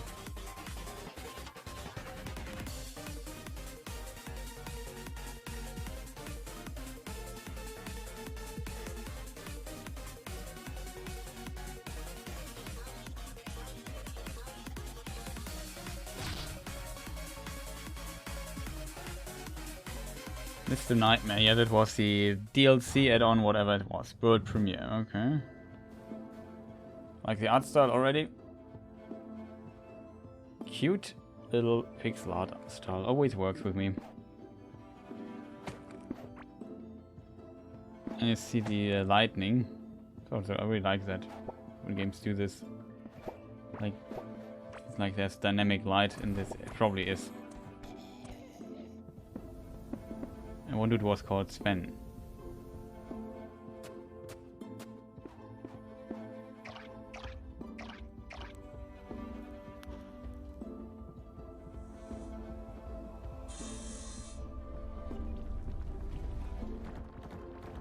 Gigantic bug thing.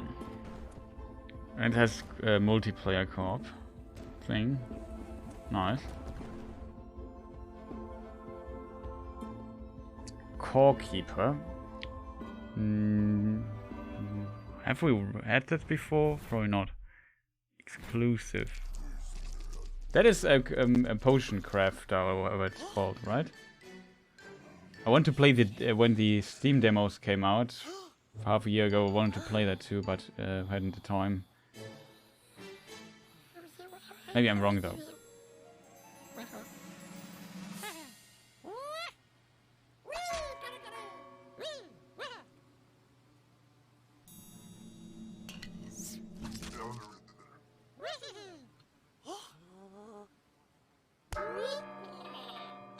Maybe I'm wrong though.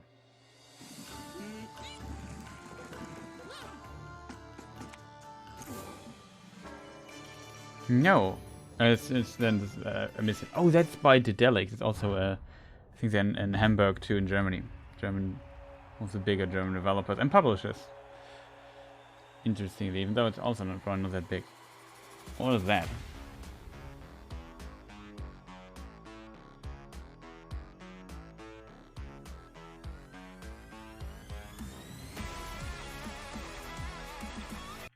Okay, it looks like View gets claimed material. What was that? Audio clash. Okay. Let's skip a bit through this. And Duracell, yeah, IGN is great, whatever. you need a show anime announcement. I'll be here covering controller break. To the summer of Boardwalk. We get to developers. we played in the woods. She has a crooked nose with a yucky wart. It's just the long grey hair that makes her look old, but she's pretty young actually. She owns a black kitty. She built herself a shelter out of wood and pieces of old cloth. I think it was standing on a chicken leg. It's made of gingerbread chocolate candy and a lot of icing. I also want to have gingerbread chocolate candy right now, if I'm honest. Big black cauldron over the fire. Probably bats, spiders, mushrooms. She can always smell a child when it's close. Always. You want to know if all of that was real? Well, even if it wasn't before, it certainly is now. Okay, that's a pretty cool transition, I have to admit. Am I seeing things? Or did she have a hunting bow? What is this game, though?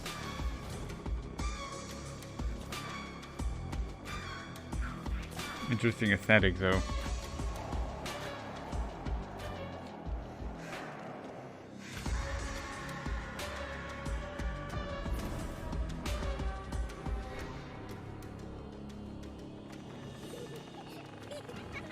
Black tail?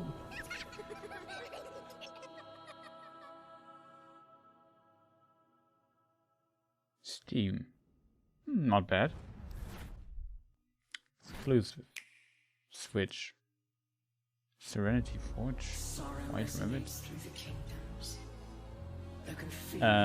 What could this be? Doesn't look like Blasphemous. Maybe it's Death Gambit? I think it's Death Gambit. Which I also wanted to play on stream. Can you levels? Death Gambit. Very hard to say for me. What do you dream of becoming, Soren? But maybe I'm wrong. And it is... There's another game. I forgot the name.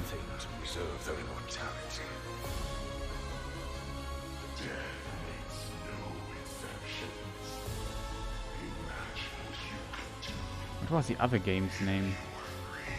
Yes, Gambit and... You lack the conviction to do what is necessary.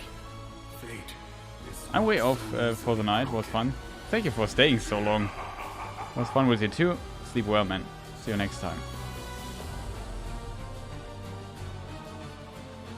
You continue to feed into this cycle of death. Your light doesn't deserve to fade just yet. You Let's remember see. our deal, don't you? Ha! Death Gambit. I knew it. Afterlife. New DLC. Looks pretty sweet. I want to play Death Gambit in the future. Wow.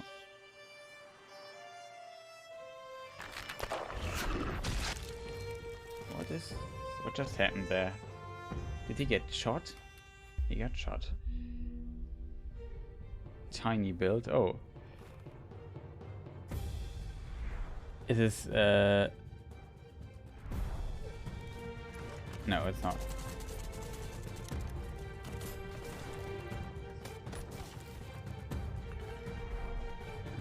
Gameplay looks familiar and these sounds.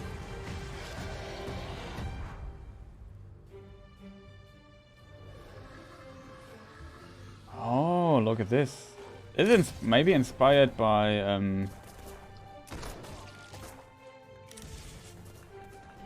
in the way it looks by Sunless Seas and Sunless Skies. But it which looks totally different though, art direction wise. Powerful pen.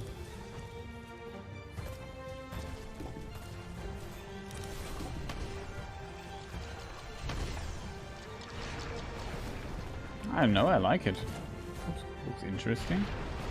I like those, I like airships. I don't know why, like, these designs and so always resonate well with me.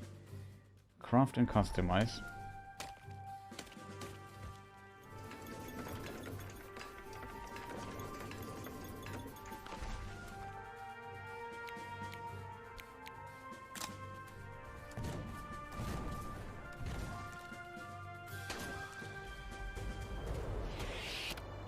And little cartoon cutscenes in between. Pretty cool.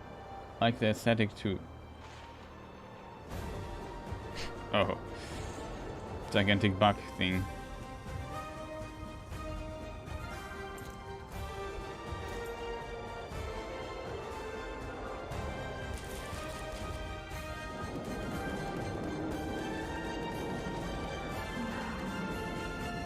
Black Skylands.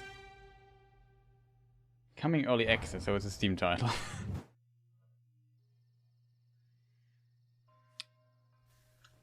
The king left us no chance.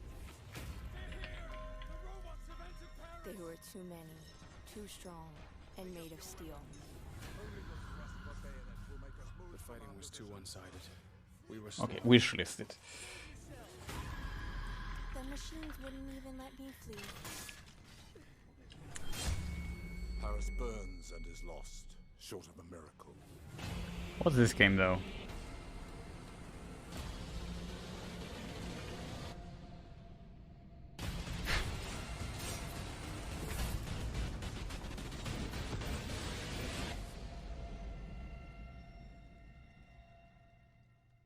Steel Rising, interesting. Like the art style. This is Unbound? Is that the name? We played the demo of that and it was absolutely, it was fantastic. Yeah, it's that game. Really, the demo really convinced me. I haven't time to play it yet. I think I haven't bought it yet either, but maybe it was not out and the demo was just, yeah, it's coming out soon. Then this game is not out yet. But this is the demo was so much fun. So much fun. Full recommendation. Check out the demo on Steam. It's on my wish list too. Before we move on here with my excitement, is there a release date or something? July 28th. Okay, we have a game for July that we will play. Chat, I'm happy. If you want to try it out, there's a demo for it. So, yeah, pretty great. Now, you just saw trailers for Blacktail, Black Skylands, Still Rising, and Unbound Worlds Apart. Now, you can actually play that last one, the demo, right now on your Nintendo Switch. Yeah, he heard it from me. I know as he recorded this. You definitely.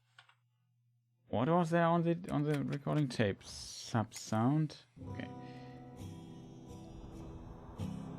Time is like gravity. This music sounds familiar. We are constantly falling forward without noticing it. But then, it all stopped for me.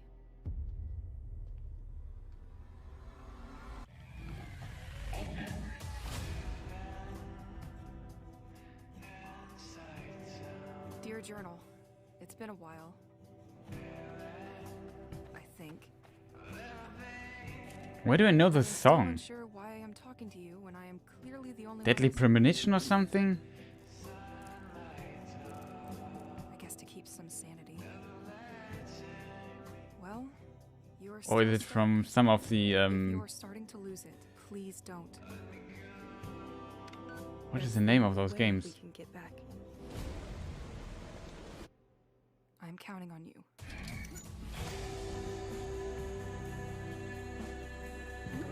No, Silent Hill maybe.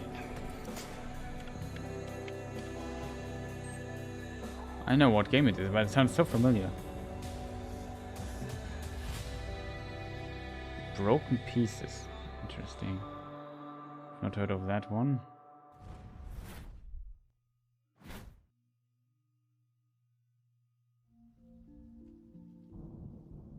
Oh boy, I'm really done for the day.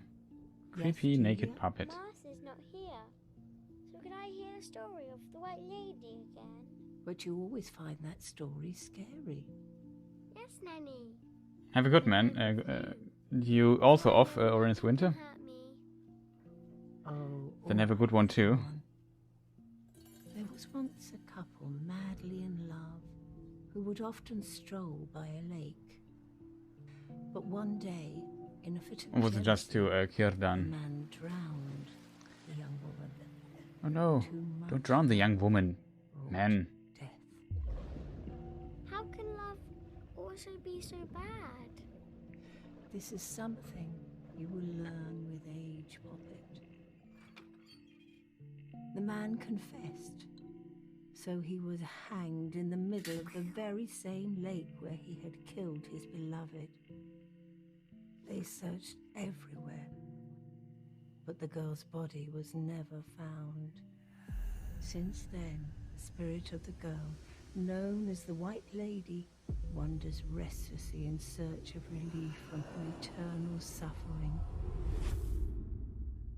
Only the life of another young woman can give the lady a moment of peace. That's always terrible to hear. I'll never get used to it. You never get used to that kind of pain, my sparrow. But those in great pain can attempt to evoke the lady through a dark ritual and magic of the tarot. As the lady knows their suffering all too well, she could show them pity. Or she may not.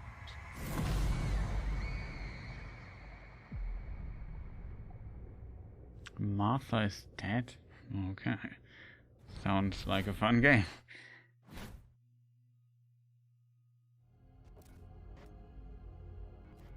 Actually, the Italian Games Factory. Interesting. Space. I'm sold already.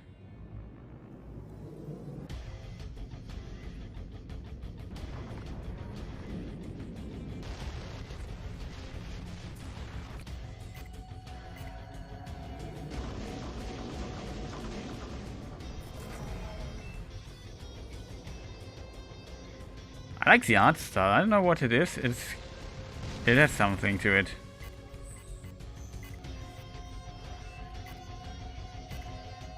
Like how the ships are designed. And it also feels like it's a bit, in some areas it's the lighting is very bright, you know what I mean? It makes it look a bit weird, but somehow also interesting. It has some weird pseudo-realistic look to it, if that makes any sense. Haunted space. Okay. Another exclusive. The catastrophe of 1986 was a great gift for humanity. One of the greatest. What are you talking about? I could tell you things that would turn your whole life upside down. But I don't want that.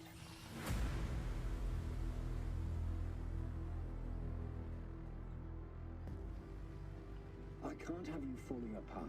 Don't you understand? I need you. What are you saying?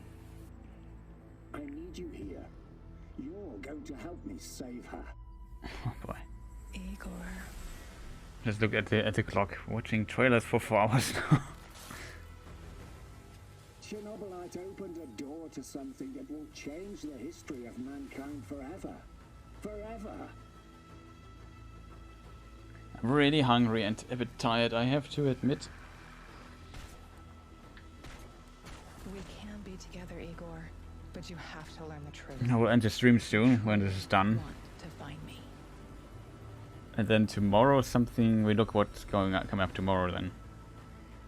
Build a strong base. It's always important to build a strong base. But there are others who will help you. This is it, my love. The last stretch.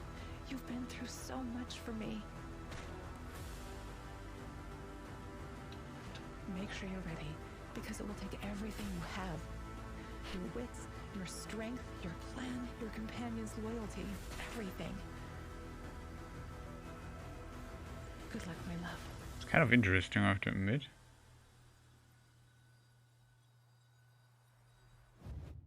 You know what? What a fantastic show full of great new games to look forward to. See, Is there more? your biggest week. And how Okay, that was like a schedule. Ubisoft Forward is tomorrow, which we will look. Xbox is Sunday, so Sunday will be intense. With Square Enix also on Sunday. I think that's the end of the stream though. What if exactly what happened to the planet? From the triumphs, he's behind the Okay, StarCraft action. Welcome to IGN. several wins. I wasn't happy with his performance last time Cyril played. From the triumph down in history. Yeah, Daigo. Pretty cool. Whether it's the late, that's the fix. Thanks for watching. Yeah, no problem. Okay, we are done with it finally. Okay, this has been a long stream, people. It's not long. It's just 4.5 hours. But yeah, I don't know. It was kind of difficult because of all the interviews with so much information. So it's more heavy, I think, on you to do this. And I want to play some games. I said played some Guilty Gear. We looked to get to what do you call it? Cross some time now. I know what I mean. To just move on some time because the streams weren't running just yet. We played some Guilty Gear 2, which was fun. Well, I only did the tutorial again for the 4th time now, I think. No, the 3rd time. And we were a bit in training mode, and I practiced a bit, or we looked a bit into some kicks and basic stuff.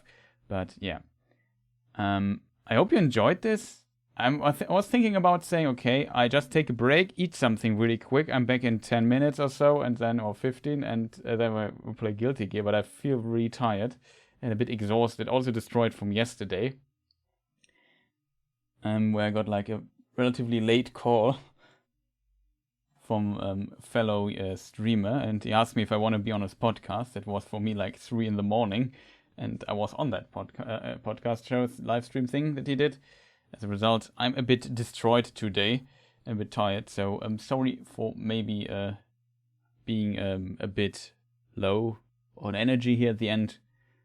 But yeah, I don't know when we started. I think it was also my OBS crashed 2 times today. I have no idea why. So we started earlier than the total amount of the clock here says. Could look into that.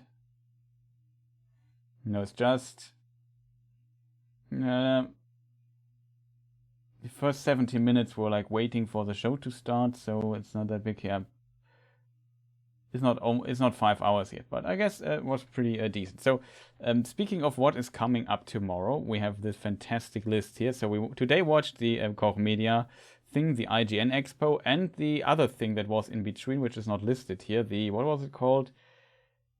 This here. The Tribeca Game Spotlight, which was pretty cool, I have to admit. That was a pretty cool show. It was a lot of fun. I think the Koch Media thing would have worked a little bit better as I don't know, as a podcast or so. It felt like it had a lot of interviews and was very interview heavy, and as a result, you expected like, okay, we see some trailers, and I suggested maybe cutting. Like this show here did it better with cutting to footage, and so what the guy was talking about was also what we saw in the background and so on. That helps usually in video format a bit better. Simply would expected something more like this, or like the IGN Expo with small segments of which I skipped through. I'm a bit sorry for. That's nothing personal against the host. There's just like that we already were a bit exhausted after all this stuff we watched before. It was multiple hours of content. Like doing this for like 4 hours, then it gets a bit exhausting. And so as a result, I skipped a bit through the IGN Expo. Sorry for that. No disrespect there. But it was just getting to see the trailers, see what games are coming up, maybe talking a bit, and skipping through all the stuff. I still hope you enjoyed what we had today. Tomorrow, I'm still not sure what this here is. What's the Guerrilla Collective? I remember. They have in their list here, as you can see, Ghost Runner. And there was Ghost Runner 2 announced. Not sure if they show something like this. Would surprise me though. I don't know. Maybe that's just more information. Not sure if we will watch this. Because it's for me relatively... Let me see if it's here in the list. Yeah, here. It's 5 p.m. That's a bit early for me, to be honest. Because I also have some work still to do in the background. And yeah, but Wholesome Direct. Not sure what... We probably... that was my suggestion. If it's interesting, we watch it later. So maybe I start from my perspective at 9 p.m. So if you are in Los Angeles, it's 12 p.m. If you are in Sydney, it's 5 a.m. in the morning. And maybe after it... Yeah, well, there's still a lot of program here. I'm just seeing this. How long is it? Devolver Digital, it doesn't say how long it is. Okay, usually it's like 30 minutes. It's not that long. That will be interesting, definitely. And the Ubisoft Forward is right before it. If we have time somewhere in between, maybe I start an hour earlier or so, and then we watch, skip through the stuff that might be interesting if people are interested in that. But my main focus tomorrow will be the Ubisoft Forward and Devolver Digital and maybe Gearbox. That is the stuff I will look. If you're interested in the time zones when the stuff's happening, I just post here the link of it into... Okay, that didn't work too well. Does this work like this? Let me just double check something. It works like this, so this link here should work. And yeah, there's that. And then Sunday, of course, Xbox, Square Enix, and PC gaming show and whatnot. We will look into that. On Sunday will be a long weekend for me, really exhausting weekend because a lot of content is created here. And all the other people. But it was kind of fun and interesting. Oh, now I can also click again on stuff. Great, that is good. Is there anything left to say? I hope, yeah. Happy you enjoyed this Arenas Winter. Nice to always see you in stream, man. Happy you enjoy my content so much that you are always around. And that I have somebody to talk to. It's pretty great. Being active in chat and so on. So yeah, there's that. Not sure if is anything else interesting. Some other shows stuff. We focus on the main events because else, if we get like an hour of interviews, as you can see, it's pretty. It can be a bit exhausting. So for people who want to rewatch this stuff here, I also post the link into chat. So you have the links available for you. You can find it. It's also an IGN game. Shoutouts to these guys. It is the IGN Expo and also the what was the other thing called? I always forgot the name. The Tribeca games. I'm still not sure what Tribeca games is or means, but it was a pretty good show, I have to admit. Pretty curious how the feedback on the other shows. Like it felt more like a lot of interviews, and it didn't. It's always kind of what to expect from a show and so on. For the Koch Media thing, and the expectations were probably a bit different from it, but maybe they also communicated and we just didn't read it. I'm not sure, but it was very, very, very interview heavy, and as they often did not show any footage toward the interview. So for some games, you simply had an interview without footage, and the interviews were pretty long. That was not what I was expecting out of the show. So this here mixed it up a little bit, and even though it was also interview heavier,